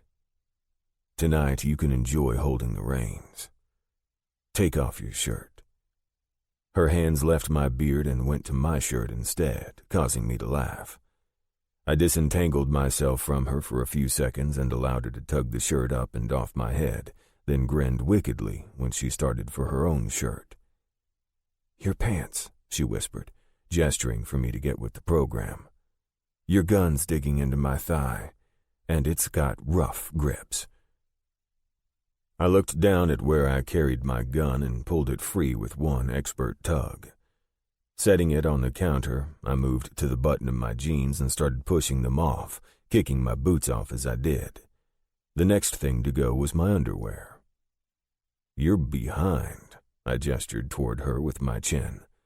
She bit her lip as if she was scared for me to see the rest, and I felt my belly clench. I fisted my cock and started to pump it, soft and slow, as I waited for her to make the decision. She watched me work my dick, licked her lips, and then closed her eyes tightly shut as she arched up off the couch, shoved her pants down her thighs, and then kicked them off. She wasn't wearing any underwear, and the first thing I saw wasn't the scars on her body, but the curviness of it. Her full hips and hourglass shape, her breasts were utterly perfect, and I couldn't help but clench my hand on my cock as I got a look at the full package for the first time. She flushed bright red and started to turn her head away, but before she could get it fully in the side of the couch, I put a knee into the plush fabric between her thighs and situated myself once again between her legs. "Look at me, sweetheart," I whispered. She did, her face flaming. "You're beautiful," I told her. "Everything about you. You're beautiful. No matter what anybody says, thinks, or does, you're beautiful. Don't let anybody else dictate what you think of yourself. The only opinion that matters right now is mine, and I think you're perfect." That's about when she went wild. Her hands once again went to my beard and her mouth was on mine seconds later. "Please tell me you have a condom this time," she whispered, her voice shaky. I reached blindly for my wallet, finding it on the floor next to the couch, still in the pocket of my jeans, and tugged it out. Without taking my mouth from hers, I expertly located the condom in the front pocket, pulled it out, and laid it on her chest between her breasts. "Thank God," she breathed. "Put it on." I did, pulling back slightly to reach my dick, and then once again palmed the condom. Ripping the package open with my teeth, I rolled the condom down over my cock one-handed, keeping my other hand planted in the couch so I kept my entire body weight off of her. Once it was in place, I moved back over her and rolled my hips, dragging my cock along her sensitive pussy. "Put it in me," she ordered, her nails digging into my shoulder blades. I ignored her and went back to kissing her while also rubbing myself along the length of her, ass to clit, over and over again, coating myself in her wetness. One hand came up to her breast and I kneaded it, pinching the tip of her nipple lightly with each squeeze. She shivered and wrapped her short legs around my waist. The new position had my cock notching at her entrance. Taking it as a sign, I angled my hips so that I could sink inside. She moaned as I filled her, fingers twitching. A gasp left her mouth, and she arched so completely that I was concerned for her spine. Grinning, I moved my attention over to her other breast, paying closer mind to the way she tightened on me each time I'd pinch her nipple and cause her the slightest bit of pain. "Oh, God," her voice quivered. "I don't know where to focus." That's exactly how I wanted her. "Focus on whatever you want," I told her. "I'll get you there." Pulling all the way out, I slowly sank back inside, keeping this session slow and sweet instead of the pounding that I couldn't help myself from giving her last time. In and out, in and out. The slide of my flesh along hers was almost unbearable. I couldn't imagine what she would feel like if I was inside her without a condom. "I want you bare," I growled against her throat. "I want to come inside of you and watch as I leak out of you when I pull out." Her nipple tightened even farther. Seemed like she liked the idea of that too. "Birth control," I told her. "Tests, we'll do those next week." I'd have to do it during a lunch break, but I'd make it happen. If I could feel her with nothing between us, that would be the highlight of my life. Her mouth went to my throat and she started to suck, more than likely giving me a hickey for all to see tomorrow. Not that I cared. I wasn't a stranger to hickeys and I'd never minded them. but having one from Turner felt different. Felt like I should cherish it. "Harder," she pleaded. "Just a little bit harder. I'm close." I hooked one of her legs in the crook of my elbow and gave it to her harder, but not faster. Then I ground myself into her at the end of each thrust, adding a twist of my hips that had her screaming at the top of her lungs. Seconds later, ears still ringing, she started to pulse around me, coming so hard that I could feel it in every inch of my cock as she contracted around me like I'd never been squeezed before. I grunted and felt my balls draw up, hating that I'd be coming into a condom instead of her tight heat. I closed my eyes and imagined filling her anyway, causing my rhythm to finally slip. It turned jerky and fast as I took her, trying hard to make myself remain in a little bit of control. It was no use, though. I had no control, and I didn't want it either. My body pulsed as my release hit me. Spurts of cum filled the tip of the condom, and the breathing in my chest stalled out as my eyes closed and my mouth went tight. "Fuck," I growled. Fuck. Her arms tightened around my neck as she saw me through my own release, her breath just as fast and choppy as mine. And when I finally came around enough to realize that I'd given her all of my body weight, I found the energy to hook her around the hips and reverse our positions. It was a tough task, seeing as the couch wasn't made for such acrobatics, but eventually I accomplished my task and had her exactly where I wanted her. She laid her face against my chest and panted softly. I moved one hand up to curl around the back of her neck. The other went to her back, slowly trailing the tips of my fingers down her spine. There was no telling how long we stayed like that. Too long, likely, since I could feel my cock losing mass.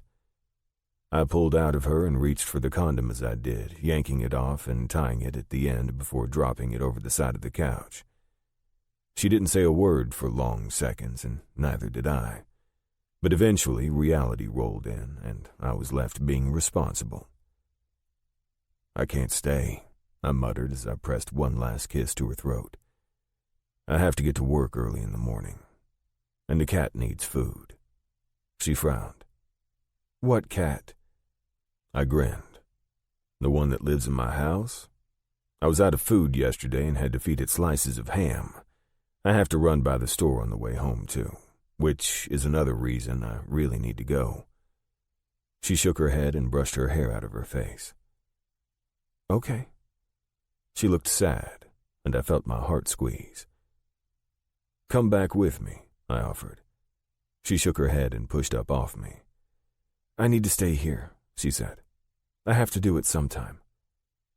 I brushed some of her hair out of her face and said, "Did you talk to your dad today?" She nodded. "He calls me every day," she admitted. "I think he's lost." "You have something for 31 years like he did, someone that's always there no matter what you do. It's hard to function without that," I admitted. I watched my grandfather try to function without my grandmother for a year before he finally got the hang of it. She smoothed her hair back once again, and I grinned at the exasperated look that crossed her face. "I'm getting this cut before the funeral," she whispered. I immediately started shaking my head. "Don't." She studied my face for a few long seconds and then sighed. "My mama liked it too. That's why it's so long." "It's beautiful," I whispered.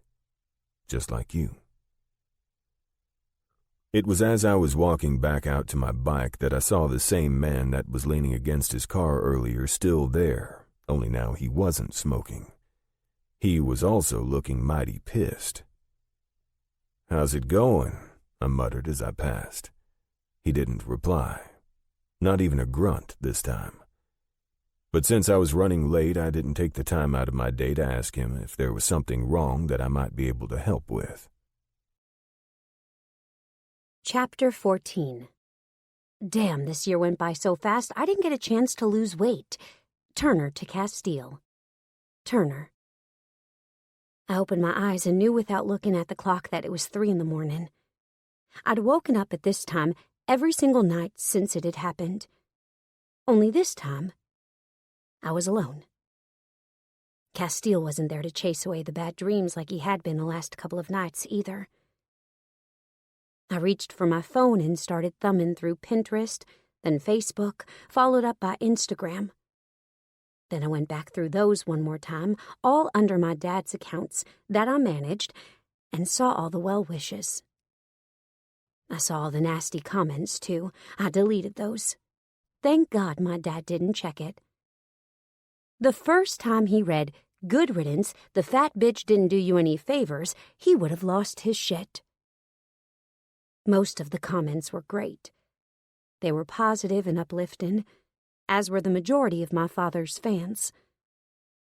But there were still a few bad apples that had me wanting to delete my father's entire account. However, I knew that his publicist wouldn't approve, meaning that I had to be the better person and not reply. When I got to a post on my father's Instagram page left by a TFan1186, I frowned. It was a goddamn novel, and the more that I read it, the worse my feelings began to be. I learned of you last year thanks to your daughter's beautiful smile. Since then, I have become a devoted fan and have followed you relentlessly. To learn of your wife's passing truly makes my heart weep. I'm sorry to hear of your loss, and even sorrier that both you and your daughter had to experience that night, causing you to forget how beautiful she was and have it replaced with an image that will never be able to be torn from your mind. If there is ever a thing you might need, I am here. I live very close to your daughter, and if you ever need me, I'm there. Sincerely, a fan. I curled my lip up by the time I was done reading and wondered who this fan was.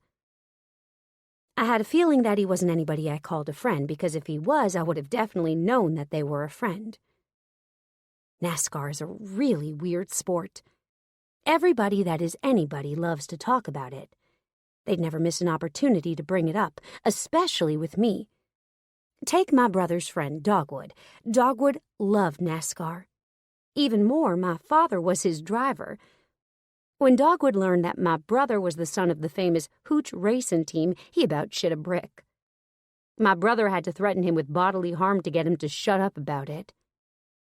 Even the less extreme can't help themselves. Sitting up farther in bed so that my back was resting against the headboard, I took a screenshot of the comment, then deleted it. I then went to the other social media platforms to see if I could find more info on the guy besides the generic Instagram profile.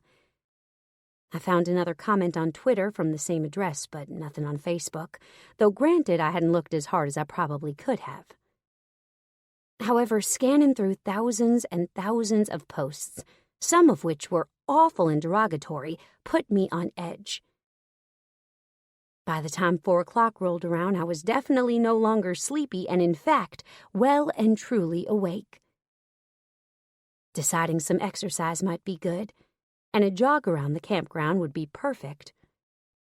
I changed into running clothes. Once I'd located my headphones, which were tangled into a wadded-up mess in my purse, I pocketed my keys to the RV and headed outside. My phone was shoved into my shirt between my 2 sports bras and my boobs, and I was looking down at my headphones as I untangled them, meaning I didn't realize that someone was outside at the next campground over until I heard them shuffle. I blinked and looked up to find a small fire lit in the fire ring. The person sitting outside by his fire was also sitting in his car with the door open. He had a cigarette in his hand pressed up to his lips, and he was half in his car and half out, slouched back so far that he looked uncomfortable. His foot was firmly placed on the concrete spot where an RV would normally reside, and he was facing in my direction. "Hello?" I waved as I quickly looked away. Reaching up to make sure the trailer was locked, I turned and headed down the road, thankful that the campground had lights on this part of the park. The fact that someone was in their car camping really wasn't out of the norm, but it was for this part of the park. Normally, they only allowed RVs on this side due to the high demand of spots, even in the winter. At least that was what the park manager had informed me, when I'd brought the RV down. When I'd asked to rent out the RV spot next to me, too, he'd shook his head and said that most of the time that one was left open anyway in case the campground owners wanted to come down, which they normally didn't during the holidays. So, needless to say, I was surprised to see someone parked there. I was also not happy that it was a man camping out of his car. Finally untangling my headphones, I plugged them into my phone and fitted them into my ear. Stopping on the side of the road to stretch my calves, I took a look around the sleepy grounds and wondered if everyone there was planning on staying through the holidays next week. There were 4 or 5 older couples that had been here just as long as I had been, but there were also 3 elderly men that were by themselves that had come in just last week. I didn't ever have time to stop and talk to them, so I didn't know their stories, but I doubted that they lived close based solely on their license plates. How many of them would leave in 4 days so they could go home for Thanksgiving? How many would stay? Switching to the opposite leg, I reached up and tightened my ponytail and looked to the side as I did. My belly clenched when I saw the man walk in toward me. Quickly looking down so I didn't make eye contact, thank God I'd already put the headphones in so he wouldn't talk to me, I waited for him to pass. When he did finally pass, which was way slower than I thought it ought to have been, I decided to start running in the opposite direction. I made it 1.25 miles before I caught up to the man again.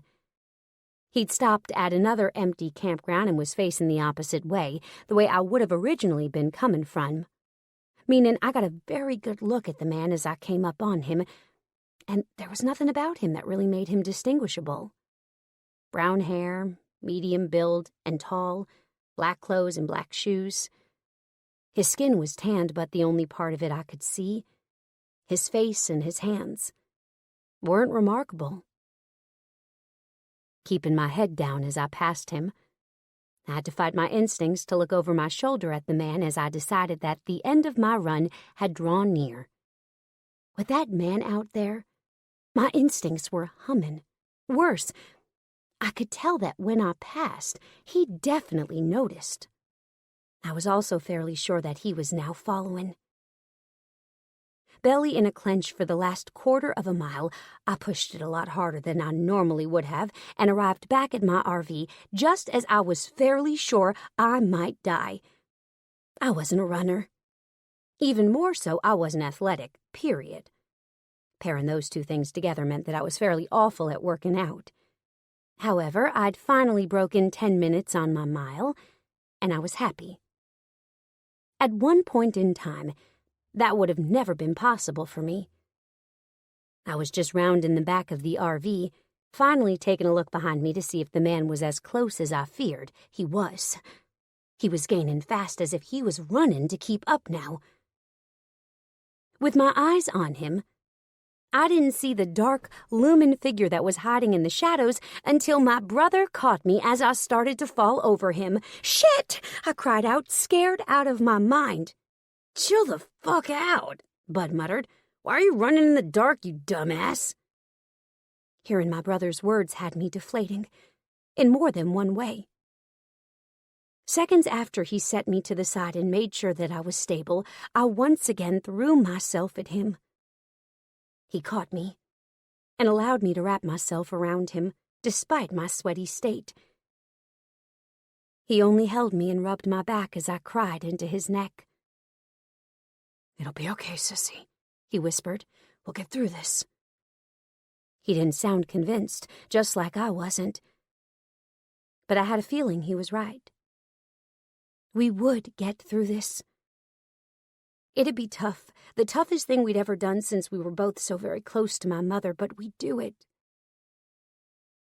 "I know," I admitted. "I'm just scared. I'm sad. I'm a lot of things." He grunted in reply, then suddenly stiffened. "Can I help you?" my brother drawled. I looked up to find him staring at the man that was once again at his campground, this time standing next to his car, watching us. I shivered and pulled out my keys. Let's go inside. I don't want to do this, Bud muttered as he walked up to my grandmother's front path with me 4 hours later. Me neither, I admitted. I've been putting it off for 4 days now. I really don't want to see her, Bud said. I feel like it's wrong being here without Mom. It was. I didn't think we'd ever been here by ourselves. My mother was incredibly close to her mother, so every time we came out, it was with her at our side. You get the funeral all squared away? Bud asked, trying to distract himself from what we were about to walk into. Yes, I admitted, as I took the first step up onto my grandmother's front porch. Tomorrow at 9. He nodded once, then took a deep breath. I opened the front door and walked inside without knocking. Taking my first step into the house, my eyes automatically went to my grandmother's chair, and I felt my heart stall in my chest. Not because my grandmother was crying, but because my grandmother was laughing uproariously. And then she wiped her eyes, called and told me what she did. All eyes turned to us as we walked inside the room. What Mom did? Bud asked curiously. That was when Castiel stood up from the chair my grandfather had seated him in and recalled the story my grandmother had just been reciting. Your grandmother was telling me about the time that your mother was trying out your brother's airsoft gun, he explained. That was when Bud started laughing his ass off.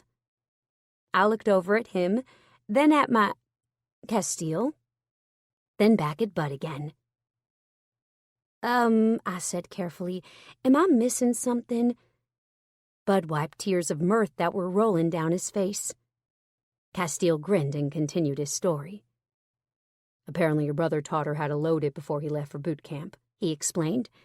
And one day, she was trying to shoot the cat with it because it was eating the wires of the television, and instead of hitting the cat, she hit the television itself. My mouth dropped open. That ping in the television? I gasped. Bud started laughing all over again, bending over to breathe when he couldn't seem to draw enough oxygen into his lungs. She sent me a letter in basic training. He stood up and once again wiped at his eyes with the backs of his hands. She said that she only pumped it once. That way she wouldn't hurt him, but when she went to shoot the cat, your dad started to come in from the bedroom. She jumped and shot the TV instead. The irony in the entire situation was that my mother had lit my brother up about 2 weeks before he left because he'd thrown his Wii controller at the television and broke it. So my father had to replace it twice in about a month's time. I turned to my brother, practically tearing my gaze away from Castiel's soft one, and stared at him. You know that she blamed that on you, right? Bud grinned. Well, technically I told her to say that, although I meant about shooting at the cat. I was talking to her when she was complaining about the cat eating the wires. I told her what to do and how to work the airsoft gun, but she had to hang up before she actually shot him so she could use 2 hands. I didn't hear about the TV's demise until I read her letter. I just shook my head in amusement, then sobered. Bud, come over here and give me a freaking kiss already, my grandmother demanded. Bud dutifully followed directions, walking up to my grandmother and bending down over her. Then he dropped his weight completely down onto her and smothered her with his body as he peppered her face with kisses. Ugh, my grandmother wheezed. You've gotten big. I felt my heart press uncomfortably against my ribs. You okay? I heard Castiel ask from beside me. I turned to find him standing at my side, his outstretched arm resting against the beam of wood that I was still standing under in the entranceway. He used to do that with my mom, too, I admitted. Lay on them. Bud doesn't know boundaries. Castiel's eyes went to Bud. Looks like they enjoy it, though, he admitted. I pressed into Castiel's side as I said, They do. He dropped his arm from the wood above my head and wrapped it around me instead. I thought you said you were going to lunch, I teased, pressing my face down a little harder on his shoulder to get his attention. I was, he admitted. Here. I rolled my eyes but couldn't stop from grinning. Y'all two come sit down, my grandmother ordered, and then I'll get you all a plate of chicken and dumplings. I closed my eyes as emotions tore through my chest. My mother made the best food ever. No joke, it was so good that our family from all around used to drive an hour just to eat at her place while she was in town. If she'd been alive right now, there'd be no less than 5 family members, cousins and or brothers, that would be in her kitchen begging for food right that instant. And she got her skills from my grandmother. But my grandmother didn't cook often anymore. She had arthritis in her hands, and it made it hard for her to do the things that she used to be able to do so easily. So for her to cook us lunch was a very special occasion. Castiel led me to the chair he was using, then went to the dining room and collected another one. I looked at my grandmother when she raised her eyebrows at me. What? I asked. Bud snorted from where he was still practically sitting in my grandmother's lap. What my ass, he muttered. I flipped him off, and my grandmother smacked us both upside the head. Stop cussing, she ordered. I demurely zipped my mouth with my fingers, causing her to roll her eyes. The door to the house slammed, and we all turned just in time to see my papa, clad in his regular blue coveralls, shirtless and barefoot, walking into the kitchen with a catfish in each hand. Both of them were flopping around, mad as hell, causing my papa to grunt with the effort to hold on to them. Once he reached the kitchen sink, he tossed them inside and washed his hands over the top of them.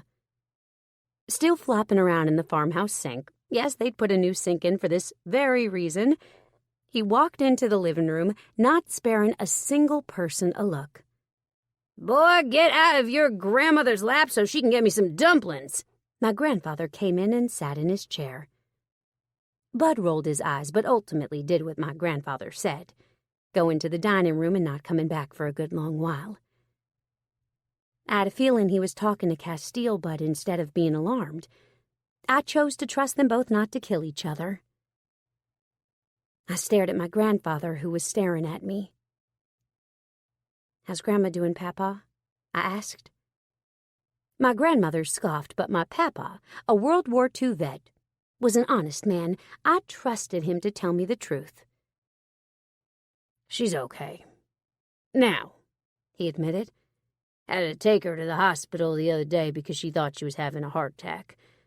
Turns out it was only a panic attack. They gave her some anxiety meds after fighting with her on which hand she was getting the IV through. And she was fine. I frowned and turned to my grandmother. Why were you fighting over which hand to get the IV into? I asked curiously. Castiel and Bud walked in with more chairs, just as my grandfather said, She didn't want an IV in her wiping hand. I frowned. Her wiping hand? Yeah. He held up his hand. Her ass-wiping hand. She said that it doesn't feel right to wipe her ass with the other hand and wanted them to put it in her left hand, not her right. I closed my eyes and started to laugh. That was my grandparents for you. God, I shook my head. Bud and Castiel shared a chuckle as they laughed beside us. Y'all might as well carry chairs back, my grandmother said as she stood up. Your grandfather is ready for lunch. Go sit down and we'll eat. I stood up and started to follow my grandmother, who was already hurrying toward the kitchen. Reaching for my chair, Castiel knocked my hand away gently and said, Got it. I looked up at him and smiled, then walked into the kitchen to help my grandmother, which was not at all. She ladled up each person a bowl of dumplings, then cracked pepper and salt, the perfect amount over each one. So, you have a man, Grandma said, startling me from my hunger. I looked up to see her grab one of the kid bowls that she used for when the grandchildren came over and ladle up a small portion for me. Yeah, I admitted. I guess. Grandma smiled. He called himself yours when he introduced himself. I shivered as the words hit me. I want him to be, I admitted, licking my lips nervously. But he drives me a little bit crazy, or he used to, and well, he's really hot and out of my league. Grandma looked at me sharply. Have you looked at yourself lately? She asked. You were always a beautiful child, but now you're breathtaking. When you're not being all snarly to keep people at a distance. I did do that. Anyway, I admitted, I'm not altogether sure that he won't see reason and leave me. She shook her head and handed me 2 bowls. I think you'll be surprised. The young man that showed up at my door worried about you making it through seeing me today isn't one that doesn't stay for the long haul. A silly grin on my face. I walked into the dining room to find my grandfather, Castiel, and Bud in a standoff on who could be the most intimidating. Soup's on, Grandma said as she laid my grandfather's food down first. Bud rolled his eyes, as did I. Castiel looked at me curiously. He always gets served first, I admitted. Even when we have everybody over, including grandchildren. Papa eats first no matter what, and my grandma makes sure of it. As it should be, Papa said as he took his first bite of soup. You keep your man happy, you keep yourself happy. How is that, Papa? Bud teased. Don't go where I know you're going with that politically correct bullshit, he muttered around a bite of dumplings. I do the same for her. In different ways. I draw her bath and put her clothes in the dryer while she's in there so they'll be warm when she steps out, and I cook her breakfast every single morning and serve it to her in bed. Castiel leaned back in his chair, grinning. Damn, Papa, Bud said. That's pretty fucking sweet of you. Papa whacked Bud across the knuckles with his cane. Knock that off, he ordered. You know how your grandmother hates the cursin'. Bud, chastised now, looked at Grandma apologetically. Sorry, he apologized. I've been in the field for weeks. I just got back yesterday, as a matter of fact. I'm not in control of my manners just yet. Papa grunted, then turned to him and said, Eat. Bud ate, as did we all.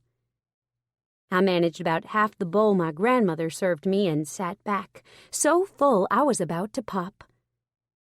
But I wasn't good at stopping when it came to my grandmother's cooking, and as I studied Castiel, I realized he was just as taken away by it.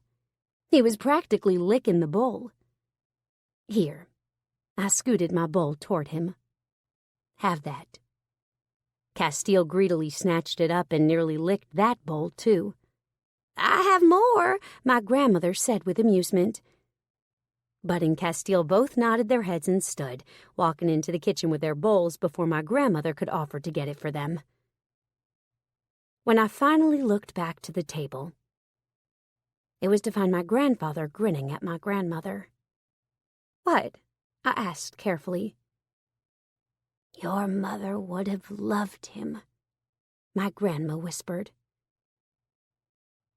That wasn't so bad. And having your boyfriend, you know, the one you didn't tell me about, break the ice was definitely helpful, Bud said. I looked over at him and raised a brow.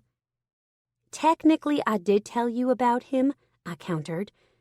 He's the one who gave me a ticket and the same one that said I had to go to court to talk to the judge. Remember? Bud's mouth fell open. You're dating the man that gave you a ticket. I blushed. Yes? Bud started laughing and didn't stop until we got to where my dad had stopped the RV for the night, the last night he was with Mom. I don't want to do this either, Bud grumbled. Anyway, you can call that boyfriend of yours over to break the ice here, too. I snorted. He's working a serial killer case. He barely had time to do what he did today. There's no way I'm calling him out here to deal with Dad, and I'm honestly not sure what I'll find when I get in there. I wasn't worried that my dad would try to kill himself, but anything else, like neglecting himself, cleaning up, showering, possibly wiping well, that I could see him doing. My dad was like an overgrown 9-year-old. He needed to be told what to do, where to go, when to do it. And when his agent wasn't providing that information for him, my mom was. I'm not saying that my father is incapable of doing those things. He's just a lazy person. Without the constant feedback from others, he's going to be struggling. I started to come here last night, but didn't for the same reason, Bud admitted. I'm really concerned that he's going to be living in a pile of filth. I got out of the truck and slammed the door closed, heading for the RV that looked rather dark and gloomy, thanks to the trees that the RV was parked under and the rapidly descending sun sinking in the sky. You go first, he muttered. I rolled my eyes at my brother and headed for the front steps, walking up one before I reached up and knocked. Dad answered the door instantly. 2 things hit me at once. 1, he was dressed, rather nicely, in a clean pair of jeans and t-shirt. 2, he looked like he was waiting for us to come. I felt a little bad. I should have probably made more of an effort to come see him, but damn it, I wasn't sure that I could handle being around him just yet. I wanted to be strong, but I also wanted to grieve myself. Hey, Dad, I said as I continued up the steps. Hey, baby, my father said. You brought your brother. Does that mean that we can have the funeral tomorrow? I nodded. Yes, I've already called Jubilee. She's setting it up for early in the morning. I paused. You have a speaking engagement that you've had booked for 2 years. You wanted to go to that, right? Dad nodded. I did. I can go now that we have a time and date for the funeral. I can leave tomorrow afternoon after our turkey dinner and drive all night to get to Florida. I thought about that for a few moments. You can drive half the night and sleep the other half. Then you can finish the drive and get there in time to do the speech with about 3 to 4 hours to spare. That'll give you enough time to shower and change. Dad nodded. That's good, I can do that. He paused. Do y'all want something to eat? My brows rose. You have something? He nodded. I went to the store yesterday, and the laundromat. I cleaned the cabin up, washed the bed sheets. Surprise poleaxed me. You did all that? He shrugged. There's nothing else to do. Y'all are both working, and my job is somewhere else. I suppose if I drove all the way home, I'd have more to do. Dad and Mom had owned a 100-acre ranch in South Dakota that Dad had purchased about 15 years ago. I'd spent about 2 years there before I'd graduated high school and then moved to Texas for college. The ranch housed my father's racing business, where he built his cup cars, where he stored all his merchandise and had offices at, so, yes, he was right. He could probably find plenty to do if he went home. Do you want to go home? I asked, taking a seat on one of the 2 sofas located in the main cabin of his RV. Bud walked to the fridge and pulled out a beer, taking a seat at the bar. Dad sighed.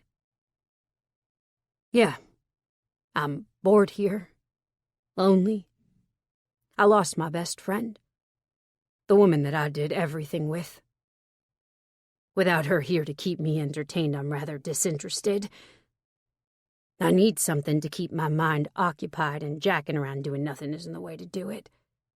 I agree, Bud said. I think going home would be best for you. Saying that, I think you should just fly to Kissimmee, not drive this beast. I'm not leaving it here. He paused. Unless one of you 2 want it. I immediately started shaking my head. I have the one I'm using now. There's nothing to do with it if you leave it here. He nodded. Then I'm driving it home. Bud waved his beer in the air.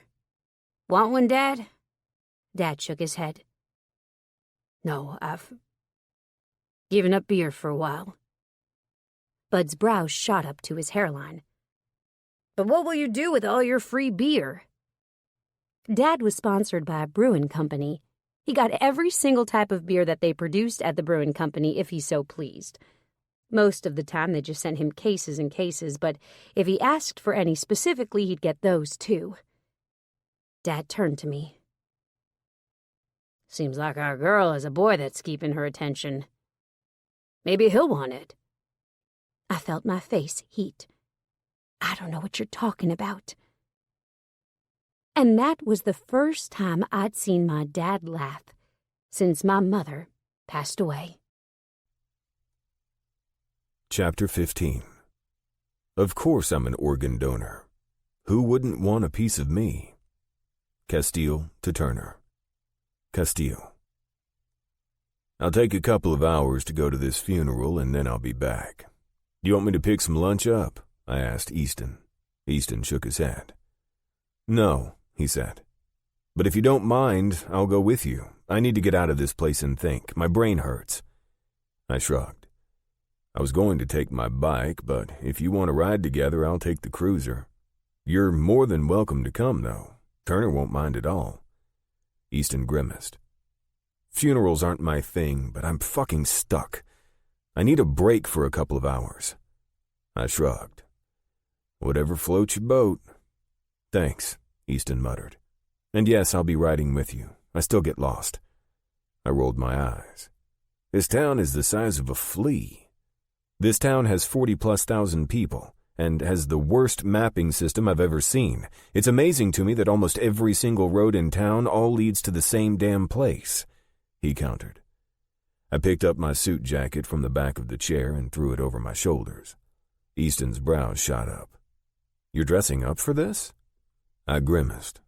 My mom would kill me if I didn't dress accordingly. She raised me to always dress like I'm going to see her, or else. Easton chuckled. I bet the vast majority of them are in jeans and nice shirts. I've been to a lot of funerals in my time. You'd be surprised how casual most everyone is. I shrugged. I tried to wear sweatpants to church one year and my mom boxed my ears. Literally. She looked at me, slapped both of her hands upside my ears, and then told me to go change or I'd get my butt whooped. Easton grinned. Sounds like your mama is spunky. Thinking of my mom made me smile. Thinking of the reason I hadn't seen her in forever. No, that wiped the smile right off my face. What was that look for? He asked, looking at me with curiosity. I rolled my shoulders. I haven't seen my mom in a while. I thought about that, and I decided that as soon as this serial killer business was over with, I'd be taking a road trip to go see her. That call you asked about an hour ago? Both Easton and I turned to see a young officer standing in the door. It was traced back to a local number. I turned to Easton with a frown. That either means that he never got rid of his phone when he moved, which is not his normal operating procedure, or he's still here. Easton looked practically giddy. I'm hoping he's still here. He clapped his hands. That means he fucked up. Easton chose to sit in the back of the room. Me, remembering my mother's manners that she'd ingrained in me from such a young age, went up to see the family and tell them that I was there. My eyes moved to the spread of flowers that were located behind the family. There were so many of them that they had to line the walls 4 spreads deep, and still they wrapped around the rooms and went to the sides. The entire alternate seating area, the place where the family sometimes sat if they didn't want to sit with the general population, was also filled with spreads of flowers. The pews were moved, and the entire thing looked like a colorful garden. Holy shit. The first person to catch my eye was Turner's brother, Bud. We hadn't had much time to chat yesterday when I'd been at their grandparents' house, a spur-of-the-moment decision based on a text message that relayed how much Turner wasn't looking forward to the visit. But what I had talked to him about was enough to have me grinning. Bud had told me that if I hurt his sister, he'd kill me. Knowing that he wasn't joking in the slightest, I'd offered him my hand and then told him my address for easier access. Bud watched me move like a predator watches another predator, and he'd be right to see me as a predator. I wouldn't be an easy kill, that was for sure. Bud nudged Turner, who looked up at him in annoyance. Bud said something, then jerked his head in my direction, causing Turner to whip her head around and stare at me, walking toward her. Her face lifted out of that permanent look of exhaustion and turned to exultation at seeing me. Joy filled her face. She looked relieved, happy, and sad all at once. Her father, on the other hand, looked like death warmed over. His face was haunted, and why wouldn't it be? He'd just lost the love of his life. I offered first her father, who took it without question, and then Bud my hand. Then I extended my fingers toward Turner. When she placed her hand in mine, I gently pulled her toward me and wrapped my arms around her small frame, though I could practically hear her arguing with my mind the minute I thought it. I'm not small. I'm compact and thick. Then I grinned. You okay? I whispered into her hair. Fine, she admitted. I'm tired of hugging people. I chuckled into her hair. Almost done. I'm one of the last ones. They were talking about finishing up as I was walking in, getting the service started. She blew out a breath, and I could feel the warmth against one nipple. Good, she breathed. I'm tired and ready for this to be over. I pressed a kiss to her forehead. I'm going to the back and sitting with Easton, I told her. If you need anything, don't hesitate to ask. She nodded against my sternum. I hope I don't. I gave her one last squeeze, then relinquished her to the rest of the people that were waiting to pay their respects before the service. Bud smiled at me as I passed him. Thanks. I shrugged and kept walking, making my way to where Easton was sitting in the last row that also looked to be a handicap row due to the shortness of the pew. Oh, and the handicap sticker on the side, that was a dead giveaway as well. Easton was staring at a man that was in front of him with a frown. As I walked up, my eyes went to the man. Brown hair, average build, average complexion. Everything about him was average. Yet I knew that I'd seen him before. I took my seat next to Easton and spoke so only he could hear. Why are you staring at that man so hard? I asked. I've seen him before, he muttered. Bear Bottom was a small town. If he'd been at any of the places around town, it was likely that we had seen him before. Yet it was possible that we didn't know him. I have too, I admitted. Might have been over the last week. I'm good with faces, Easton said, and I can't remember where I've seen him before. Easton was a goddamn genius. I'd figured that out over the last week of working with him. Not only was he smart, but his brain worked on a different wavelength than anybody else's. Where my brain felt like it worked on FM, his was one of those that worked on AM, FM, and fucking satellite. There were things he saw, clues he'd put together that I would have never even thought to consider, which was why, when he said that he recognized the man in front of us, I knew that the man was different. Run his face, I suggested. Can't hurt. I will, Easton said. I just have to get in front of him. Maybe take a selfie, which is highly inconsiderate. People are going to look at me weird. I cast him a side-eyed look. That bothers you? He nodded. I don't like taking pictures, period. They're a pain in the ass. Not to mention I'm asked every half a second by some random woman walking down the road because of all this hot cop bullshit going around lately. All of a sudden it's acceptable for random strangers to ask you for your picture. Or just take it. Whatever. It's fucking not, I muttered, losing myself in my adamance that pictures were dumb. But anyway, if you need me to take a goddamn selfie, I should do it now. The service is about to start. I'll do it, Easton muttered. I think you're more fucked up about having your photo taken than I am. Easton had snickered when some random chick had walked up to me outside of the Exxon earlier. She hadn't been very stealthy about getting her picture, nor had she made an attempt to hide it once she'd been caught. Easton stood up and walked over to where the pew was empty 2 rows ahead, 1 row ahead of the random man. I started looking around, surprised by the number of people that were filling the room, still trickling in even 5 minutes late. I idly wondered if they were all here because of the wife or because of the husband. I hoped it was because of the wife, because it'd be fucking awful if it was only due to the hooch racing fame that half of these people showed. A few I knew were likely executives for racing. They were just too well dressed. But there were some that looked genuinely saddened to be there. Those were definitely the ones that were actually friends. Easton came back and sat down beside me. "Got my picture," he muttered, just as the attendants started closing the doors from behind us. "I'm going to send this in now, but with the holiday, I have no doubt in my mind that I won't get any hits, if there are any to be had, until at least 2 days from now." I nodded once, keeping my eyes forward, and continued to scan the room. The first 8 rows had been blocked off for the family, and they took up almost every single bit of it. Hell, some of one of the aunt's kids even spilled out into a couple of pews behind, though I wasn't sure if that was by intent or happenstance. "Your girl's gonna lose it," Easton muttered. My eyes swiveled to Turner's hunched form so fast that it would have been comical had it not been under such a sad circumstance. In the front row, Bud was sitting next to the grandmother, talking to her in low tones. Turner's grandfather was next to her grandmother, and her father was sitting next to him. Then came Turner, all by herself at the end of the row. There was about a foot of space on either side of her, enough room that someone from her family could have sat there had they wanted to. But Easton was right. When Turner turned her head to study the flower arrangement directly next to the pew, I could see the tears already coursing down her face. I looked to where Jubilee was standing in the back, her face a sad line as she also watched her friend.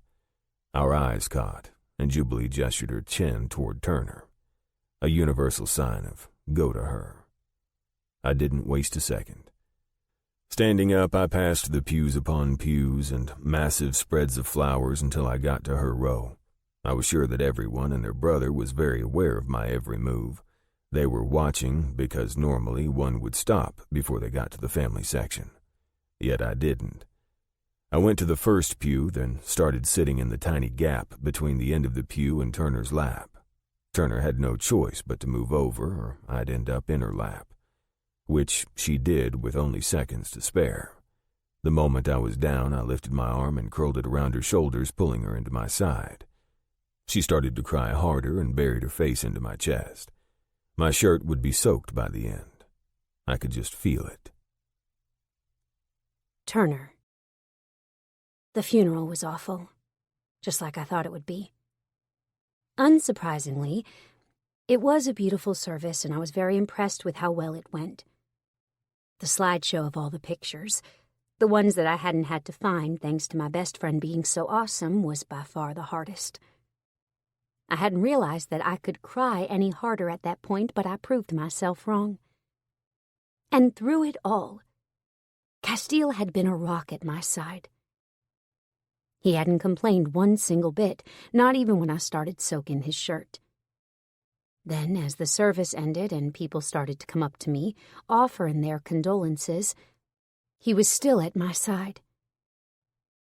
It was as we were leaving and Jubilee was asking us what to do with the flowers that he finally spoke up. "The Veterans Hospital Memorial Ground isn't too far from here," Castiel said. "You could take some of them inside the hospital to all the patients' rooms. And if you still have more, you can start taking them to the graves." Jubilee looked at me for confirmation, and I nodded. It actually sounded quite lovely. "Okay, I'll have Mr. Downs load them up and take them there," she said. "We're going to have to take multiple trips, though. Are there any that you want to take with you?" I'd actually taken the time to go through them earlier, looking at each and every card that there was. There was only one that I really wanted to take. "Yeah," I whispered, disengaging from Castiel and walking to a beautiful spray of flowers that had caught my attention from my seat. Bending over, I picked up the flowers by the vase and smiled when I saw the card again. Not enough, but it's something. Castiel. I turned to find Castiel staring at me knowingly. "How'd you find those and all of the other prettier ones?" he asked me as I walked back to him. "They're understated but beautiful," I murmured, and they were right by my chair. I had a lot of time to study the closer ones. Castiel offered me a quick grin and then looked at something over my shoulder. I followed his gaze to see Easton in the back of the room studying the crowd. "You have to go to work?" I asked. Castiel nodded, looking reluctant to leave, but I knew he needed to go. "Yeah," he confirmed. "We've already been here about an hour longer than scheduled. We have to pick up lunch and dive back in, especially since tomorrow we're short-staffed." I was nodding before he finished his explanation. Then I was walking toward him, pausing only slightly to set my vase down on the pew Castiel was standing next to, before continuing straight into Castiel's arms. "Thank you for coming," I breathed. "Once again, you saved the day." He squeezed me tight, then dropped a kiss onto the top of my forehead. "I'd say it was a pleasure, but I'd rather not have had to do it at all," he admitted. "But since I did, you're welcome. It was my honor." Then he was dropping one more kiss to my forehead, and I took the hint for what it was. He had to go. After squeezing my hip one more time, he stopped next to Bud and said some low, quiet words and continued on to the door. It wasn't until Bud was standing at my side and Castiel was walking out of the building that I realized Castiel hadn't wanted me to be alone. "Let's go home," he said. "I know Grandma made us food and dropped it off at your RV. I'm starved." We'd opted out of having an after-service memorial. Since Thanksgiving was so soon, we knew that people had places to be and things to do and prepare for, so we'd chosen to have a memorial service for the family about midway through December. There we would celebrate my mother's life, and I'd get to split up my mother's remains with everyone. But today, it was just about us. Dad, Bud, and me. But looking at Dad, I knew that he wouldn't be coming over. "You want to come eat at the RV with me and Bud, Dad?" I asked. Dad looked over at me and shook his head. "No," he admitted. "I think I want to be alone tonight. Tomorrow I'll come over around noon. But tonight, I just want to breathe." I knew what he meant entirely. I also knew that tomorrow wouldn't be any better than today. Yet I didn't argue with him. Instead, I wrapped my arms around him and hugged him tight. He barely hugged me back. Chapter 16. As a child, I thought I'd see the Bermuda Triangle. Is it just me, or are you disappointed you haven't seen it too? Text from Turner to Castiel. Turner. "Why are you calling me at 7 a.m? Castiel grumbled, sounding half asleep. "I don't know what else to do," I said honestly. "I'm making the turkey for my dad and brother today, and I don't know what to do." Honestly and truly, I was lost. I had no earthly idea what it was that I was supposed to do at this point, and the only other option I had was calling Castiel. I'd tried calling Jubilee, but I'd hung up about 2 seconds into the call, knowing that she was likely still asleep, and that she had done a lot for me over the last couple of days instead of being at her honeymoon. "What do you mean you don't know what to do?" he asked, sounding slightly more awake. "Do you not know how to cook it?" "I have the gist of that, I think." I paused as I looked at the turkey that was sitting in my kitchen sink. "I don't know how to do the first part, the getting it ready for the oven part. It says I'm supposed to stuff the turkey with oranges and apples, but I can't get the legs apart." "Did you take the plastic thing off the legs?" he asked. I poked the nasty-looking bird with one finger. I don't see anything plastic," I murmured, looking around really good, then paused when I saw what looked like a zip tie at the end of the 2 thighs. "Does it look like a zip tie?" "Yes," he said. "You should be able to get it off without scissors." I paused in my reach for the scissors. He knew me well, and put the phone onto speaker and set it on the counter next to the turkey. Then I started to get the stupid piece of plastic off. Needless to say, I should have just used the damn scissors. By the time I'd gotten it off, I was sweating and cursing up a storm. "I finally got it, I breathed, wiping my brow with my sleeve. Why was it all of a sudden so damn hot in here, and why the hell had I thought it was a good idea to leave my hair down? What now? Now you start pulling everything out of the inside of it, he instructed, sounding like he was moving now.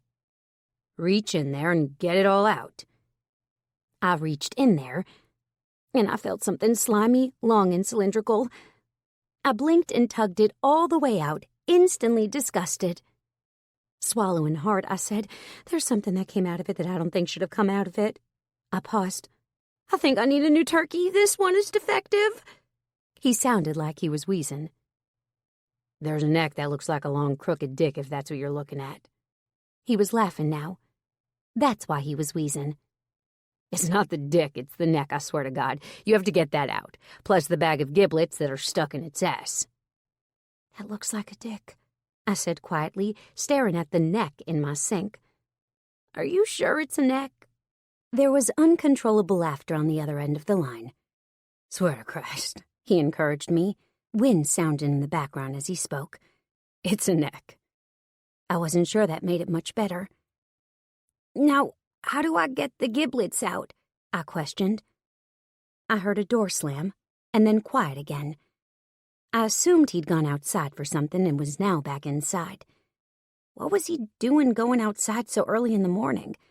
When it was raining cats and dogs, when he didn't have a front porch? But before I could question him, he started explaining how to get the giblets bag out. "And what are giblets?" I asked curiously, doing as I was told and flipping the bird over. "They're the organs," he said. "Some people like to eat those." I gagged. "That sounds disgusting." "To each their own, I guess," he said, sounding slightly distracted. "Do you need to go?" I questioned. "No," he answered immediately. "I was just thinking about the rest that you needed to do to get that bird ready to go."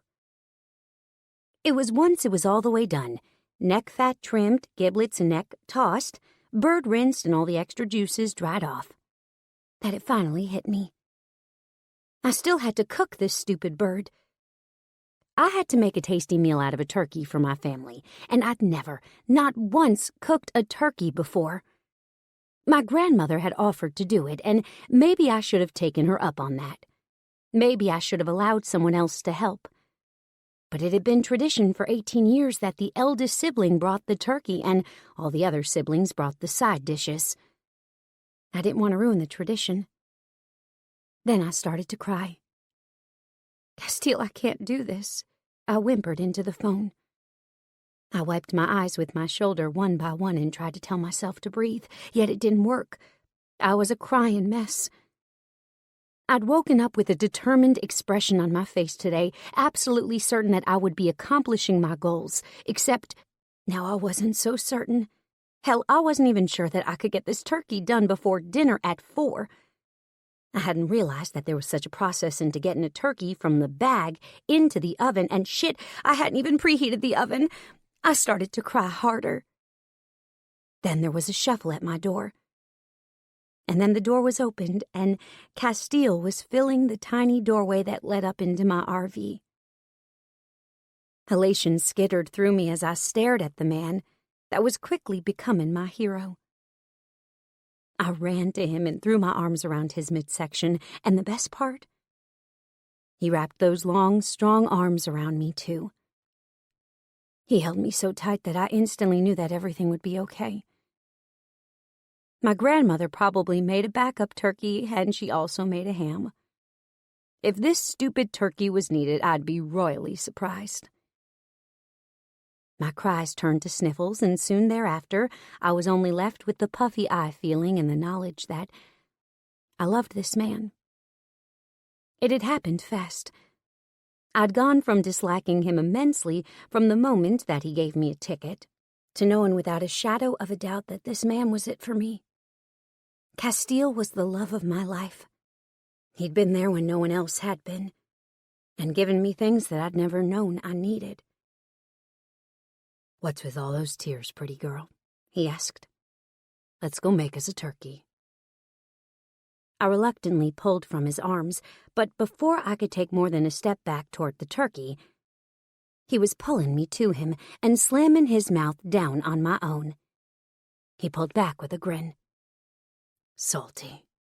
I snickered, then went up onto my tippy toes and kissed him again. Mine was sweeter than his, more of a thank you than a haven't seen you in hours kind of kiss. I don't know what I'd do without you, Cass, I whispered to him. He winked down at me and then dropped one last kiss to my upturned lips before pulling me toward the kitchen. Now, here's what I'll propose, he suggested. I have to be at my parents' house at noon.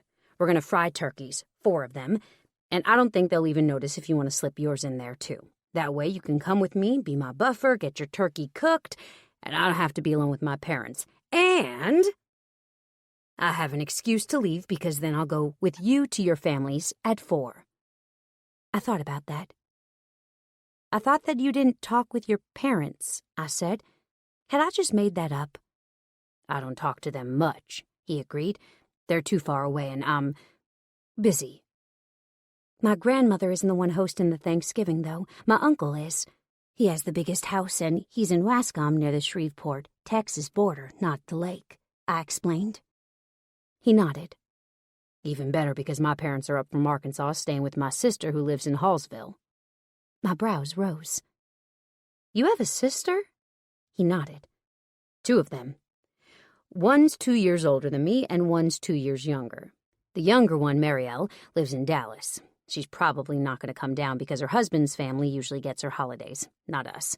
L'Oreal lives here. She's married and has no kids and no plans on ever having kids. My brows rose. Really? No plans ever? He shrugged. They're odd ducks.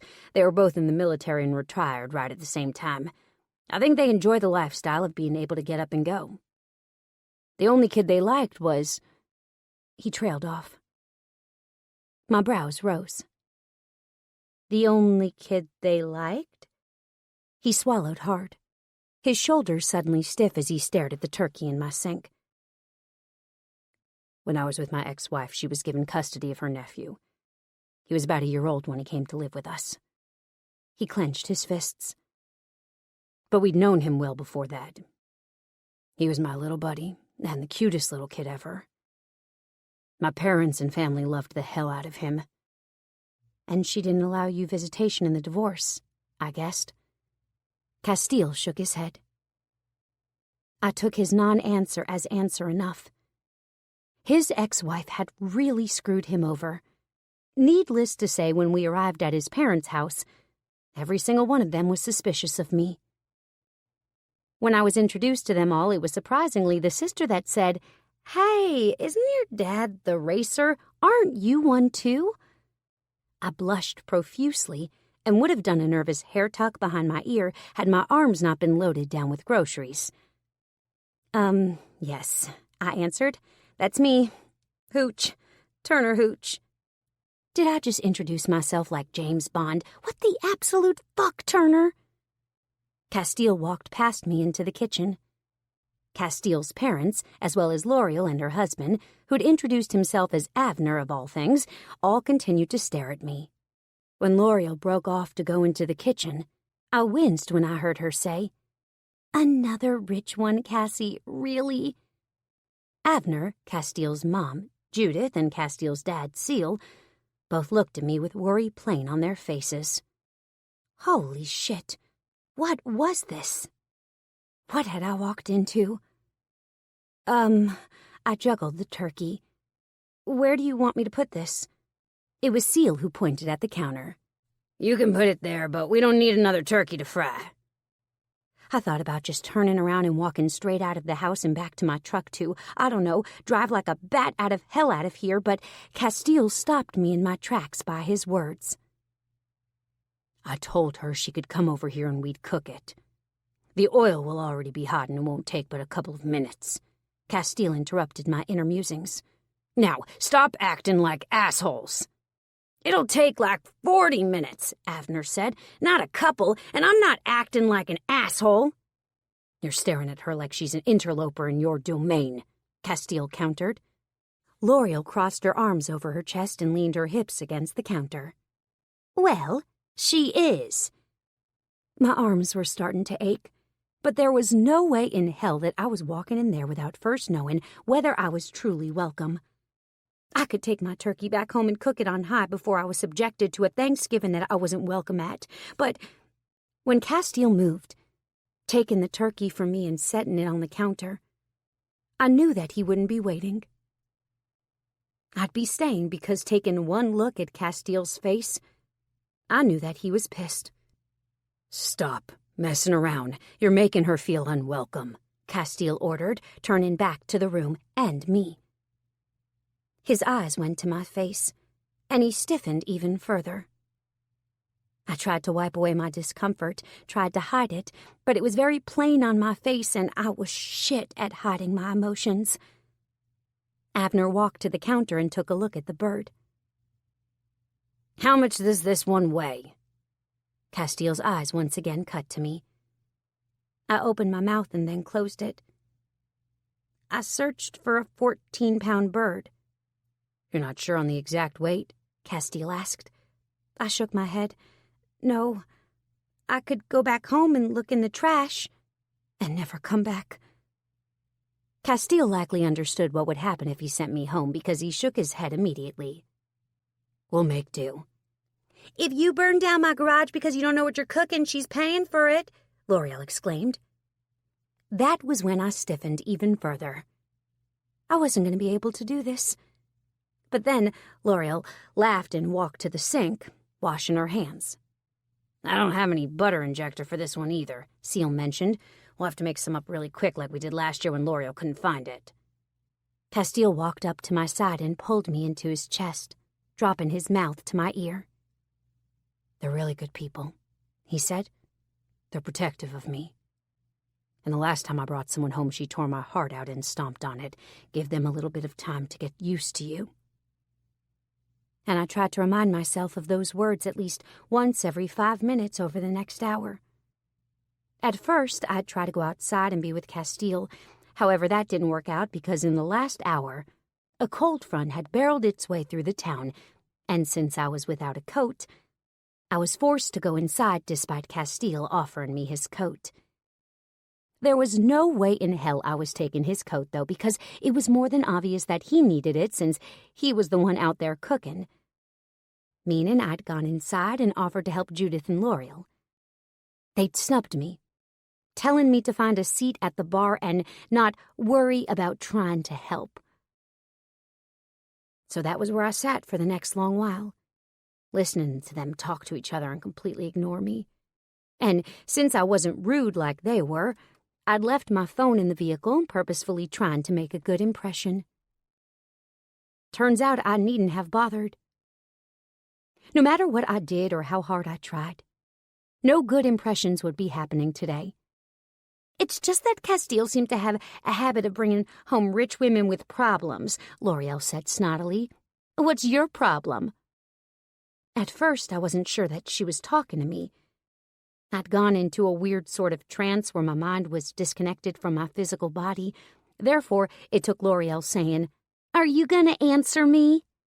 I blinked, making my mind focus on her, and said, "I'm sorry, could you repeat your question?" She did, and I felt my hands clench in my lap. I thought about what she'd asked. Was I a rich woman with a problem? Maybe. But I wasn't truly rich, and though I had problems, I didn't think that they were problem enough to need Castiel to fix them. I just needed time to get through it, to get over the pain. And I would, meaning that Castiel wouldn't have anything he needed to fix when it came to me. That was when Castiel barreled into the room, kicking the door that separated the kitchen from the living room open with his foot. My fried turkey in a pan that he was holding in front of him.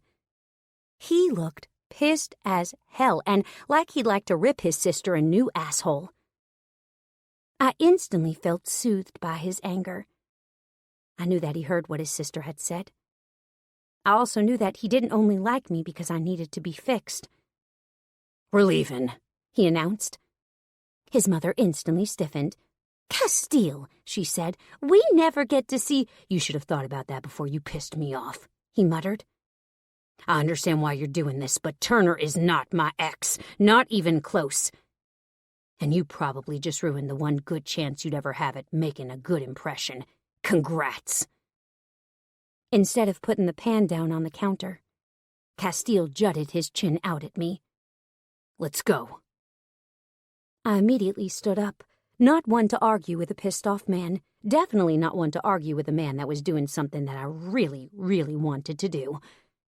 Today had been god-awful. Truly, if there was a worst meet-the-parents encounter, I'd aced it. Grab my fucking sweet tea out of the fridge on your way out of the garage, he ordered as we passed. But what are we gonna drink? L'Oreal asked, sounding pissed, too. You can drink goddamn water out of the motherfucking tap, he said. Sorry for your bad luck. Then he was ushering me out the door and through the garage where Abner and Seal were standing around the turkey fryer, lowering another turkey in. Seal looked up at our abrupt exit from the house, and Abner stiffened. Are you sure you want me to grab the tea? I asked. Fuck yeah, I'm sure, he said. I paid $7 a gallon for that shit. I'm not leaving it for those ungrateful assholes. My dad and brother-in-law drink beer.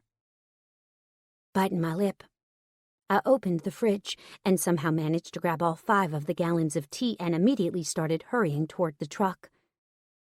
Once I got there, I set them all on the ground and stood back, hurriedly yanking the door open and placing all 5 gallons onto the floorboard. Once I was finished, I backed away, leaving the door open for him to put my turkey on the seat. It was as I was glancing over the bed of the truck that I saw a familiar black sedan, at least one that was similar to the one that I continued to see at the campgrounds parked around the area. There was nobody in it, however, so I decided that it likely wasn't the same one, but it sure looked similar.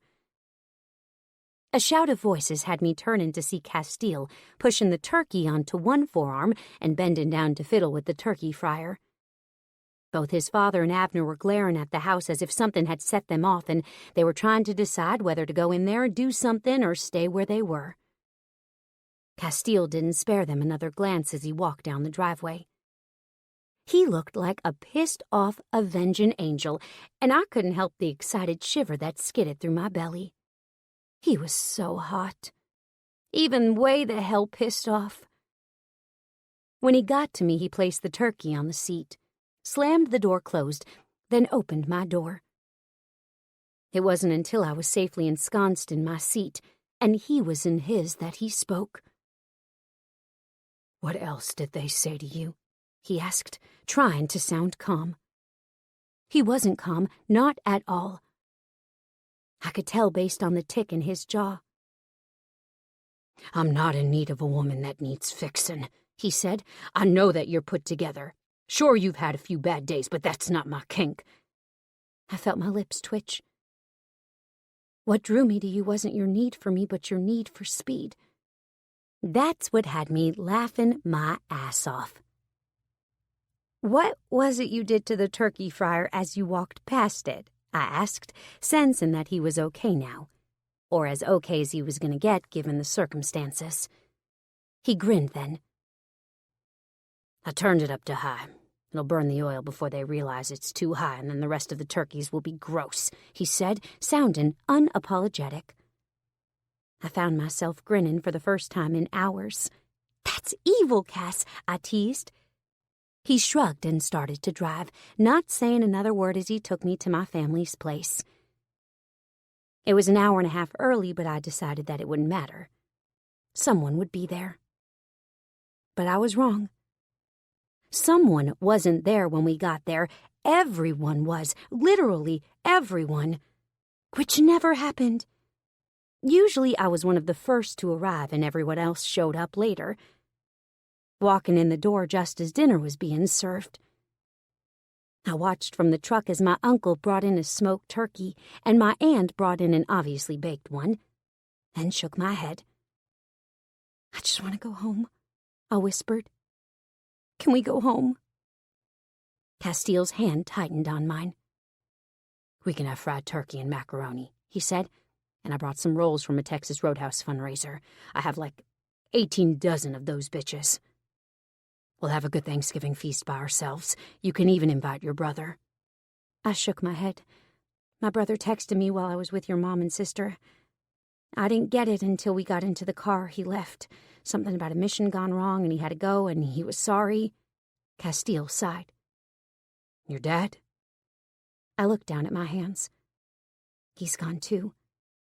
He started driving home. He said that was never really his family and they probably won't miss him anyway." "Then we're good," he said.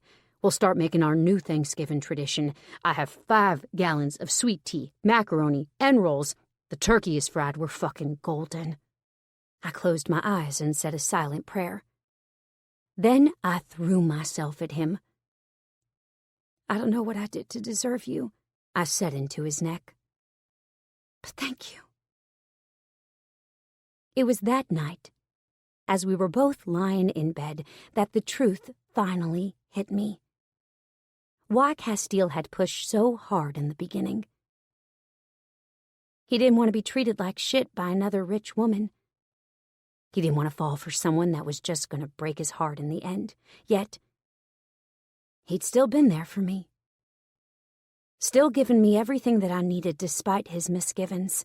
And looking at him sleeping, his breathing steady and his eyelashes fanned lightly over the tops of his cheeks, I realized that it only made me love him more. It also made me determined to never treat him like she had. "I have to move my RV tomorrow," I murmured. "There's a 4-month-long term limit at the park and I've exceeded it by 2 weeks," I said into the darkness. "Do you happen to know how to drive an RV? I had to beg Jubilee's husband Z to do it last time. He'd do it again, but why ask when Castiel might be able to do it?" "I think I can manage," he mentioned. "I used to drive tanks." He paused. "Where are you going with it?" I thought about that. "I don't know," I admitted. "I was going to park it next to my dad's for a while, but then he left, and I don't really like that campground. I'm going to have to look around." "How about you just park it here and move in?" There was a long silence for a beat. Then 2. Before I said, "Did you just ask me to move in with you?" he pulled me in tight. "I did." "Are you sure?" I asked. "Because it's not been very long. I'm not telling you to sell your RV, and I have a hookup for it near the barn. You can park it here, hook it up and use it, but just stay your nights with me," he explained, and stay. I thought about it for too short of a time before saying, "Okay." Chapter 17. I need a stiff dick. And no, I didn't mean a stiff drink. Text from Turner to Castiel. Turner. At first, I was convinced that moving in was the exact right decision. It would be great. I'd sleep in his bed at night, then during the daylight hours when I had to work, I could go to the RV and do that, then go to the funeral home and just come back to Castiel's house. It would be perfect. I was absolutely convinced when I woke up halfway through the night to Castiel fitting his cock to my entrance and sliding inside of me. This would be awesome. I moaned into Castiel's neck as he moved over me, in me. "You feel so good." He didn't reply with his mouth. He thrust into me hard, letting me know that he heard me, causing me to moan all over again. "I like it hard," I told him. He pulled back and dropped his mouth to my cheekbone, skimming his lips along as he returned to his slow, even thrusts. And 5 minutes later, when I was coming on his cock and he was coming right along with me, I knew that waking up to this would be the best thing in the world. That my decision to do this was the right one.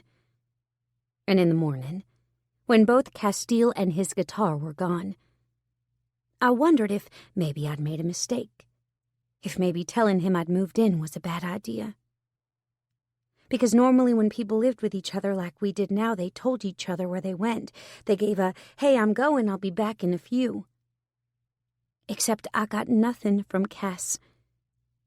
When he got back, he acted like he hadn't been gone. But what he also acted like was happy to see me. "Where did you go?" I asked as I folded laundry, my laundry and his. I'd gone and gotten mine from the bedroom floor and stolen one of his shirts to change into. I'd also found a pair of his sweatpants in the dresser, and I'd had to roll them up so many times that they were uncomfortable as hell. That, and they were tight on my ass, reminding me that he was skinnier than me, which then pissed me off all over again and made me have second doubts about moving in with him only a week after we'd really started to get along. Which led to then me folding a pair of his underwear when he walked into the house with his guitar in one hand and a bag of something in the other. I carefully laid the folded underwear down on the rapidly growing pile of his clothes and stared at him. The narrow-eyed look on my face was lost on him. Upon seeing me, his face lit up, and he started in my direction. I wasn't sure what to think about that as he stalked in my direction. I also expected him to stop at a respectable distance. He didn't. He swallowed up the space between us, not stopping until the entire length of his body was pressed to mine. I dropped my head back and stared up at him, making him smile as he stared down at me. "I'm sorry I left you so long," he rumbled. My brow rose. He wasn't even going to deny it. He knew for a fact that he'd been gone too long. Which made me look over at the bag in his hand.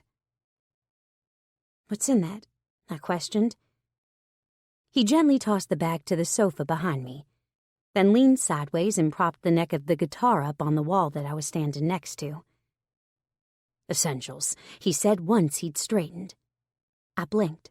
What kind of essentials? I sounded snippy even to my own ears, but shit, he'd left me alone half the morning in his house and hadn't answered a single text message. "The kind that we need later," he answered cryptically but also warily. "How bad do you want to kick me in the nuts right now?" My lips twitched. Somewhere between kind of contemplating it and somewhat contemplating it. He chuckled, then brought his hand up and ran his fingers delicately across the length of my cheekbone. "I didn't have any cell reception," he admitted, "and when I started driving I was too focused on the road because I'd never driven an RV of your size before." It took me a few seconds to understand that he wasn't gesturing to my actual size, but my RV size. "You went and got my RV?" I squeaked. He nodded. "I did." I frowned. "I would have gone with you." His eyes went soft as he looked down at me, changing the direction of his stroke to encompass my chin, too. The sensation was weird, and I wasn't sure if I wanted to pull away from him because it was tickling me or lean into his touch because it felt nice.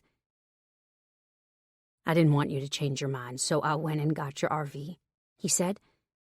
"I need you to take me back to my bike once we're done." I frowned, panting slightly. "Once we're done with what?" "I can take you now. My clothes are clean and dry."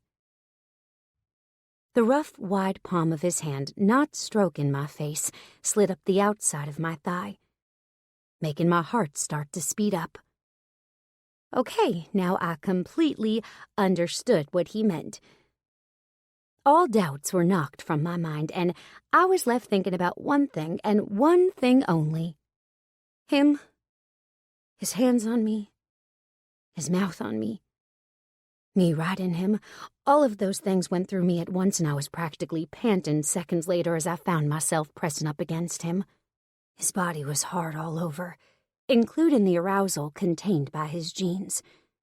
It was like a long steel bar that ran down the left side of his pants. I licked my lips as I shimmied my hips, causing his hand to curl around the curve of my ass and pull me in just a little bit tighter. I was considering unbuttoning his pants and shucking my shirt when I went from standing on my own free will to wrapping my arms around Castiel's waist. I went from standing to laying down in the next instant, Castiel's big body pushing my thighs apart as he settled in between them. Before I could gasp at the cool air kissing my now overheated pussy, he was pressing his hard cock to me, grinning down into my face. "Glad we're both on the same page now," he teased, swiveling and pressing down hard. I moaned and felt my eyelids go heavy. "It took me a few seconds," I admitted. "But yes, I'm definitely on the same page now." He dropped his mouth to mine, startling me with the intensity of his kiss. He didn't lead up into a hard kiss, but instead took it like it was his to take, and it was. I'd give it to Castiel freely any time he wanted it. Any time. Which he knew based off the grin on his face as he pulled away. Then a thought occurred to me, dousing me with a dose of cool reality.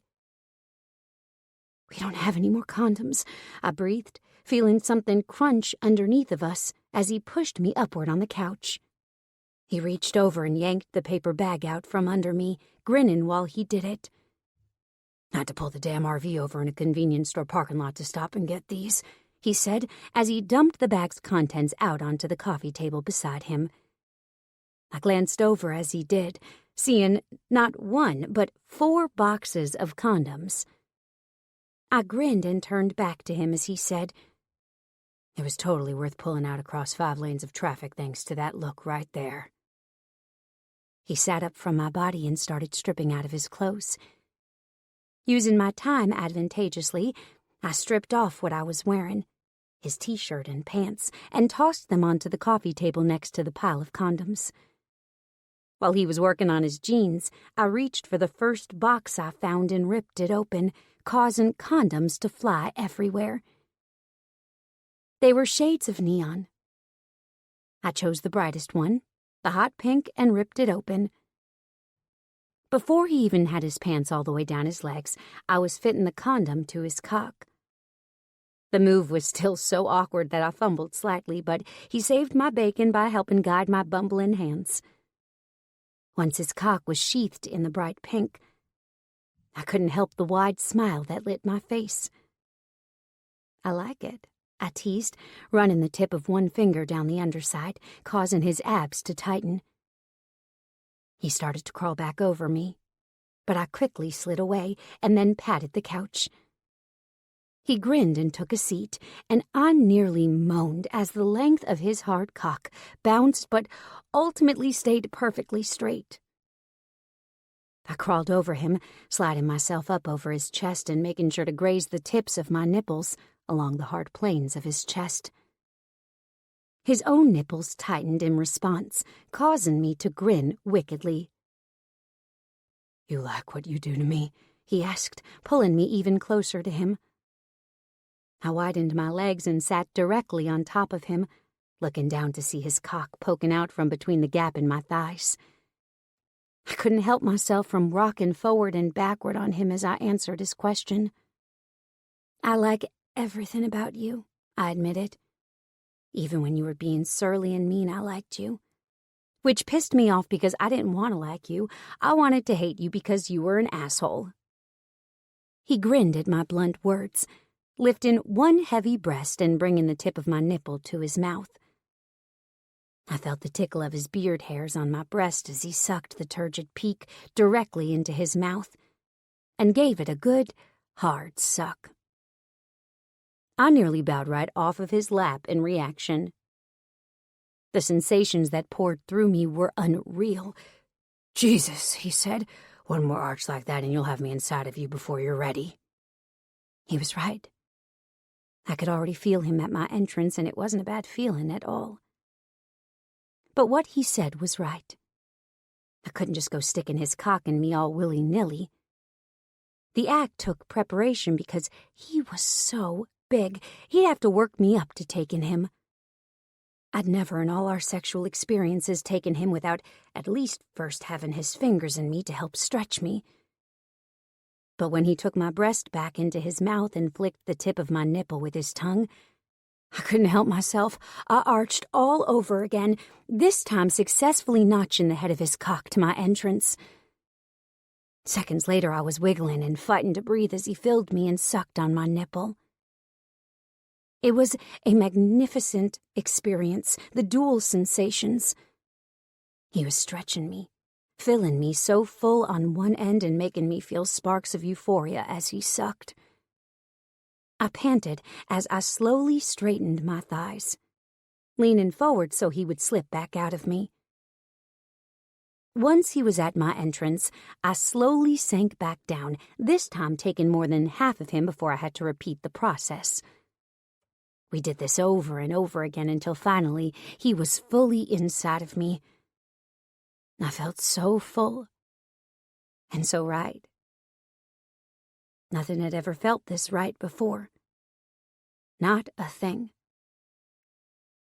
I knew without a doubt that all the worrying I'd done that morning was for nothing. I'd worried, nitpicked, and ultimately told myself that this was a bad idea and talked myself out of the entire thing, and for what? The only thing I'd accomplished was ruining my morning. "Ride me, baby," he ordered, pinching my nipple and causing me to snap out of my thoughts. "Or I'll be forced to take over." I grinned and leaned forward so that both breasts were pillowed on his chest, and then wrapped my arms around his neck and buried my face into the crook of one arm. Then I started to ride him, slowly at first until he urged me faster with his hands on my hips. The slapping and harsh breathing was the only thing that could be heard in the small cabin around us, making me highly aware of every other sound that occurred. When I went to slow down, Castiel urged me on, going as far as to take complete and utter control of the mating act by thrusting his hips upward and pushing mine down. I moaned into my arm and started to twist my hips upward, allowing him to hit that perfect spot inside of me that never failed to make me come, and make me come hard. It was as the second one hit that Castiel squeezed my ass cheeks so hard that I went from there to there. My orgasm flowed over me like a shallow wave, pulling me under at first until I hit some sort of current that continued to hold me under. On and on it went as Castiel continued to fuck me through it. It was only after I'd come and finally stopped that he allowed himself to go, too. His entire body stiffened underneath of me, like a rock-solid wall of granite. When I felt his cock pulsing, I said what was at the tip of my tongue instead of thinking it all the way through. "I want to feel you explode inside of me next time," I whispered against his neck. He stiffened even further as a grunt escaped his mouth. Then all was still, as the only thing that could be heard any longer in the quiet cabin was our breathing. After what felt like minutes, but was only seconds, he pushed my hips up, allowing him to fall free of me. His cock hit his belly with a meaty thud, and I couldn't help the smile that graced my lips. I was being completely serious, too, I whispered. "I want to feel your release inside of me. I want it running down my leg. Do you want to be fucked again so soon?" he asked. "Keep talking about it, and it'll happen." I laughed as I lay limply on his chest. "I have no control of my faculties yet," I admitted. "You'd have to do all the work, but I wouldn't be opposed." He chuckled and turned until I was lying on the couch lengthwise. Seconds later, he was up and moving toward the bathroom, snapping the condom off his penis as he moved. I watched his ass flex and bunch as he did, continuing to watch it until he disappeared into the bathroom. He closed it behind him, but I could still see a sliver of him through the door. And when I did, I frowned at what I saw. Him leaning over the sink with his head hung, arms stiff on either side of the porcelain bowl. He looked contemplative, sad, maybe. And I got up and walked toward the door before I could think about what I was doing. "Hey," I said, cracking the door open a little more.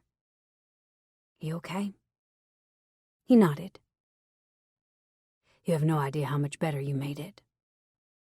I wasn't okay, but now I am." I frowned. And before you ask, that's all you're going to get out of me today. One day I'll give you the whole sordid tale, but not yet, he said. Not today. I nodded once. How about we go get on your bike, then? I asked, voice sounding hopeful. I'd love to go for a ride. He grinned. Unfortunately, that ride's going to have to wait, he murmured. Easton got a hit on the email account that our unsub uses to upload his videos. Once I get my bike, which does have to be now, I have to go there and see what I can help him with.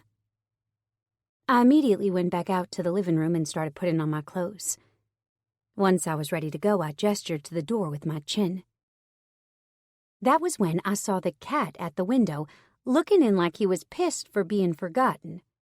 You do have a cat, I said as he walked with me toward the door. Told you I did. He laughed as he opened the door. But don't go trying to pet him. He really is an asshole and will take a swipe at your fingers before you touch him. I admired the cat from afar, always cognizant of people with more knowledge than me, warning me of something. I'll have to feed him good stuff so he likes me, I offered. Hey, why are all the blinds open in my RV and why is the television on? He looked over at it and shrugged. I only stole your keys and closed the pop-outs. The television was on when I got there. The blinds were open, too. I frowned harder. Maybe Bud went over there before he left. He was watching your porn files then. He laughed, because those were what was on the television as I made my way inside. I don't even know what to say to that. I shook my head. I'd rather not even think about it either. Chuckling, he led me to the passenger side of my truck and opened it for me. I rolled my eyes as I got inside, finding it funny that he was driving, but just assumed that I realized that since he drove us to the Thanksgiving dinners. It wasn't that I cared, but he could at least tell me he was. But as Castiel rounded the front of the truck, the only thing I could see of him was the top of his shoulders, his bearded chin and the side of his face. And I realized that that was just who Castiel was. He was a man's man and would never make apologies for it. Ready? He asked as he started my truck up. I nodded. Something wrong? He asked as we pulled out of his driveway. I shook my head, unwilling to give him shit for a habit that was probably ingrained into him from childhood. Speaking of childhood, your parents ever get a hold of you? I asked. He frowned as he pulled out onto the main road and headed in the direction of the campsite. No, he grunted. How do you know about them trying to contact me? I shrugged. Why do you still have a home phone? He grinned. Because it was a package deal. Get the phone with the cable and internet. They called on the landline then? Did you answer it? No. I shook my head and leaned into the middle console as he took another turn. This one down a much bumpier road. I listened to the message, though. Your mom called and said she was sorry. He snorted. She's full of shit. I shrugged. Whatever the reason, I think you should hear her out. She sounded awful on the phone. He sighed and continued to drive, not stopping to talk until we were at the gates that led to the campgrounds. After nodding to the attendant, he made his way past before he said anything to my reply. I'll talk to them when I'm ready, he admitted. But just saying, they pissed me off. It may not be until next year sometime that I get over it. I pointed out a toddler that was rushing fast toward the road, with what looked like the toddler's big brother fast on the heels. Castiel slowed and waited for the big brother to catch the toddler before taking the last turn that led to where my RV had once been located. I think you should... Holy shit. Chapter 18. I burned 200 calories by avoiding my aunt at the supermarket. Text from Turner to Castiel. Turner. The first time that I was meeting Castiel's crew of misfits, better known as the Bare-Bottom Guardians MC, as Castiel's new girl wasn't supposed to be like this. But as we were all staring at his destroyed motorcycle in the barn at Castiel's house, I realized that I'd have to get used to the MC's intensity. They were there to stay, just as I hoped Castiel was. "Any idea what happened and why?" Wade asked.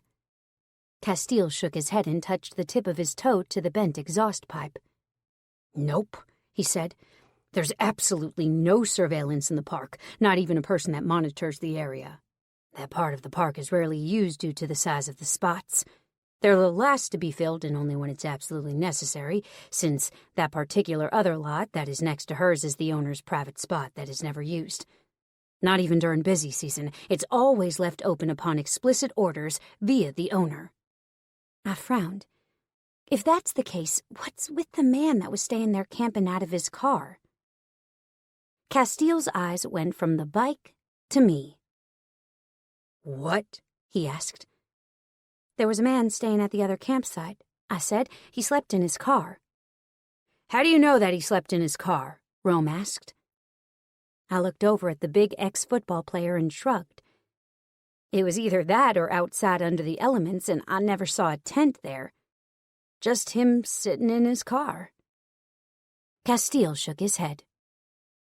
"There was nobody there when I came to get the RV."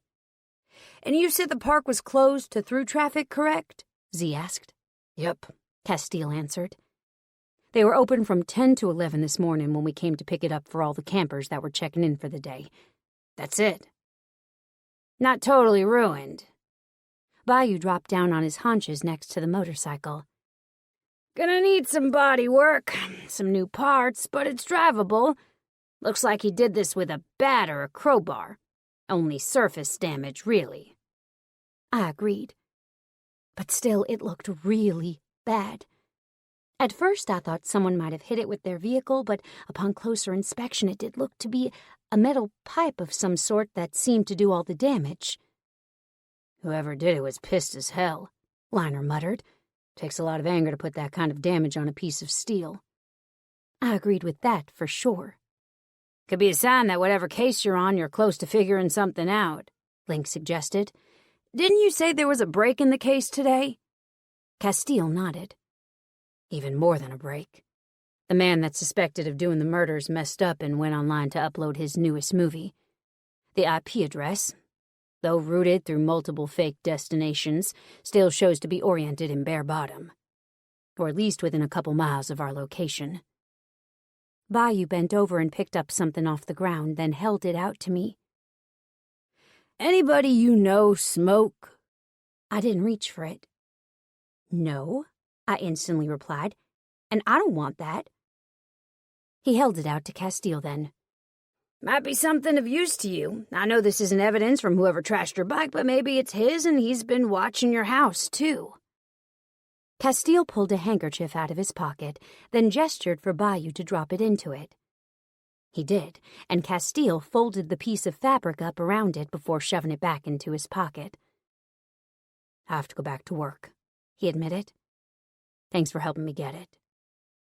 Castiel sighed, his eyes going to me. "Come inside for a second." I shrugged and did as he asked, heading with him into the house. "I'm sorry about your bike," I said softly. Castiel shrugged. "It's a bike. Luckily, I've good insurance on it, but for now I'm stuck driving that stupid car that makes me feel like I can't breathe." I rolled my eyes. Over-exaggeration much? He grinned and lurched for me, wrapping his arms around my waist and picking me straight up off my feet. His face was only inches from mine as he said, "I don't know what happened to my bike. I don't know why. It would be super if you could pay attention to your surroundings today." I rolled my eyes. "I have to go into the funeral home and do a little work on a few people that came in late last night. Their families want their services as soon as possible, so I'll be there all day. I have to finish up my subtitles tonight for the project that I've been working on. If I'm not there at the funeral home, I'll be here in the RV," I told him. "There will be no need for worrying on your part." He blew out a relieved breath. "I'm not saying that anything will happen. I just have a bad feeling, and I want you to be aware." I leaned down and kissed him on the nose. "Go ahead and stop worrying. I'll be following you into work anyway." He winked. Sounds like a plan, Stan. I snickered and reached for my keys that were in his hand. Stay safe today. Chapter 19. I've had my name mispronounced so many times at this point, I'm not sure I'm saying it correctly. Text from Castiel to Turner. Turner. I finally realized why the guitar disappeared on Mondays and Wednesdays a week later when I might have accidentally followed Castiel to where he snuck off to. It wasn't because I didn't trust him or anything. It was because I was just fucking curious. That, and I had a lot of spare time on my hands. And when I was left with spare time, I was left thinking about things that I shouldn't be thinking about, like who was going to bake the pies for Christmas and who was I going to help make the mashed potatoes and stuffing with. Who was going to make the broccoli cheese rice casserole that happened to be one of the only things I could stomach after my surgery and loved. I'd also not intentionally set out to follow him. I'd just seen him heading somewhere after I'd finished up at the funeral parlor.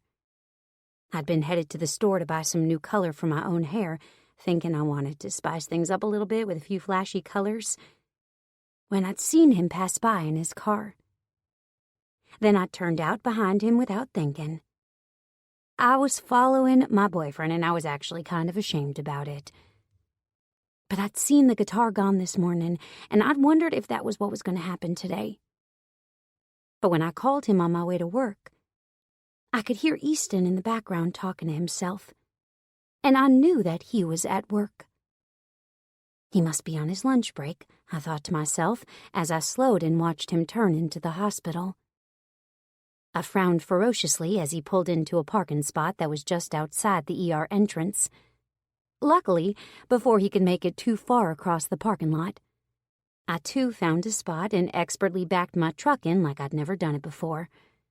Normally it took me 2 tries to get the big beast perfectly in between the lines, so sue me, I was anal, but my truck just slid into the spot like butter, and I was bailing out of it and hauling ass across the parking lot before I could blink. I'd just seen him walk in the elevator, spied the lit-up number 3, and watched the doors close as I broached the entrance. Cursing under my breath, I pressed the elevator up button, then thought, to hell with it, and aimed for the stairs. 4 flights. Why were they freaking 2 per landing? Later, I was pushing out of the door onto a unit. The children's intensive care unit. I frowned. Then movement caught my eye. It was Castiel's back as he walked away from the nurse's station. I stayed in the entrance to the stairwell for a while as I watched him walk away. The neck of the guitar held loosely in his hand. When he went inside a room, I took a step out. The closer I got to the glass doors that surrounded the room, the more tight my belly got, until it was a bundle of knots as I walked up to the partition. Then, for the next half hour, I watched through the glass door of the hospital room as Castiel played his guitar beside the bed of what had to be a 10-year-old little boy.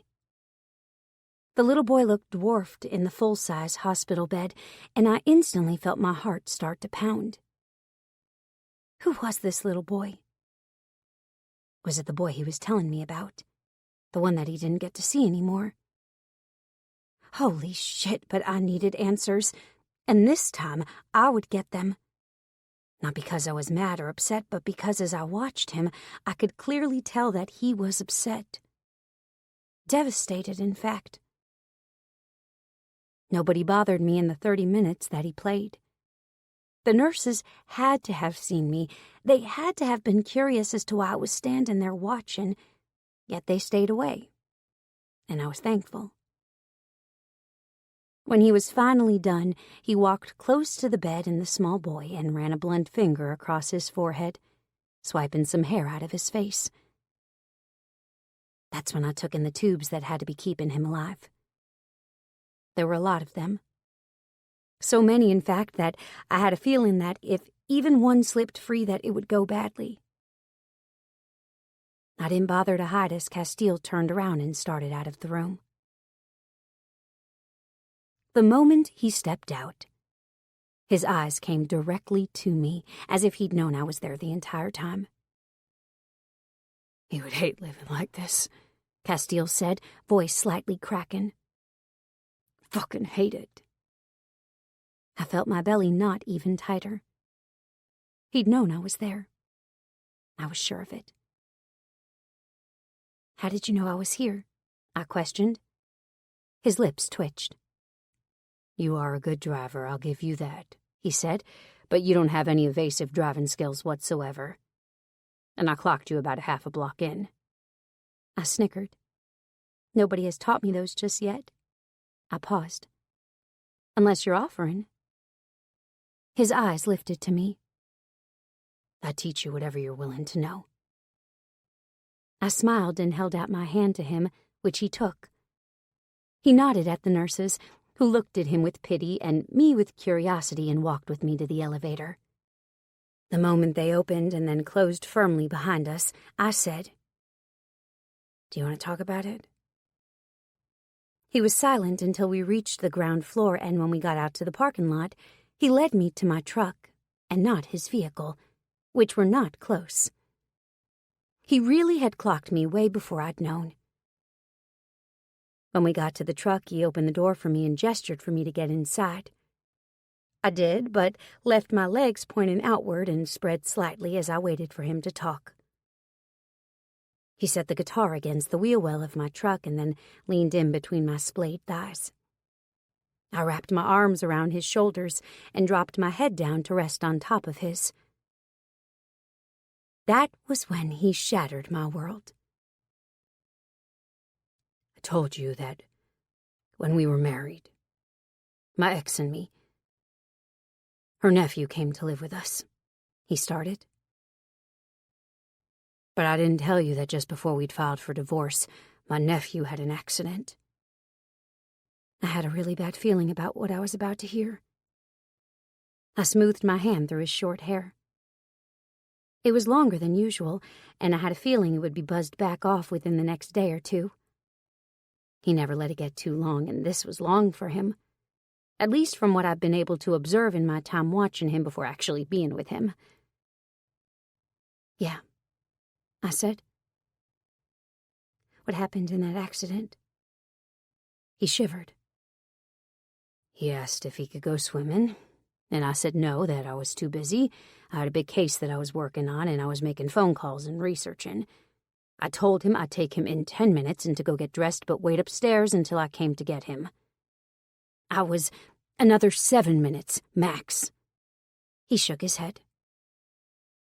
"Well, since he still wanted to go and I was busy, he went by himself. He drowned and I didn't even know it." He swallowed hard.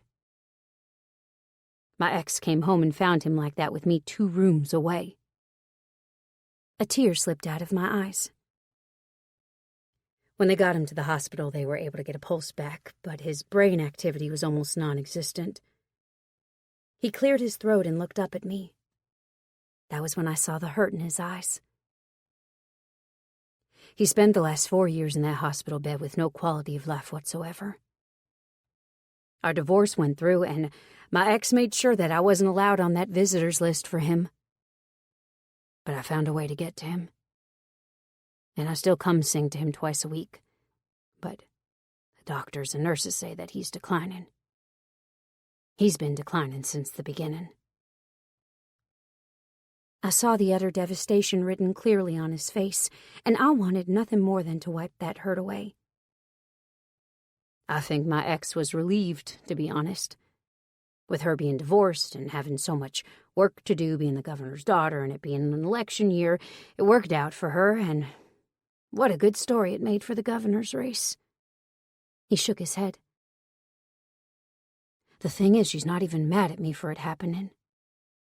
She didn't cry when it happened, didn't get pissed and yell, nothing. She just looked on like we hadn't had that boy living with us or that it was her nephew.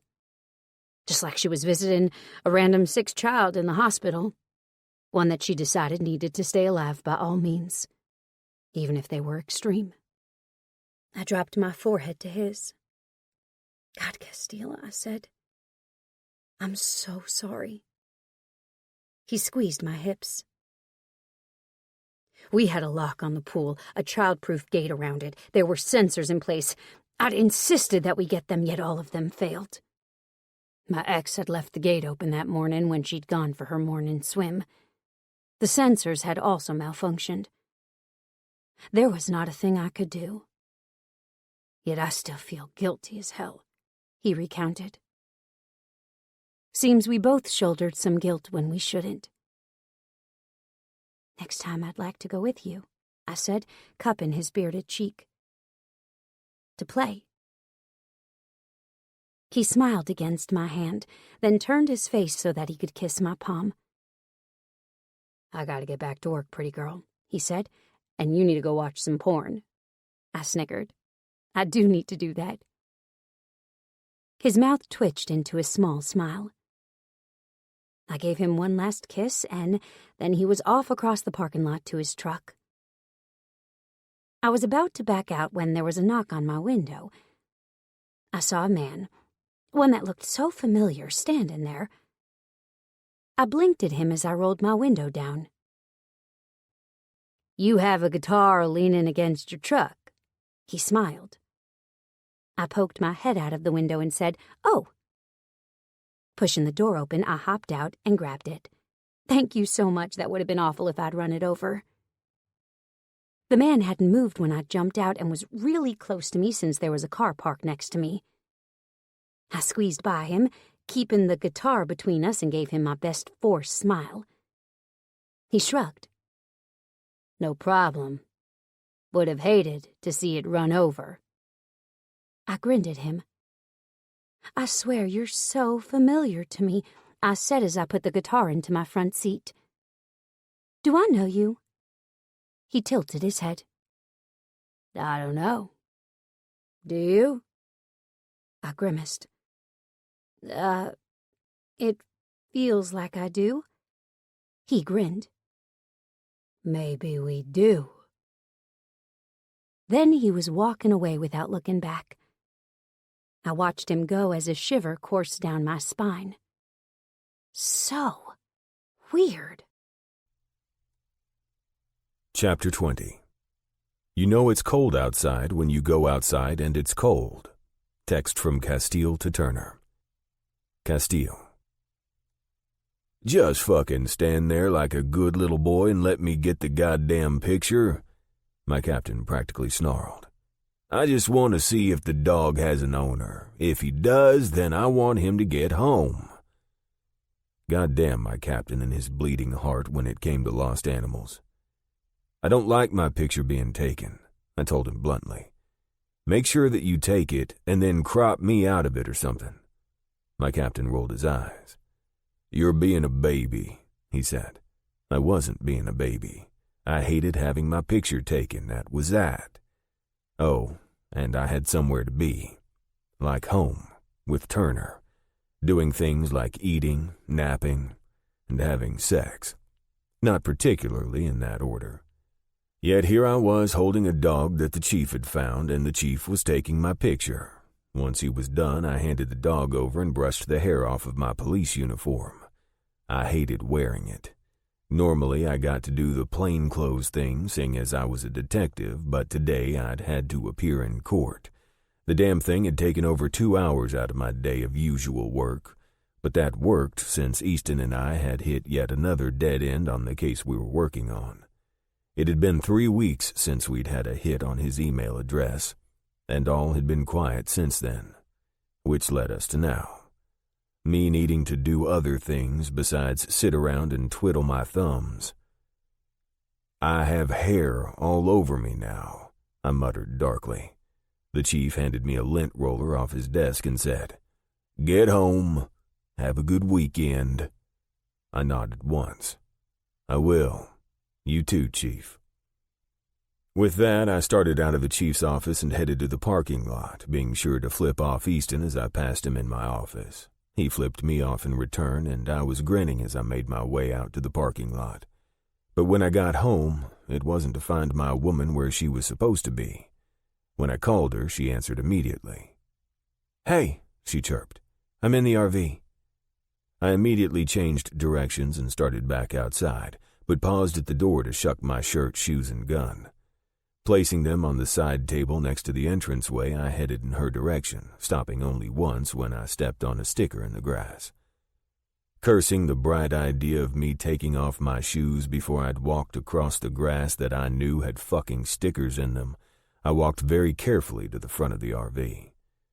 Thanking all that was holy that I only got 2 more on my way to her, I hopped up lightly on the first step and pulled the door open wide. The first thing I saw as I walked inside was the massive 80-inch television playing porn. I got a face full of cock and tits, or more aptly, a cock fucking a pair of tits, and immediately felt myself get hard. Why? Because I thought about doing that exact thing with Turner, and I couldn't help where my mind wandered. "Hey," I cleared my throat. "You working?" I hoped. She shook her head. "No, watching a porn for once, though only because I wanted to see how this one came out. This is the one that I was paid extra to do the rush job on. It's trending on the website tonight." I walked over to where she was sitting and sat on the arm of the couch, my eyes glued to the screen. "You did those subtitles?" I asked, grinning. Turner giggled, and I turned and looked down at her. "Yeah," she answered honestly. "I got a little creative with this one since he told me to make it funny." I just shook my head as I watched the screen. "Squelching sounds?" I teased. She shrugged. "Hey, it's hard to explain the sounds of a cock tunneling between a pair of tits. And since she's not moaning or anything, I have to put something there." A low moan came from the screen, causing me to turn back. The scene had changed from the tit-fucking to the couple lying on the bed kissing, the man's hand now buried in the girl's pussy. "A cop and a what?" I asked, looking at the screen. She snickered. "You'll never believe me." I looked over at her and said, "Why would you say that?" Turner hit a few buttons on the computer, and suddenly the entire thing was starting over from the beginning. It starts with the male cop sitting in his cruiser sipping on a cup of coffee. Seconds later, the radio beside him squawks, and the man's looking over at the radio with a look of annoyance on his face as if he'd had his break interrupted. "There's a domestic disturbance again, Officer Big," the woman's monotone voice drawls over the airwaves. I looked over at Turner. "Officer Big?" I lifted a brow. Turner snickered and gestured to the screen with her chin, causing me to turn back and continue watching. The screen then goes black, and seconds later reappears again, this time with Officer Big stepping out of his police cruiser and rounding the hood, heading to the building of a funeral home? What the fuck? "That's not really a funeral home," I deadpanned. She snickered. "It gets better." I couldn't see how. But watching him walk into the funeral parlor and walk into a shitstorm, I couldn't stop myself from grinning. "I can't believe you had the balls to come here. This is where I work. I do hair, you prick. I'm not a goddamn hooker or anything. You need to leave." There was a woman, the same woman who'd gotten her tits fucked later in the movie, with her arms crossed tightly over her chest as she was glaring at the man, or prick. "I'm not leaving. I don't have to leave," the prick disagreed. "Yes, you are," the police officer answered. "Right now." The prick whipped around dramatically and in a flourish, face turning from hard to a look of feigned surprise. The woman on the screen looked pleased to see the officer, in more than one way. "This is my woman," the prick on the screen said. "Sorry," the officer said, "but you'll be forced to leave or this could get ugly." The man struggled, and suddenly the officer was forced to get ugly. There was a farce of an altercation, and the prick accidentally fell into an open casket. That open casket comedically fell shut at just the right time, and the man became locked inside without any work on the cop's part. The woman on the screen that was starting to look more and more like Turner the longer I watched the video walked over to it and flipped a latch, making sure the man wouldn't be able to get out no matter what. "Oh, officer," she cooed. "That was so well done." Then the woman offered the officer a kiss in thanks. That's when the officer turned his mouth when the woman meant to only kiss his cheek. And that, folks, was all she wrote. "If you want," I teased, raising my hand up to my chest to scratch at an itch just under my pec. "We can recreate this later." She grinned at me and leaned over, leaning her body into the arm of the couch that I was straddling and subsequently me. I could smell her lotion that she'd put on this morning, and I couldn't help but notice just how warm she felt. When I'd left the house earlier, I also hadn't put much thought into how fucking cold it was. And since Turner hadn't been spending much time in the RV, she'd cranked down the heat. She was covered up with a blanket wrapped around her shoulders, and I had ideas. Great ideas. "Scoot over, baby," I ordered as I started falling into the couch. She did, and I allowed myself to fall completely before reaching for her in the blanket. "Share your warmth with me, woman," I ordered. "My nipples are hard as fuck right now." She immediately unwrapped the blanket from around her shoulders and leaned into me, offering me half the blanket. I took her and the other half of the blanket, being sure to wrap them both close.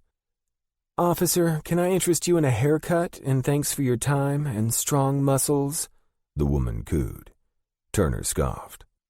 "Yes, let's offer the man a haircut," she snickered. I, of course, saw these parts when I was writing the dialogue, but it still blows my mind that this was even made. Turner's hand absently went to my bare chest underneath the blanket and started stroking. I had no idea if she was meaning to make me want her, but the way my dick once again started to stiffen in my pants, I couldn't help myself from pulling her closer and letting my own hand drift over her hip. "Sure, I'd love a haircut," the officer replied. "I'm in need of one anyway. I was actually about to do that just before I came." Of course, how convenient it all was. The woman patted his hand and said, "That's great. Let me go get my clippers." The next couple of minutes pass on the screen as Turner slowly began to drop lower and lower with her rubbing, stopping just a few scant centimeters from actually touching the waistband of my dress pants. The waistband that was hanging out low around my hips due to me shedding the belt and the gun inside my door. "Unbutton my pants for me?" I teased, the buttons digging into my gut. She snorted. "Gut my ass. But yes, I'll unbutton for you."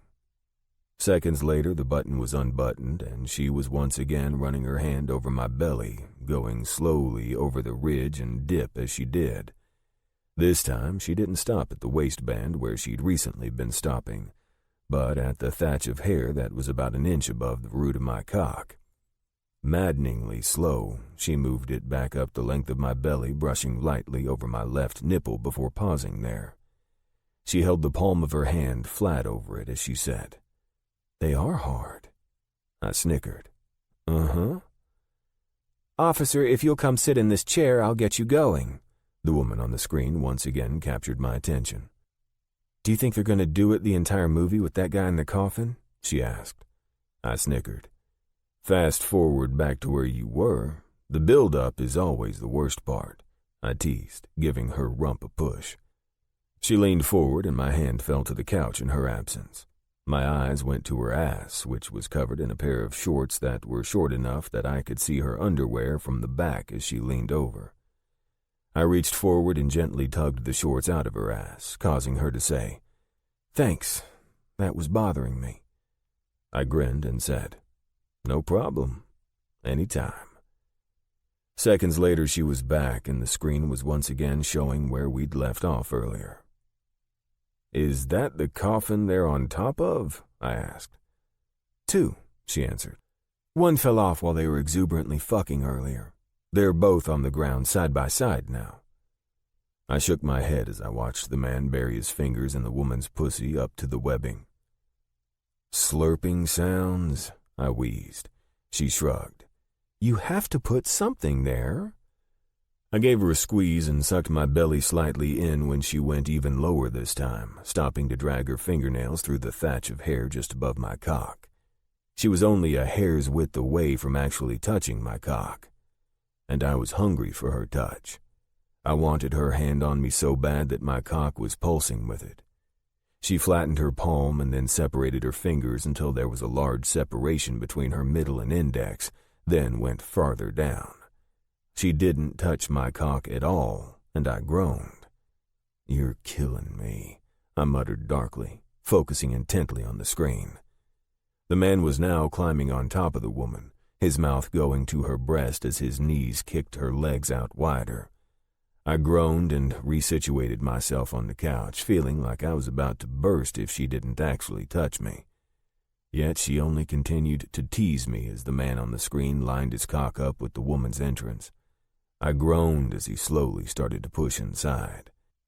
That's when the hammering of the man that was still in the casket really amped up, but the couple didn't pay it any mind. The man's ass flexed as he pushed deeply into the woman in one stroke, and I felt my dick twitch. Again. "We can't do that," she whispered. "You're way too big." I snorted. "Maybe you're just small and I'm not big. Ever thought about that? I mean, I was big, don't get me wrong, but every time I fit my cock into her, it was more than obvious that I couldn't just go sticking it in all forceful like. I had to take my time or I could hurt her. She was that tight." The man on the screen reached down for the woman's thigh, then brought it up so that it was pressed flat against the shiny wood of the coffin. With each flex of his hips, her face would turn euphoric. "You know," I said as I watched, "this video is pretty realistic. I mean, other than the cop/funeral home aspect of it, there isn't any fake moans going on, other than the guy in the casket." Turner looked up at me and grinned. "You do know that the cop/funeral home aspect of it could be true. We're true." I looked down at her and grinned. True enough. Then my grin turned lazy when she finally touched my cock. Sure, it was only the edge of her fingers on the base, but it was enough for my entire body to tighten and a hiss to break free from my lips. My eyes went hooded, and she smiled slyly up at me. "Want something, Cass?" she asked. My hand tightened on her hip, but I didn't pull her on top of me like she was probably expecting. "Not at all, baby," I said. "Just enjoying this movie here. The subtitles are amazing." Instead, I stayed in control and went about my business, keeping my eyes straight forward on the television even when I wanted nothing more than to yank her on top of me, part those pretty thighs, and fuck my way into her until I was buried so deep neither one of us could draw breath. "That one was especially hilarious," I murmured, recalling the words. "Put that fat cock into my love box and work me like a fuck toy?" She shrugged. "A lot of these I was thinking about you when I wrote them. But then I remembered I had to be funny, so every once in a while I got imaginative." I resituated myself on the couch, which caused her hand to slip slightly, one of her fingers brushing my balls. I licked my lips and felt my abs tighten. I saw the moment that she decided, fuck it. Out of the corner of my eye, she bit her lip. Then her fingers closed all the way around me inside my pants. I closed my eyes as euphoria ripped through me. An intense tingle started at the base of my spine, and I wanted to rip my pants off so I could feel her hand without the restrictive confines of my clothing. Yet I stayed still and allowed her to work, grinning wickedly when the guy on the screen pulled out and accidentally started to put his cock back into her asshole. When the girl said, "Oh, that's my brownie station, not in there," I started to laugh. "Seriously," I snorted. "Brownie station?" She shrugged. "Whatever, this is supposed to be funny, remember?" I did. So I shut up, even though the guy was still pushing his dick inside the girl's ass despite her adamancy that the guy had the wrong hole. "Ever wanted to try anal?" I asked, trying to sound nonchalant and failing. "Yes," she answered honestly. "At least I did, before I saw your cock." I snickered and looked down. "If it's done correctly, it doesn't hurt much." Her eyes went hooded. "You've done it before?" I nodded. There was no use in lying about my past life. I wasn't ashamed of it. Did she enjoy it? Turner asked. I remembered that one and only time that my ex-wife had allowed me to do that after months of bringing it up, and shook my head. She thought it was dirty. My ex. We did it once, and it was the best sex we'd ever had. She was ashamed about it later, and it was never brought up again. But thinking about doing this with Turner had my dick so impossibly hard that I was sure there wasn't an inch of space left in it. I'd never been that hard before. I need these pants off, I blurted. My cock is starting to hurt. She started to take her hand out of my pants, her fingers loosening on my cock, and I shook my head. No, leave it there, I suggested. Push it down against my leg. She did as instructed, and I shifted until I could get my slacks off my hips. When they finally slid free, she helped reposition my cock and then jacked it 4 times in rapid succession. I nearly came undone. The only thing that saved me was the fact that she stopped just as suddenly as she started. I was panting when I said, "Do that again and I'll come all over your hand in this blanket." I could feel the soft press of the blanket against the head of my cock and liked it. Looking down at the blanket, the way it was tinted obscenely where my cock pushed the fabric up, had me smirking as well. Fuck the blanket. She started to work me again. That's when I started to realize that I needed something to do with my hands, and 2 could play at the game she was playing. Pulling my arm from around her waist, I instantly positioned it and pushed her thighs apart. She easily parted them from my seeking hand and burrowed my way under the waistband of her pants and panties. I found her honeyed pussy seconds later, soaking wet. So soaking wet, in fact, that she was slick and coated with her juices. I'd be able to slip right in. I circled her entrance with just the tip of a finger, over and over again, swirling those juices around and around even though I had no need to.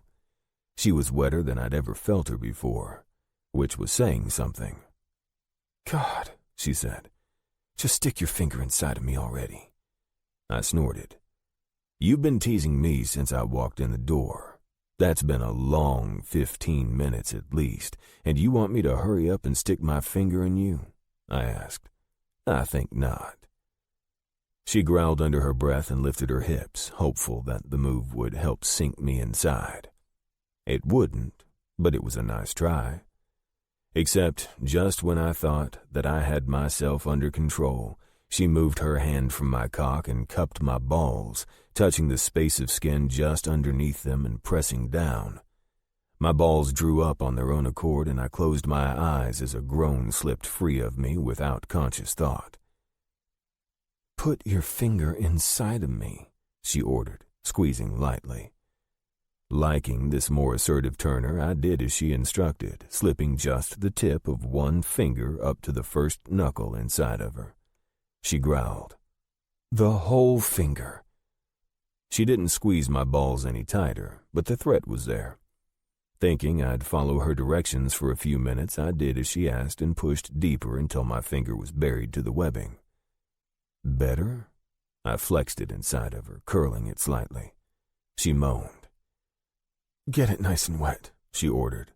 I did, pushing it in and out of her for a few seconds, and it did get nice and wet. It was impossible not to, not with how wet she was, how wet she continued to get. Hell, I could feel her juices sliding down my wrist at this point. "Fuck," I muttered, unable to stop myself when she pressed down on the sensitive skin under my balls.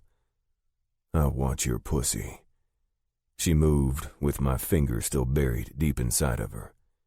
When I was forced to pull free as she stood, I brought my hand up to my lips and was about to clean my fingers free of her juices, but she shook her head.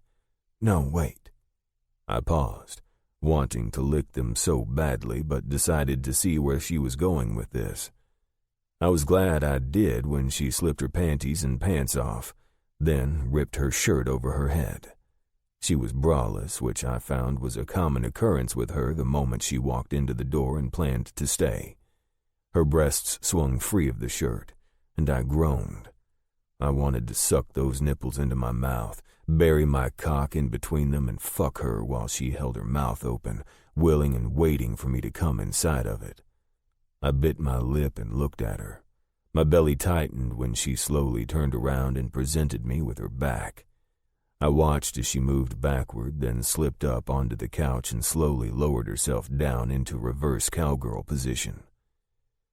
"When I take your cock," she said as she grabbed it between my legs and positioned it at her entrance, "I want you to sink your finger into my ass at the same time." Yep, surely I was going to burst the moment that she started. "Condom," I found myself croaking out. She froze with just the tip against her entrance, and then looked back over her shoulder at me. "I don't have one," she murmured. "You have any in your wallet?" I shook my head. "No." She sank down over my cock just the slightest bit, just enough that I could feel the fire of her, and I lost a few brain cells in the process. "You'll tell me when you're close and then you can pull out?" she asked. I found myself nodding even though I knew that was a bad idea. Stupid. That was how babies were made. Yet did that stop me from saying, "Sink those hips down a little more, baby"? No, it did not. "But beware," I said as she did as I asked. "This is a really stupid idea." She snorted out a laugh. "Oh, I know." Well, as long as we were both on the same page. I brought my still wet fingers back to her pussy and swept them through her lips, parting them just a little bit more to ease the way for my entrance. It also served to lubricate my finger all over again. Swirling my finger once more through and around her entrance and my tunneling cock, I swept my finger backward and swirled it around her back hole. She pulled away only to come back moments later, taking my cock deeper as well as pushing down harder on my finger, letting me know without words for me to do more. Everything felt like it was on fire. My cock as it was pushing inside of her, my finger as it pressed just a little bit harder, hard enough to finally push past the ring of muscle until just the tip popped in. Hell, my heart even felt like it was on fire. I wanted her to fuck me so badly that I was panting. "Take me," I pleaded. "God." "Yes, sir," she teased, then pulled back up. I groaned. But then she followed that rise with a fall, and what a fall it was. She took me all at once, the rest that was left, and I could no longer think, could only feel. And oh yeah, my finger was now lodged deep in her ass, and that felt like it was on fire too. She felt silky and smooth as well as tight. I couldn't wait to bury my cock in her ass too. "So tight," she breathed. "Holy shit." I put my free hand on her ass and squeezed, loving the give of it as I did. "Move." She did, and I timed my fingers' movements with hers. It didn't take long. With all the build-up as well as how hot I was for her, I felt my balls drawing up within seconds of her beginning to move. But, surprising the hell out of me because I thought surely I was going to blow it, Turner came first. Long, loud, earth-shattering. There was a boom in my ears, and I allowed myself to come, to let go even though I was going to go regardless. Agony and ecstasy dueling for supremacy raced down my spine. Everything felt so good at the same time it felt so bad. I removed my finger from her ass to hold onto her hips, slamming down so hard over me that I knew I might be hurting her. Yet I couldn't find it in me to stop. Couldn't. Wouldn't. My eyes closed and my hearing picked up something that probably shouldn't have been there, yet at first I wasn't able to comprehend that. Wasn't able to comprehend anything but the spurting of my cock as I filled her with everything I had to give. And finally, when my head was back online enough to look around, I realized that there was smoke in the RV. Smoke? "Shit," I said, dislodging Turner before she was ready. "Castiel, hey! What the hell?" She paused from her position on the couch. then took a look around. "What the fuck?" I shook my head and reached for my pants, pulling them up over my hips and buttoning them. Cursing myself for not bringing my shoes, I went to the door of the RV and pushed, only to wrench my hand away. It was hot. Why the fuck was it hot? I chanced a push of the fancy-ass blinds to the right of the door handle and realized true horror. "The side of the RV is on fire," I said. "The small little porch and the entire side, the flames are licking up over the door to the roof." Turner arrived at my side, fully dressed. "There's a back door," she murmured, "in the bedroom," which was only a few feet away from the stupid front door. But I'd give it a try. When we got in there, however, that one was spread over with fire as well. "What the hell?" I asked as I went back into the living room. My first order of business was to try the windows. However, despite their fanciness, none of them opened enough for an adult to get through, and I felt my belly sink. Walking to the bedroom, I grabbed a rag from the shelf where they kept the laundry, then walked to the door. Turner wasn't far behind, and she watched with trepidation as I used the rag as a pot holder to open the door. When I did manage to get it open, I got a bullet to the right arm for my troubles. I fell back against the bed and looked at the bullet hole with surprise. It was in my bicep, through and through. I blinked stupidly, confused as fuck, only to be hauled so hard and fast away from the door by Turner that I was surprised all over again. "Someone's shooting at you," she cried out. "What the fuck?" What the fuck was right. Finally managing to get my head back together enough to realize what was going on, I scrambled to the side, which happened to be just in time because whoever was outside got impatient with no longer having a target to aim at. He started peppering the side of the RV with bullets. Fragments of particle board, fiberglass, and wood started blowing outward through the bullet holes, as well as the bullets themselves. Scrambling even faster, I took her as far away as I could in the space allotted to us, stopping underneath the table on the very far wall. My heart was pounding, and poor Turner, who'd been dragged right along with me, was looking scared out of her mind. I couldn't blame her. Terror was running through my blood at an alarming rate, and I couldn't force myself to get under control because there was no control left. I was fucking scared. For her. For me, too. Because if I lost her, I realized right then, I'd be lost. She'd become a very integral part of my life, and without her, I'd be a broken husk of a man all over again.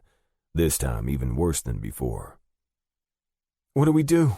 she asked, coughing lightly. I put my hand on the bench seat of the built-in booth surrounding the table and felt it shift. I pushed it again, making it shift a second time. Then I completely peeled it off its perch and tossed it across the room. The only thing in there was canned goods, which I shoved all the way to the side and looked further into the crevice. "This leads to the outside, right?" I asked. "The outdoor kitchen?" She nodded, eyes wide. Then they went electric. "You want to crawl through there to the outside?" she guessed. I nodded. "I do." "Let's do it." She scrambled up and started going for it. "I can open it and look." "I don't think so," I said. "If anyone is getting shot, it's me." Her face showed every ounce of what she was feeling right then. "I love you too," I told her.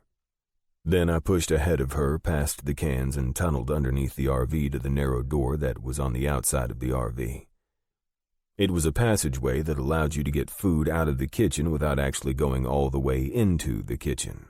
It was a genius thing to put in, and right now I was thanking my lucky stars that it was there. I was thanking everything else when I pushed the door all the way open and I didn't get a bullet in the face for my troubles. I continued to crawl using my elbows, then fell head first onto the ground and stayed there, silently as I listened to my surroundings. Nothing. Whoever had shot at me was camped out on the other side of the RV, and as I looked at the fire lighting up the sky, I realized that the fire wasn't only relegated to the RV, my house was on fire too. I leaned upward, doing an ab curl, and whispered into the small space, "Come out, baby." She did moments later, but I didn't let her hit the ground like I did. Despite my screaming shoulder, which I could feel blood dripping down at a fast clip, I hauled her to her feet. "We're gonna run that way." I pointed to the woods. "I don't have a phone." She held hers up. "I do." I nodded once. "We're going to the woods." And we did, going as far into the woods as we could, seeing as the farther we got from the flames, the less we could see. "Call 911, I ordered. "Tell them the address," then more gunshots filled the air, and seconds later I heard a man's voice saying, "Put your hands in the air!" Raised voices, more yells, then one more gunshot. Silence. I looked over at Turner, whose face was illuminated by the phone screen, and said, "Easton." Then I passed out. I woke up as I was jostled. My eyes peeled open and I glanced at the white walls that surrounded me. I was in an ambulance. I could hear Turner's reassuring voice as she spoke to someone explaining what happened, and I turned my head in the direction that I heard her voice. She was sitting on the bench seat next to my side, with Easton nodding his head as he listened to her. "I figured something out," he answered her question that I must have missed. "I remembered Castiel talking about a man that he always saw around you. I inputted his description into a few of the videos that we had from around town, and then ran his face through the system. Facial recognition software put him as a Craig Menz." I closed my eyes as a poke at my shoulder had me seeing stars. "Craig Menz that has a hotel room in town. Craig Menz that rented a slip at the campgrounds, though far away from where he was always seen next to you," Easton continued. "Craig Menz who, from what I found out last night, is responsible for hiring you for your latest subtitle for your, work you were working on, the comedic one?" I heard Turner's husky laugh, and it made me smile. "I'm thinking that when I get to the man's computer, he'll also be linked to the Craig Matthews that has been linked to the girls he meets in private chats and then terrorizes them for months before killing them," Easton said quietly. And it all started to make sense. All of it. Except for the part where he found Turner. "Why Turner?" I questioned. Opening my eyes, it was to find both of them staring at me with a look of relief. "I don't know," he murmured. "But I plan to find out. Just have to do a little paperwork for shooting a guy in the head first." I found myself grinning. "Never know all of it now, though," I pointed out. Easton shrugged. "I like my melon just the way it is," he shrugged. He was pointing a rifle at my forehead. It was him or me, and I'll always choose me. I liked him. "Thanks, man." Then the medic at my side pressed gauze to my wound, and I felt my face leach of heat as agony shot through me. Everything else they said was lost on me as I tried to work through the nausea. Then Turner's hand squeezed mine, and everything was just a little bit better. Chapter 21. I'm sorry I'm so cranky. I'm just in my terrible 30s right now. Castiel's secret thoughts. Castiel. Hours later, after our hospital visit and subsequent treatment for minor burns, smoke inhalation, and a broken arm as well as a gunshot wound for me, and finally boarding a very pissed-off cat, we were laying in a bed at Liner's house. Liner had arrived at the hospital late, a pissed-off expression written all over his face, and no excuse as to why he was late, only worry written on his face. After declaring we'd come home with him, we had, which ended with us in his spare guest bedroom talking quietly as not to wake him. "What had you scowling when you came in the RV earlier?" she asked, pressing an absent kiss to my pectoral. It was only 5 hours ago, but it felt like a lifetime, like it had happened in another life even. I leaned over the bed for my pants that were on the floor, then pulled my phone out of my pocket before returning to my previous position. My phone's screen was broken, but despite that, it was okay. I was lucky it hadn't sustained water damage like the rest of my things had as the firefighters put out the fire on the RV as well as my cabin. "There was a dog that was found on the highway," I answered. "They forced me to take a picture with it because it wouldn't hold fucking still. And I wasn't happy about it." She looked at the photo under question, then leaned over and got her phone off the night table. Seconds later, she was laughing her ass off. "Oh, Castiel," she giggled, swinging her phone around to show me. "Your police department shared your photo, all right." 4 hours later, my photo had been shared 17,403 times. There were over 10,000 comments and so many likes that it really would have been awesome had I not been the one that the majority of the comments were about. "Would y'all shut the fuck up about my stupid picture already?" I grumbled tiredly.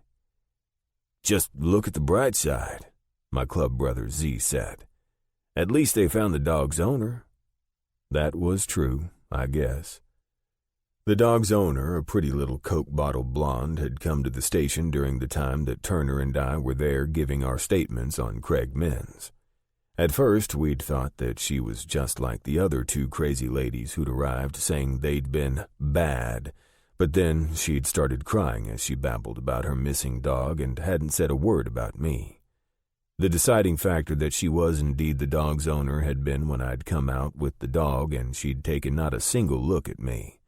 She'd buried her face into the scruff of the dog's neck and burst into tears. "You awake, big boy?" Turner asked. I blinked open my eyes and saw that she was leaning over me, looking at me with worry all over her face. "Y'all are so cute together," Jubilee chirped from across the room. "But we gotta go. We just came over to bring y'all some dinner. Plus, I'm fielding calls left and right from the media asking if we're taking ownership of the dead body that was previously known as Craig Minns, the famous Red Hub porn star film guy that was now worth millions. I think they're madder that he won't be making movies than the fact that he tried to kill my best friend and her man. I'm seriously about to lose my shit." Z put his hand on his wife's head. "Let's go, baby." Jubilee sighed and looked first at me, then at Turner. "Y'all will call if you need anything." A statement, not a question. Turner sighed. "Yes, we will." "Good." She narrowed her eyes, then contemplated what she was going to say next. "I have your mother's remains at the funeral home. I was going to give them to you yesterday, but I ran out of time. Do y'all want to come get them, or would you like me to bring them to you?" Turner stiffened. "Hold on to them at your place until we can figure out where we're going to take her." Jubilee nodded her head. "I can do that. Y'all take care of each other." Then they were gone, leaving me looking up at my woman who was once again looking down at me with concern. "Is your arm okay?" I shook my head. It was on fire, but I wouldn't be telling her that. "Your parents called again." She yawned as she looked over at me before gingerly sitting on the corner of the couch next to my head. "I talked to them." I scowled. "Why?" I paused. "And why are my eyes so fucking heavy?" She grinned. "First question, because I wanted to. They were worried about you. Second question, because you were in pain, so I ground up a pain pill and put it into the beer you insisted on having last night before bed." I growled. "That wasn't fair. I wanted to have my faculties about me." She shrugged unrepentantly, then sobered. "Your parents wanted to come over here, and I said they could," she muttered. I narrowed my eyes. "That wasn't smart." "They were concerned," she explained. "And not just about you, about me too. They'll be here any—" The doorbell rang. Second. Liner appeared out of nowhere, opened the door in the other room, and then disappeared all over again. I sighed and stood up, hating myself for a second when every muscle in my body seemed to protest the move. "I'm getting too old for gunfights," I mumbled as I creaked my way to standing. Turner wrapped her arms around my belly and squeezed lightly. "You scare the hell out of me sometimes, Castiel." I squeezed her back as I said, "I don't try to, baby." She let me go and started to tug me to the room that Liner had stowed my family in, but stopped when I felt something buzz in between us. Her phone. "I'll be there in a minute," she sighed as she showed me her phone. "Bud is calling me. He must have heard." I nodded once, then leaned forward to drop a kiss onto her mouth. "Love you." Her eyes lit up all over again. I love you too. Leaving her there was hard, but as she urgently tried to reassure Bud that she was okay, I realized that she needed a few minutes to convince him, otherwise we'd have a pissed-off Special Operations military member on our doorstep seeking retribution. Make sure you tell him the guy's dead as a doornail, I called out as I left the room. I heard her laughter as she said, Yes, Bud, he's really dead. As fuck. I had a grin on my face that fell away quickly when I got a load of the room full of family that had taken up Liner's couch and love seat. I looked over to find no Liner in sight, but I could hear him talking to someone in the other room. Thinking he was on the phone, I didn't bother to look into the kitchen as I made my way to the front room where he'd stowed my family. I found them all sitting on various couches and stopped, waiting.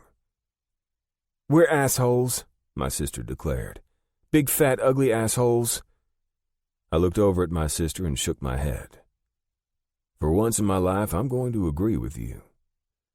It took another hour of not just me, but Turner as well, convincing them that we were okay for them to finally leave. And when I looked over at Turner, who was now smiling, I realized that she'd forgiven them for their assholery. I like them, she sighed. I'm not sure what happened the other day, but I'm willing to forgive and forget. I shook my head and caught her hand. Come on, I said as I led her to the kitchen. I need a glass of water. My mouth tastes like I've been sucking on cotton. She followed closely by my side as we made our way into the kitchen. But when we breached the entranceway, everything in me froze. I looked up to find a woman that never should have been in his house in the first place, sitting at Liner's bar, looking like a scared little bird. Tara, I gasped. Not Tara, Liner said instantly. Her sister, Theodora. I looked over at the woman trying to see the difference and couldn't.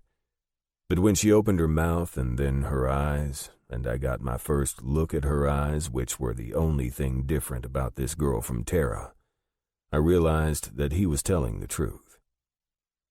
What in the actual fuck, Liner? Liner shook his head. Long fucking story, bro. Long fucking story. Epilogue. Cup. Coffee cup. Turner. 6 months later. Jubilee looked at me like I was crazy. What are you doing? She whispered. We're gonna break into someone's house, I said. What? Her voice rose in pitch. Why?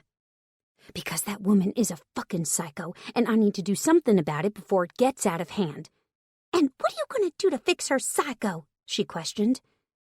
We're gonna get on her computer and block me. Block him, block you, block the hospital so she doesn't know when he visits.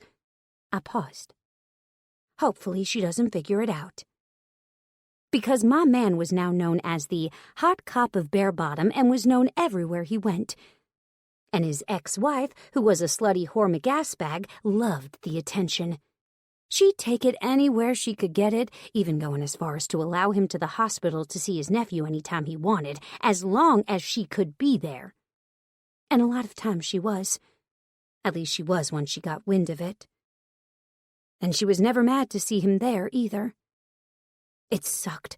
I hated it, and I hated her, so it needed to stop. She blinked, then shook her head. That won't work. I didn't care. We can't break into the governor-daughter's mansion, she insisted. I looked at her over my shoulder. It's happening whether you want to do it or not, I informed her. It seriously needs to be fixed.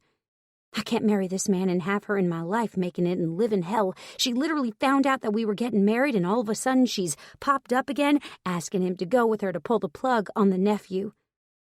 Let's not forget that she showed up the moment she found out about my stalker and how Castiel saved me. I'm just over it. I want her to go away. Jubilee sighed. I really don't think this is the way to do it, though, she pointed out. It may not be, but I didn't have any better ideas. So we didn't get taken away in cop cars. However, there were a couple of cops there when we arrived back at our cars, and neither one of them looked happy. Z walked straight over to Jubilee and started laying into her. Castiel, on the other hand, looked resigned. "You did what you wanted to do?" he asked me. I nodded. "You think it'll help?" he wondered. "I sure the fuck hope so." "I don't know," I admitted, "but I'm crossing my fingers."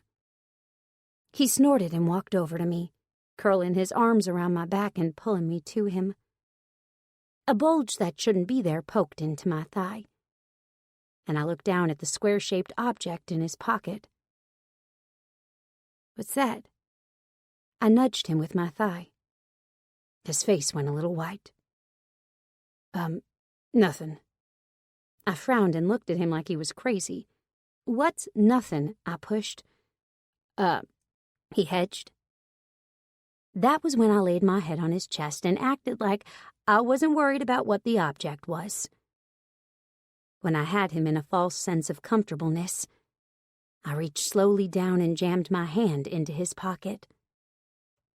When I came back up with whatever it was, I pulled away from him and ran, putting his cruiser and Z and Jubilee in between us before he could so much as blink. "Give it back," he demanded, looking demented. I popped the box open, and then froze. Because what was inside was a massive diamond ring. "God damn it, Turner," Castiel barked. "Do you have to ruin everything? Seriously, I just wanted to ask you to goddamn marry me at home with no fucking witnesses." He jerked his thumb pointedly at Z and Jubilee, who were looking on with laughing eyes. I murmured. "I just got in when I got the call from Z that y'all were doing a little breaking and entering today. Seriously, I swear to God, I can't keep a single secret from you." I bit my lip and pulled the ring out of the box, slipping it onto my finger. "You can ask me now. It's okay." I held out my hand. "It fits." "Of course it fucking fits," he muttered. "I used the ring you made out of your mother's ashes to size it." I felt my heart swell. God, this man loved me. Not only had he helped me with my mother's funeral, her death, and everything in between, he'd also gone out of his way to make me a memento that I could carry around with me forever, that contained my mother's ashes in an opal ring.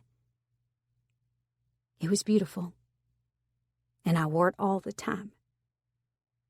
I had no idea when he would have found a time where it was off my finger. But I wasn't going to look a gift horse in the mouth. "I love it," I said. "Now, do your thing." I pointed to the ground. Castiel rounded the car, growling at me in frustration, then did his thing. He dropped down onto one knee, right there outside of his ex-wife's house, and said 4 words. "Will you marry me?" Castiel. Easton arrived hours after the party had started. Bayou, Z, Wade, Link, Liner, who looked haggard as fuck, Rome, and even Slate, our newest member of the Bare Bottom Guardians MC, all looked at the newcomer with quite a bit of happiness at seeing him. Easton had been gone since the day he'd killed Craig Minns. Craig Minns, who we'd come to find out had not only killed a few of the girls he'd been chatting up on the porn site's private messaging boards, but also quite a few in his hometown before he'd branched out. Craig Minns had an extensive operation, one that he funded with his porn's success, one that he did completely alone, thank God. "Glad to see you finally made it back," Bayou said as he offered the man his hand. I watched Easton take it, then let it go. "I'm finally off assignment," he muttered. "The moment I finished with that, I was asked to take over another agent's assignment undercover, and as you can see," he gestured to his burly beard and haggard appearance, "I was a little out of my element." Which was true. We were used to seeing him shaved and in suits, not dressed as a lumberjack biker with a chip on his shoulder. "And I was driving through town when I saw the bare-bottom hot cop got engaged," he grinned, "so I had to stop by." I growled low in my throat. "God damn it, Z." 4 years later. Daddy, turn the lights on. I did as I was asked, turning the lights on in the cruiser as we pulled up to the house. My only daughter, a ball of energy at 3 years old, squealed in glee. My wife, who was asleep in the passenger seat, groaned. I grinned as I pulled up to the garage of the house we'd built a half a year into our marriage and turned the cruiser off. Getting out, I reached into the back seat for my daughter, then quietly closed the door. I'd wake Turner up to bring her inside, but she looked comfortable where she was sleeping. And honestly, she'd have a better time taking a nap in the car where it was quiet than in the house that was full of people. Turner was 6 months pregnant with our second, and not a day went by that I didn't thank God that she was brought into my life. Patty, who was named after Turner's mother, squealed in glee the moment that she saw my mother. Grandma, she bellowed. My mother bent down and scooped her up before she could even make it 3 steps in her direction. My mother loved my baby, but it made my heart pang when I thought about Turner's mother never getting to meet her grandbabies, or Turner not having her mother to turn to in times of need. "There's my baby girl," I heard called. I turned to find Turner's father walking toward Turner, who looked like warmed-over shit walking into the door. Father and daughter embraced, and I saw the relief pour through Turner at seeing her father there. "I'm glad you came," she said. "Of course we'd come for you, Dodo," Bud muttered from the couch as he swigged my beer. "Plus, we're going to Disney fucking World. We can't get out of that fun shit." "Language," my mother barked. Bud grinned. "Sorry, darling." I sighed as my father walked into the room with his goddamn Mickey Mouse hat on his head. "I'm ready." Turner looked at me and smiled. This would be our 3rd trip to Disney World. The first time we'd been, we'd gotten married. The second time was when Patty was a year old. The third, we were obviously fucking crazy. But it had become a family tradition to go every single year, and each of our family members had always come with us. I walked over to Turner and whispered into her ear, "I'll give you $1 to burn those mouse ears." Turner snickered and buried her face into my throat. "It'd take more than $1, baby. I think he looks cute." I snorted. "If you say so." She pulled back and looked into my eyes. "I got you some too, hot cop." I rolled my eyes. "Don't call me that." She winked and showed me her phone. "Did you do something cool at work today?" I groaned and looked at the picture of the kids hanging off me at the daycare that we'd visited to talk about safety. "I don't want to talk about it." 42,000 likes and comments only an hour after posting. She batted her eyes at me. "Good job." I growled and slammed my mouth down onto hers. "I can't believe y'all still do this to me." She laughed into my kiss. "I love you, baby." I pulled away and looked into her eyes. "I love you more, Turner." This concludes Keep It Classy by Lonnie Lynn Vale.